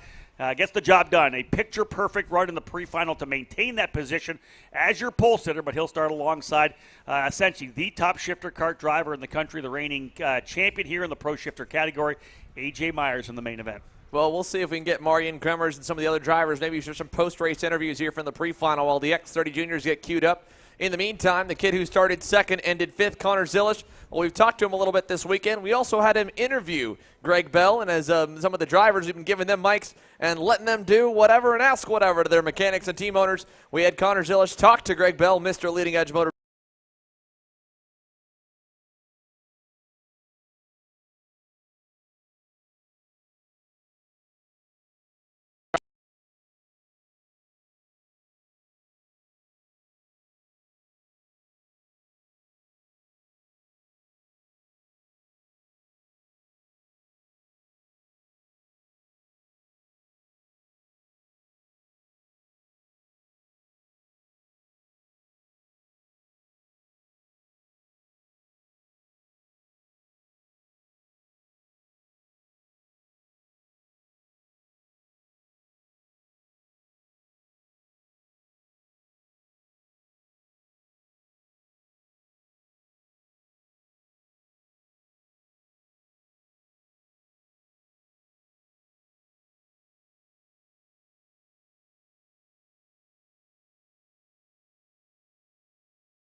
Back live here at NOLA Motorsports Park as we get set to go for X30 Junior. The field set. Caleb Gaffera on the pole alongside Elio Mesa, and they are underway. Gaffera going to take the lead, coming across a little bit to the middle of the racetrack as they work their way through turn number 1, 2, and 3. X30 Junior now underway, Xander, as their 10-lap pre-final rolling down the back straightaway. Little bit of chaos down in turn number 3 and a battle down to turn number 4. We've got Kyle Wick queued up. We'll talk to him in a moment once the first lap's complete, but it is chaos up front. Aiden Ingrata with a great start here from second takes over the lead. Gaffera's dropped back a couple spots, and they're all trying to find a place in line as they go for turn number 10. Looks like all the front runners have at least made it through the melee of the first lap. And it is Ingrata, followed by Elio Meza, then Gaffera, then I believe Ernesto Rivera, and then more as they head through 11 and 12 towards 13 and 14. Tightly packed group. They're single file for the entire train over to turn number 15, chasing the Canadian national champion Aiden Ingrata. Obviously, the opening lap, a little chaotic. That big run down into turn number 3, the long back straightaway, stacking everybody back up. Gaffera, who led through turn number 1, finds himself into P3, and it's Ingrata in the Speed Concepts Racing Red Speed out front. Here comes Gaffaro looking to the inside now on Elio Mesa. Not quite sure if that move was able to work. They'll work their way out of the back straightaway again. Ingrata trying to stretch away, letting those behind him battle it out. Ingrata down into turn number 3 through 3 and 4. Pretty solid lead group, though, still. You can see everybody nose to tail. We didn't have the chaos that would break away a top 3 or a top 4 as they pound their way through the single file section of the racetrack, 5, 6, and 7 into turn number 8. Xander and still Ingrata working his way out of 9 as the leader. Yeah, big names back in the field there. Braden Carr's down outside the top 10, right around with Christian Miles. I mean, it's a long train. We'll cut for a moment, but keep a lot of the picture on the racing here. Let's send it down to Kendall. She's caught up with Kyle Wick, and a good run through the pre-final puts the GFC Trek Magic driver in the hunt for the main. Hi, I'm here with Kyle Wick, who finished 3rd in Pro Shifter. You started 4th, dropped back to 5th, and then put in the work to get 3rd. How are you feeling right now?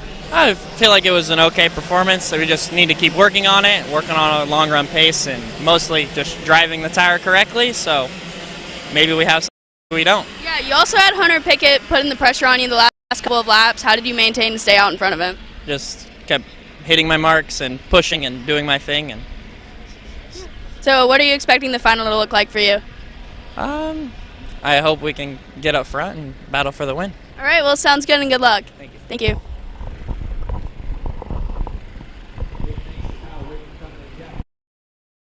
Farah, you can see, has taken over the lead with a good move down the back straightaway. Ingrata back to 2nd, Meza still 3rd, Rivera still 4th. Not a lot of other changes inside that lead group. They're all kind of playing about as smart as they can here, Rob. Like you said, there hasn't been that mid-pack explosion that has broken the pack up. It's all still loosely tied together. I mean, we're talking all the way down to Fernando Luque and Max Taylor, 12th, 13th. I mean, it goes back to probably Enzo Vidmontian in 15th. Yeah, then you've got your first little gap of almost a second. Otherwise, everybody potentially nose to tail. Max Taylor was actually purple last time by. Gaffaro this time resetting fast lap. He'll pull about 0.3 of a second. Call that 3 kart lengths on Aiden Ingrata. May not last much down the back straight. No, big draft coming down the back chute as they'll work right up there onto the bumper of Caleb Gaffaro. You can see a kind of a gap from 4th back. That would be Ernesto Rivera as Elio Mesa and Ingrata reeling up on Caleb Gaffaro there down the back straightaway. That little bit of a gap from Rivera back to Jesus Vasquez Jr. in 5th. So far, the leaders running closely together. We know that Ingrata led early, but it was Caleb Gaffaro who kind of was on the move, had a desire to get himself to P1 and worked his way up there. Ingrata since then, though, Xander, has been, I think, a little more comfortable to slot into 2nd spot. Ooh, nice move there just at the edge of the chop by Brandon Carr. He's able to get up one more, trying to dig towards the top 5 as he gets by Parker DeLong. Here comes Gaffaro leading the group on into the second to last and into the last corner as Elio Meza, like you said, has faded back a couple car lengths now. Gaffaro all the way up to the edge of the runoff there out of the final turn. Interesting to see as that runoff has been cleaned off throughout the day. Now we're seeing more drivers use it because we had a green racetrack, so there's not nearly as many marbles on the racetrack. That's the extra rubber pieces that'll make it very treacherous off the line. And initially there was obviously still some dirt and grime and mud there from earlier, but now enough guys have gone wide that I think that's a clean part of the racetrack that maybe they were going only halfway on before. We're seeing some guys go all the way to the edge of the red runoff. And the more time they use it, right, Xander, the more rubber gets down. They're pounding rubber on the side load as they come across that part of the racetrack. Oh, problems for Jesus Vasquez Jr. That's from P6 into the scale line. Not sure what the deal is here for Jesus Vasquez Jr., but the Nash Motorsports EOS Kart driver is going to come into the scale line and retire. It'll put him back to 30th or so. Gaffaro leads them into turn 15 here with Meza back on the bumper thanks to a huge push from Aiden Ingrata down the back straightaway. And that does open things up, like we said, because he was kind of sitting there in that 6th position, so a lot bigger gap from Garcia now back to Parker DeLong, who will inherit the 6th position. Vasquez into pit lane. That moves DeLong up to 6th. Christian Miles up to 7th, and Brandon Carr up to 8th. Miles up 4 spots. Carr up 5. Max Taylor up 5 to 9th. And Fernando Luque now into the top 10 as well. He started 12th. He's 10th position as Gaffaro continues to lead as they work their way into the, 5, 6, 7 combination of corners. Gaffaro, Meza, Ingrata, Rivera, and Garcia. Front-running quintet separated by less than 0.9 of a second. Good pass there into turn number 4 by Ernesto Rivera. He was able to get by Ingrata, takes over 3rd. little bit of a gap now to Meza and Gaffera, who were the top two, it looked like, yesterday. So that gap will probably still get eaten up. They're not way out of the gauntlet yet, as we see now with Rivera getting some help from Ingrata going into 15. Then we look further back. You can find some other drivers trying to come forward. Here's Christian Miles, and there's this massive group behind Fernando Luque, Vid Montien, Sebastian Weldon's in that mix, Cooper Shipman in it as well. All outside the top 10, battling down to turn 1, right behind Max Taylor. And they were side by side going in. Looks like Vid Montien able to get by Luque along with help from Sebastian Weldon. Got another driver off down at the bottom of turn number 10. One of the Orsolone Tony Karts is out as Weldon takes that group again down the inside into turn number 4. I like the way this front running group is lining up, because Elio Mesa back into it again. We saw Elio win yesterday in KA100 Junior. It was Gaffera that was able to get the X30 win. This time they're kind of flopping back and forth. Gaffera going to try to hold off Mesa here right now. I think this is going to be a battle we're going to see throughout the season. Both of these young drivers look primed for career seasons nationally, Xander. And another driver's gone off as well. That should be the 778 of Julian DaCosta, I believe. He was running 20th. The RPM Tony Kart off the racetrack in turn 10. Here's your leaders again coming through the final corner, turn 17. Gaffera with the lead again, using all of that extension off the side of the track, as Xander had mentioned before. Gaffera across the line, 3 laps to go. Mesa, Ingrata, and Garcia turn their fastest laps. Still the lead for Gaffera. Max Taylor from P8 going purple, but here's that run down the straightaway again. Look at Mesa. Xander trying to push Gaffera away, making a 2-driver battle. See if they can't leave Ingrata and Garcia behind. Yeah, Ernesto Rivera beginning to struggle a little bit as he starts to lose some ground to the top 4. Garcia helping Ingrata get back up there. So the Speed Concepts Racing Red Speed back only a kart length away. Then it's the MPG Motorsports Will Power Car to Max Garcia in the 4th spot, just about 3 or 4 karts ahead of Rivera. Now, Rivera can close up in the infield when you got 4 karts like this, having to brake earlier on the accordion effect. He can go in deeper to the normal braking points and close on up. So he's able to do so. Just did not get a good run down the backstretch, it seemed, and is kind of on the verge of losing touch with these two right here, 3rd and 4th, Ingrata and Garcia. In any case, 4 drivers, nearly 5, 2 laps remaining here. Double sticks in the air for Caleb Gaffera. Again, that mindset is, what do I got to do here? I want to make sure I've got a good starting spot for the main event, but I also need full points if I'm trying to win a championship. Gaffera, of course, coming off that big victory yesterday, would love to be able to leave NOLA with a couple of race wins. There's a pass for 3rd position. Garcia going to the inside, Ingrata. So move Garcia in the Will Power Kart now up into the 3rd position. Mesa and Gaffera pounding that curb coming through turn number 6. And again, as they work their way through those S's, drivers still nose to tail. Mesa, Xander, has not given up at all, has not let Gaffera pull away at any bit. Right there with him coming out of turn number 11 through the chicane. That may be about the biggest gap that Gaffera's had. Got a little bit of a better run through there. Will hold a length into turn number 15. Elio Mays has been glued to the rear bumper of Caleb Gaffera all race long since he got to it. Now he's going to need a little help to get back to it here. He's a kart length back from the start of the lap. That honestly might be better, because when you can start a little bit further back, you can really slingshot him by the end of the back straightaway. Garcia's tucked behind him. He's been a great pusher all race long. Here they come down the backstretch. Gaffera, 1 kart length out in front. He knows the pressure's coming. Here comes Mesa to the inside. He'll try and close it. Garcia's going to come as well. Gaffera gets freight trained to 3rd. Now he goes on Garcia to 5. Can't fully get there. Garcia gives it to him. Gaffera back to 2nd. Garcia 3rd. And Mesa with a 2-car length gap. What a great final lap here, and that was a nice over-under after Garcia made the move on Gaffera. He was able to get back underneath, and wise move for Garcia. No need to kind of challenge over there in the second part of that double apex left-hander. Both drivers could have been off the racetrack. Better to sit back into that position and hold on. The work the way out of 11. Is Gaffera close enough at all to find a way back by Elio Mesa? They'll work to 15 right now. Mesa with a strong lead. That's about 3 or 4, maybe 5 kart lengths coming out of the corner. They're not going to be anywhere near. In fact, Gaffera are going to have to run the defensive line, if anything, to hold off Garcia, who's got Ingrata on him as well. So, indeed, Mesa, a great final lap. 0.4 of a second. He beats out Caleb Gaffera. Aiden Ingrata with that final corner pass getting to the inside of Max Garcia.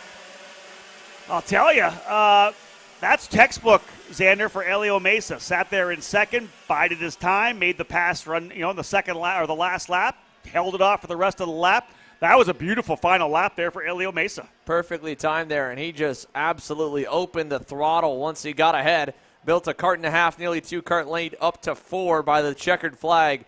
So the kid from Houston, Texas, Elio Mesa, with a big-time performance in the works here this weekend. He'll be starting on the point for the Rollison Performance Group X30 Junior class. We got a commercial break upcoming. When we come back, X30 Masters presented by Avinco Tires, and a bunch of pre-race interviews coming your way before the X30 Senior Pre-final.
USA, a top-level performance team with unmatched hospitality, offering a full-service driver development program with year-round testing available in Miami, Florida, and the official North America racing team of Parolin Racing Chassis. Chassis and parts available at ParolinUSA.com.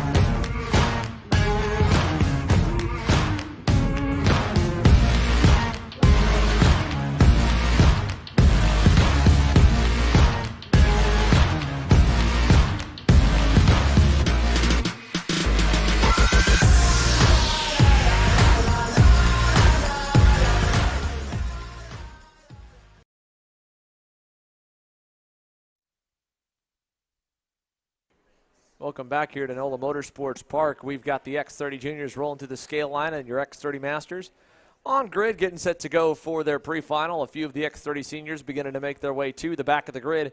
A lighter X30 Master grid gives us time to both kind of highlight their action and get us some more pre-race interviews for the X30 Pro Senior class. The X30 Juniors, again, a good result for, of course, Elio Mesa, who gets the start from the front row for the main event. Big mover through the field, Sebastian Weldon at his start, tail end Charlie. He got going through 18 spots, gained to the top 10. We've also got our winner here, Elio Mesa, down with Jenna. Elio Mesa, you are keeping up your great streak of a weekend. Can you walk me through that race? I mean, we had a fantastic start, and then I think on lap 3 I passed Aiden, and then from there I just pushed Caleb all the way and then got it on the last lap. Yeah, I asked a lot of the senior drivers this earlier. How aggressive do you think these front packs are? I mean, it kind of depends on which driver you're going against. There's some that are super aggressive, and then there's some that are aggressive but not as bad. That's great. How's the kart doing? It's doing really good. The temperatures were good, kept getting better, and yeah. How do you feel about starting on pole for the final? I'm feeling really good. I think, I don't really have a plan. I just got to still think about it, but yeah. Great. Thank you, Elio. Thank you. Of course, big congrats to Elio Meza. He's got a stellar weekend here in the works, and we've got a few more there to talk with him here. Looks like Caleb Gaffera is getting queued up as well. Good run today, good run all weekend. He's down as well with Jenna. Caleb, Jenna? Thanks, Xander. Caleb, you led majority of that race and then managed to lose the lead. What happened? I just kind of got shuffled. I got passed down the backstretch, went for an over-under. I got it on max, and I was just too far away from Helio. Yeah. How do you like racing at this track? I really like it. This is one of my favorite tracks in the U.S. I think we can end off with a good day today. Great. How are you planning on getting through that in the final? Just got to get a good start since I'm starting from the outside, and then I think I can do it from there. Awesome. Thank you, Caleb. Thank you. Here we go for X30 Master Danilo Romalo making his way over towards the stadium hairpin, and we'll, I think, get one more interview in before they get going green. Elio Meza, Caleb Gaffera, lots of good, hard racing between both of them there, so they'll be putting on a show in the final. One kid that put on a show we didn't really get to touch on too much because there was so much battling up front with Sebastian Weldon. Picked up 18 spots unofficially, may have gotten a few more after penalties. 10th across the line and higher from the back of the grid. He's with Jenna. Sebastian, you told me earlier that I was going to have to interview you because you're going to go up 12 spots and you went up 18 spots, so I grabbed you even sooner. Can you explain what that race was like to me? It was really good. We had good pace. I laid back at the start a bit because everybody was going to crash. So. Yeah, you want to let all the madness happen in front of you. How do you keep your pace and still stay back at the same time? Do you get nervous that you're not going to be able to catch back up? Not really. Well, you have the speed and you definitely have the talent. Who's helping you out this weekend? Speed Lab Racing Engines for giving me the engine, Andretti Autosport for giving me the potential, and Leo from JC Karting. Great. Thank you, Seabass. Great job. You're welcome. The tram lines here coming to the green. Danilo Romalo, Mario Barrios leading your field down to turn number 1, and Barrios with an issue in qualifying. Ultimately ended up still being able to put down a lap for second, and the 5-driver of Inco Tires X30 Master Class rockets down the back straightaway for the first time to turn number 4. Again, drivers here in the Masters class that we expect to see run up front, both Romalo and Barrios, very evenly matched. Yesterday we saw Pete Vetter slide through to grab that third position. That's how he runs right now. Vetter in third, Tom Gerstner fourth. Curtis Terry actually able to get onto the podium yesterday in second spot. Barrios almost made it to the end. Xander in second, but a flat tire, just a couple laps to go, not able to get to the last spot or the last couple of laps. That allowed Vetter to get onto the podium alongside Tom Gerstner. Yeah, he was able to get up in there, and of course, obviously part of that helped. Mario Barrios having the flat tire. Gerstner with the impact into the wall. They're all running so far. They'll all complete lap number 1. 9 laps to go for the X30 Master Pre-final as we get set to go green with our X30 Pro Seniors here shortly. They'll be set.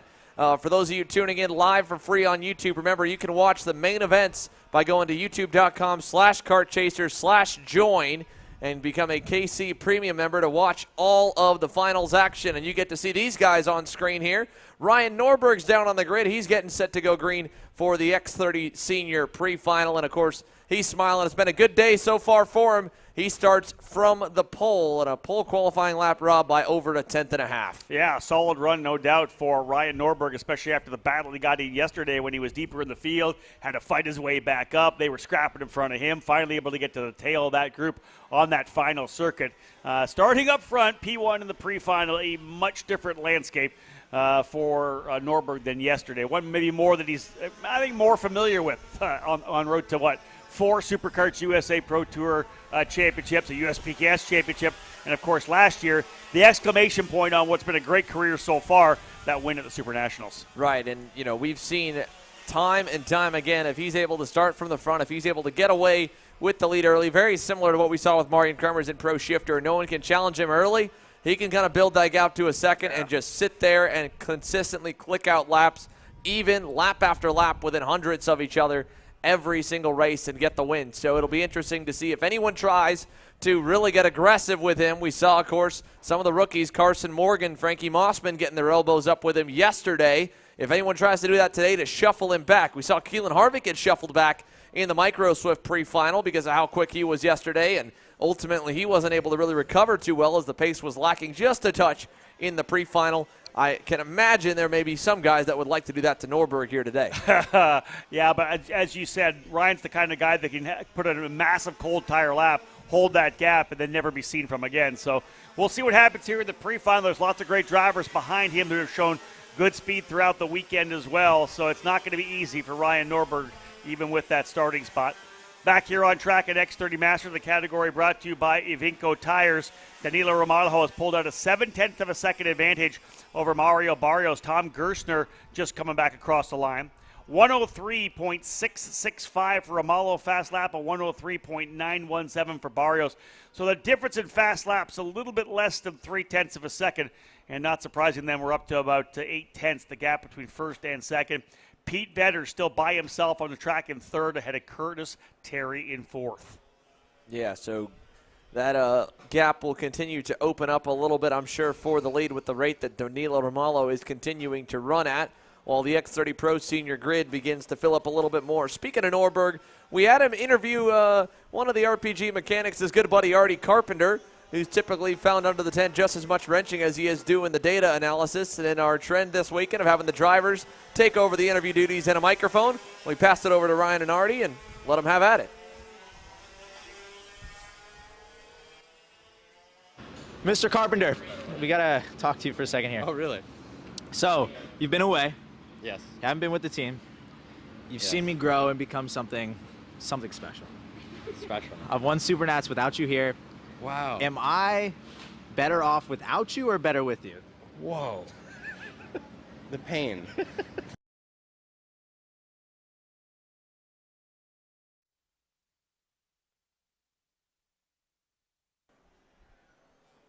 So Ryan Norberg and Artie Carpenter, a good duo here today, and the RPG Cosmic driver again gets the start from the point. But it was a shakeup in qualifying altogether for the X30 Pro Senior class presented by Speed Lab Racing Engines. Nate Cicero, his teammate, making an RPG lockout. He was up front yesterday. Alessandro D'Attulio, on the other hand, was not. I found out at the end of the day yesterday, so in the rain qualifying, he was driving around early on, and his visor got very foggy. As soon as he cracked the visor to try and alleviate the fog, had a rock fly in, hit him in the eye. And so he basically drove qualifying one-eyed and half blind, ended up qualifying mid-pack in 20th, and then from there couldn't really make up much ground in the pre-final and got junked in the first lap of the final. So you're saying not an ideal situation in qualifying. Wow, that is not an ideal situation. I actually wasn't going with that pun, but it worked as it came out of my mouth. I realized, I just said that. No, I meant just – yeah, that's solid right there. But, yeah, so obviously tough for him.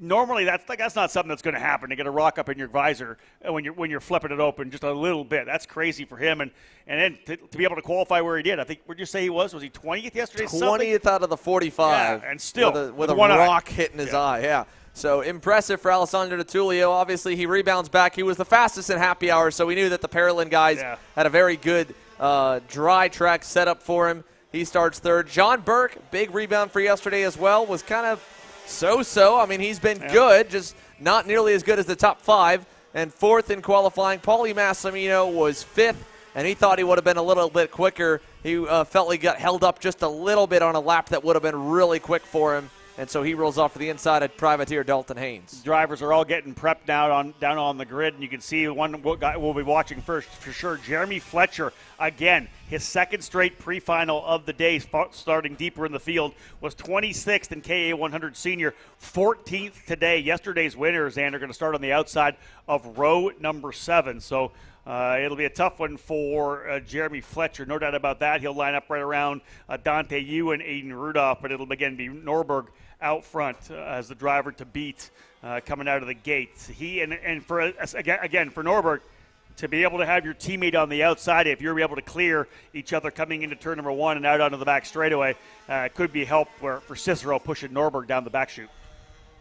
Yeah, it could be big-time help there if he's able to get down in line. We've seen the outside lane sometimes beat him into one. We've seen them come out pretty even. We've also seen the outside lane get jumped pretty bad into the start and end up back 3 or 4 or 5 positions backwards. So, however Cicero gets a good start could be crucial to whether or not Norberg can get some help, although the RPG drivers, sometimes they've been at the front so often. I think a lot of them have still been playing nice with each other for the most part, but that doesn't necessarily mean they're going to be fully team orders to just push together and get away. You could see Cicero or any of them get after it. He and Hayden Jones worked together nicely. Then when it came down to racing, if they had to pass, they went by. Smart racing, I don't want to knock them whatsoever, but it's definitely not a guarantee if we find Cicero in second that he won't pull the trigger to go for the lead.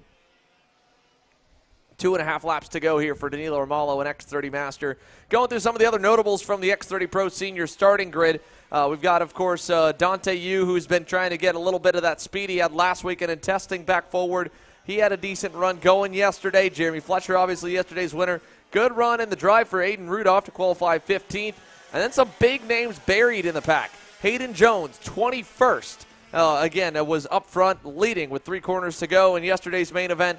He rolls off to the inside of row 11 alongside rookie standout Cameron Weinberg, who's been so impressive to start 2022. He's got work to do. And the reigning champ, Hannah Greenmeyer, 23rd. Pedro Hiltbrand, former world champ, going. 24th. Yep. I mean, it keeps going on down, Rob. Yeah, Carson Morgan in 25th. Jake Drew, I was talking to him at lunch break. He told us he's going to put a show on for us, coming from 30th for Jake Drew. There's a bunch of guys that are deeper in the field, had trouble in qualifying, as you said. Even Zachary Clayman DeMello, who led at one time, in that pre-final, is going to start at the very tail of the field. He only got 1 lap in qualifying. Yeah, just 1 lap here for ZCD. A complete flip of yesterday when he qualified inside the top 10 from the slow group. You've also got, of course, some new names. Adam Ali's been making a name for himself stateside, and good stuff for teammate Danilo Romalo, the REM Cosmics. Rolling good as Diego Ramos was right behind him in qualifying in 9th. A winner here last year inside the top 10. Thomas Neveau was up front yesterday, qualified 10th. Rookie standout as well, Blake Nash, the West Coast kid who's been dominant and a front runner in 100cc competition in the senior class all year last year. Used that class as a good transition up to the senior ranks. Now he enters the 125 class. We talked to him a little bit. Actually, we had him on our KC Happy Hour podcast just a week ago, prepping for things, and he was like, yeah, I've had some of the toughest battles of my karting life and racing life, battling for 10th in a 125 senior class compared to any other division I've ever raced in. And so now he rolls off right around that sweet spot, hoping to get a little bit higher. Got a breakthrough podium at the Rock Cup Florida Winter Tour a couple weeks back, so he's feeling pretty good. Could be good. Cole Morgan was struggling with a little bit of rib issues earlier on this week, as early as Thursday. A decent qualifying run. Out-qualified younger bro, who's a little bit further back, so Cole might be a good force if he can get going here in this final. But, I mean, again, we talk about some of these classes with a lot of names. The X30 Senior class, names top to bottom, and it changes day to day, as your X30 Master class does not. Danilo Romalo remains untouched, and he'll win the pre-final here with Mario Barrios a couple seconds back in second. Pete Vedder, I believe, bringing it home in the 3rd spot, running with Rollinson Performance Group on the Esprit chassis. So, indeed, Pete Vedder is going to finish in 3rd. Curtis Terry, who was on the podium yesterday in 3rd, will be 4th. And Tom Gerstner bringing it around here as well. Gerstner was the driver who went off at the end of the back straightaway late in the race yesterday, got into the tires. So, Romalo with the win, 3.4 seconds over Mario Barrios, Pete Vedder, Curtis Terry, and Tom Gerstner. They'll do it again this afternoon. And we'll get set to go racing here as we've got the drivers at X30 Senior on the grid for what should be a pretty exciting pre-final. Looking, of course, to the main event that we'll see later on this afternoon, the final event of this trip to NOLA Motorsports.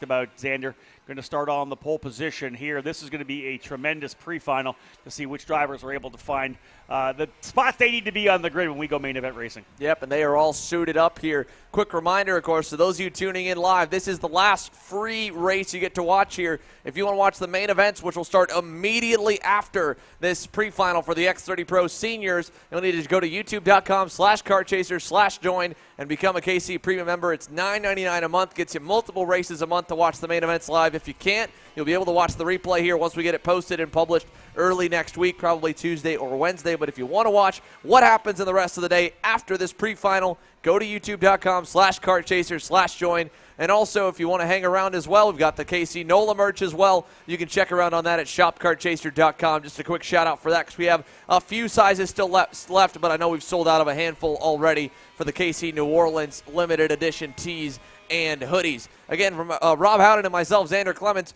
we can't wait. I mean, this class has just been awesome. If it's anything like that main event yesterday, we're going to be to a treat here today. Guys are going to have a little different mindset, right? You can't maybe make that low-risk move because otherwise you find yourself at the very tail of the field for the main.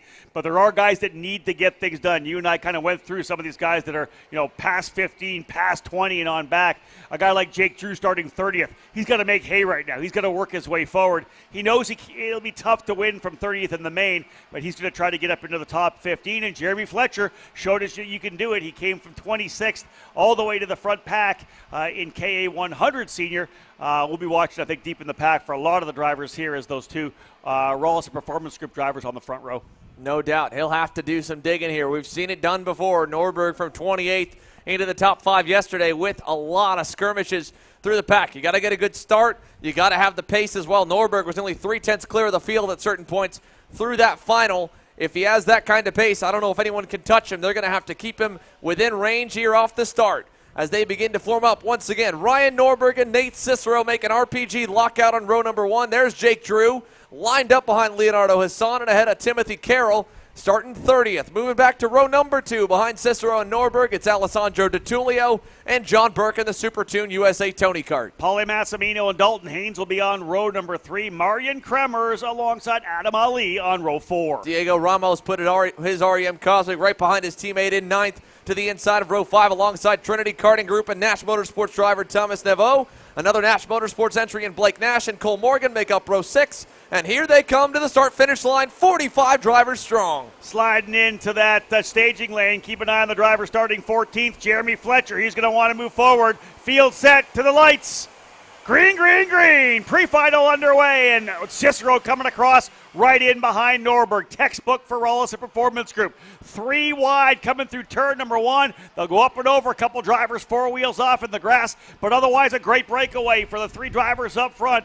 Call it Norberg, Cicero, and John Burke. Yeah, right there. Norberg, Cicero, DiTullio, Burke, Dalton Haynes, the top 5 as they go through the infield chicane.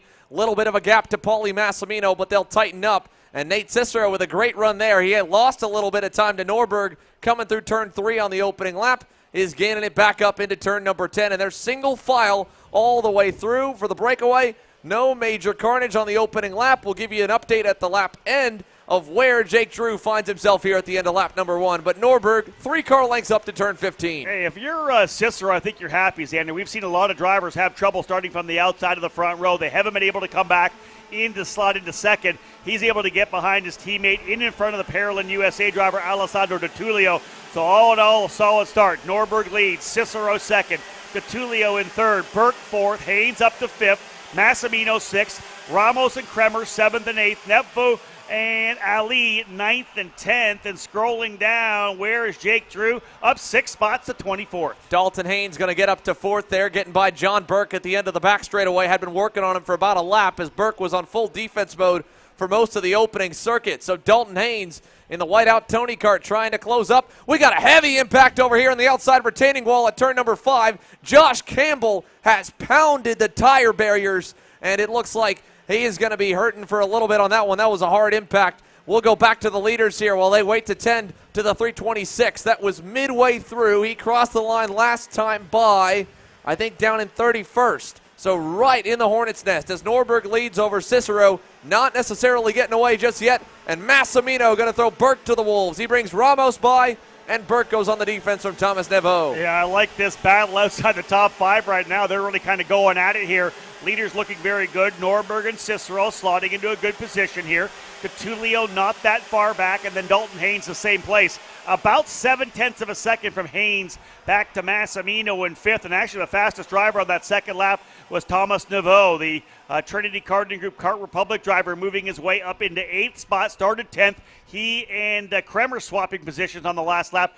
solid run here for Naveau. But Xander, 4-driver breakaway right now. You see the gap from Dalton Haynes back to Paulie Massimino. That's closing in on about 7 or 8 tenths of a second. Yeah, I mean, that's a decent gap right there. We'll see what Massimino can put this time by together. The top 4 all towing off the back of the 303 of Ryan Norberg. Last year's 3rd place in the championship behind his 2 teammates. He's leading his teammates now. Cicero with not a great exit out of turn number 11 and 12 through the chicane. It'll open up to the final corner here with the Tullio right behind Dalton Haynes coming across the start-finish line. Or right ahead of him with Dalton Haynes right behind, and Haynes should be close enough, I think, for a dive into 4. I mean, he's rolling early in this pre-final. The Tony Kart driver looking for 3rd. Scroll down a little bit more to try to find out where we've got Jake Drew up to 26 right now, closing in a little bit here, trying to get up on Zachary Clayman DeMello. How about an opening lap for Clayman DeMello? 18 spots up. He ends up going 25th from the very tail of the field. A fantastic opening circuit and an opening group of 3 laps for Zachary Clayman DeMello. Here comes that second group. John Burks worked his way back up by Paulie Massimino and into the 5th position, trying to lead that pack back forward. It's Massimino, then Naveau, then on your screen, Marian Kremers, then Diego Ramos, and then Adam Ali, your top 10 currently. Kremers, after winning the Pro Shifter pre-final, having to fight a little bit harder here as we see Cicero again. Same thing in the infield, losing a little bit to Norberg, who's pulled a little bit further away towards the final corner. Yeah, what did you talk about before we went here? We were kind of going over it during the X30 Master Pre-final. If you let Ryan Norberg have open racetrack where he doesn't have to worry about anybody pushing him from behind or maybe making a move to the inside, he's the kind of guy that's going to knock out just great lap after great lap. He's trying to do that right now, but again, this time, Cicero closing right back up, and that's the key for Cicero. You can't let him get away. Even though he's your teammate, you want to beat him. You can't let him get away, and he's going to bring both DeTullio and Haynes back with him. Yeah, there they go here through the right chicane. Cicero closes back up on the backstretch, just not enough to really do too much. And then we get to this section here where Norberg is so good. He's able to enter a little bit wider into 10, it looks like. Goes a little bit wider in the center of 11 and 12, and that seems to work better for him. And then right here is where he's just rocket ships away from Nate Cicero, coming out of turns 13 and 14 towards 15. Although Cicero was better this time, he's pulled back from DeTullio, closer than where he's been before. Might be able to maybe make a run at him down the backstretch as they'll come to see the halfway marker. 5 in, 5 to go. Norberg, Cicero, DeTullio, Haynes, John Burke on the way. Last time by, Burke was quicker than the leader. Fastest man on the racetrack is John Burke at a 102.326. Oh, we got some great racing further back here with Naveau, Massimino, Kremers, Ramos all going at it there. That was coming through turn number 1. I think it might have been Kremers making a move to the inside, but we'll watch as they work their way back through here again. Some good racing outside the top 5 as Norberg, Cicero, DeTullio, and Haynes still have that half a second lead. You can see back there on John Burke, who runs in the 5th position. This battle we're watching now a little bit further back. What is that, Xander? I think that's probably that fight for, I want to say, 6th, 7th, 8th, 9th, and 10th. Yeah, right there. And I believe it was Massimino, the one that got passed down in turn number 1 as he finds himself behind Ramos, ahead of Adam Ali. So he's up into 9th, or back into 9th here, faded back a couple positions. Want to highlight a few spots further back as we watch this group here. Cameron Weinberg, 10 spots gained up to 12 for the Speed Concepts Racing CRG. He's right behind Jeremy Fletcher, who's up a couple as they go through turn number 1. Here they come to turn number 1. Weinberg just had a Cole Morgan right there and digging towards Fletcher. So great start to the Sunday here for Cameron Weinberg after a not-so-great qualifying. Fletcher not being able to move as quickly forward as he did in KA 100 Senior. He's got a couple of spots, 3 spots up, just turned his fastest lap. A little bit quicker than Adam Ali, but it is 1.8 seconds from 10th back to 11th. So Fletcher with just, 4 laps to go, very likely maybe hitting the wall at 11th, but nonetheless will start just outside the top 10 if all finishes as it is on the racetrack right now. Yeah, pretty good run there for Fletcher. It's stretched out in the leading group of 4. Norberg dropping the pace, picked up a 10th that time by, opened up on Nate Cicero with 3 laps to go this time by. Ryan Norberg managing the gap nicely. Here's Kremers working on Thomas Naveau. He's been on him for a little bit now. This could be a pass, turn final corner. He gets him. So move Marian Kremers up into the 6th spot over Thomas Naveau. Diego Ramos back in the 8th position, just following them through. They see John Burke up the road, so this will be a fight to the end here with 3 laps remaining. Marian Kremers now gets help from Neveau down the backstretch. Yeah, that is 6th back to 9th, nose to tail. Kremers, Neveau, Ramos, and Massimino as they now work their way through turn number 4 over to 5.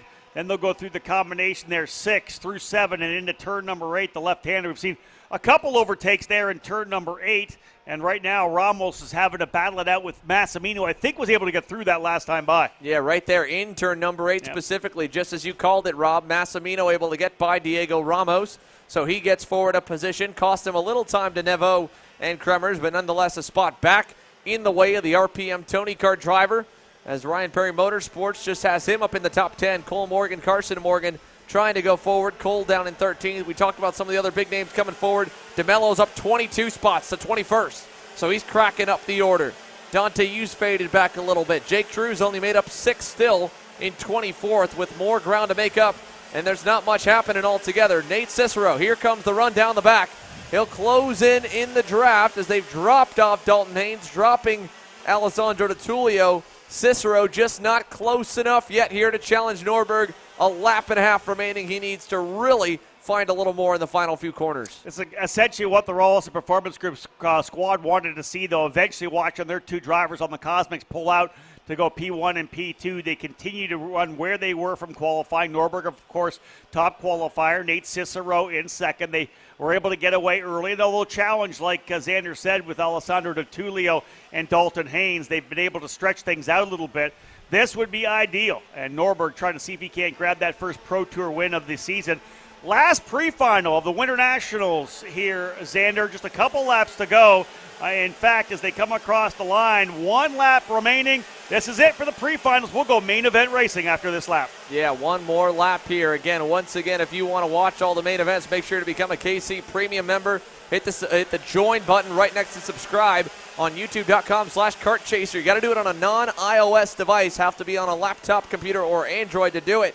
But in any case, we'll talk about that more when the race is over. Half a lap to go. Kremers under fire from Neveau. This is the fight for 6th. Up front, the top 5 are all spread apart, so we're checking out battles further down the order. Nate Cicero not close enough yet on Norberg, and they're all kind of spaced out. Looks like Neveau pressuring Kremers here, but he could be good. A 7th place starting spot, not bad at all. Now, Neveau, though, has a couple of more opportunities, as we know, 15 and 17. Now, do you start on the outside of row 3 or the inside of row number 4? I think Neveau wouldn't mind being on the inside of 4, knowing how things could shake down over in turn number 1. But through the final corner, it's a perfect day so far for Ryan Norberg. Qualifies on the pole, wins the pre-final by 0.4 of a second over his teammate Nate Cicero. Alessandro DiTullio coming home in 3rd, 4th spot to Dalton Haynes. Great job for Dalton, up now to the 4th position. John Burke in 5th, Marian Kremers 6th, Thomas Neveau 7th, Paulie Massimino 8th, Diego Ramos in 9th, and Adam Ali rounding out the top 10. Other big movers, we mentioned Fletcher up a couple of spots. Not a huge move for Fletcher, but you know he needs to get up there into the potentially the top 10. He'll start 11th. 10 spots up for Cameron Weinberg. That's big for him after starting 22nd. Pedro Hilbrand up 10 as well, 24th to 14th. How about Zachary Clayman DeMello? Up 23 positions, dead last on the field, worked his way up to 20th. And Jake Drew, last couple laps, good for him. He goes from 24th to 21st for a total of 9 spots forward. He'll start on the inside of row number 11. Yeah, good final lap for Drew to pick up a couple more, because that was all in that one group with Hayden Jones, Carson Morgan, Hannah Greenemeyer, Frankie Mossman. I mean, those 5 names, that could have been the top 5 one more day from now. But right now, that is 21st to 25th, and that just goes to show how unbelievably tough this Pro X30 Senior class is week in and week out. There in the scale line, we're getting set for main event action. Once again, we're going to go dark on this live stream, go live with our main event stream here in just a moment. If you'd like to tune in to watch the main events, make sure to hit youtube.com/kartchaser/join to become a KC Premium member, and you can watch the main events live from the comfort of your own home. It'll begin with the micro slifts. After this, again, stick with us here live on YouTube. You're watching Kart Chasers coverage of the SuperKarts USA Winter Nationals.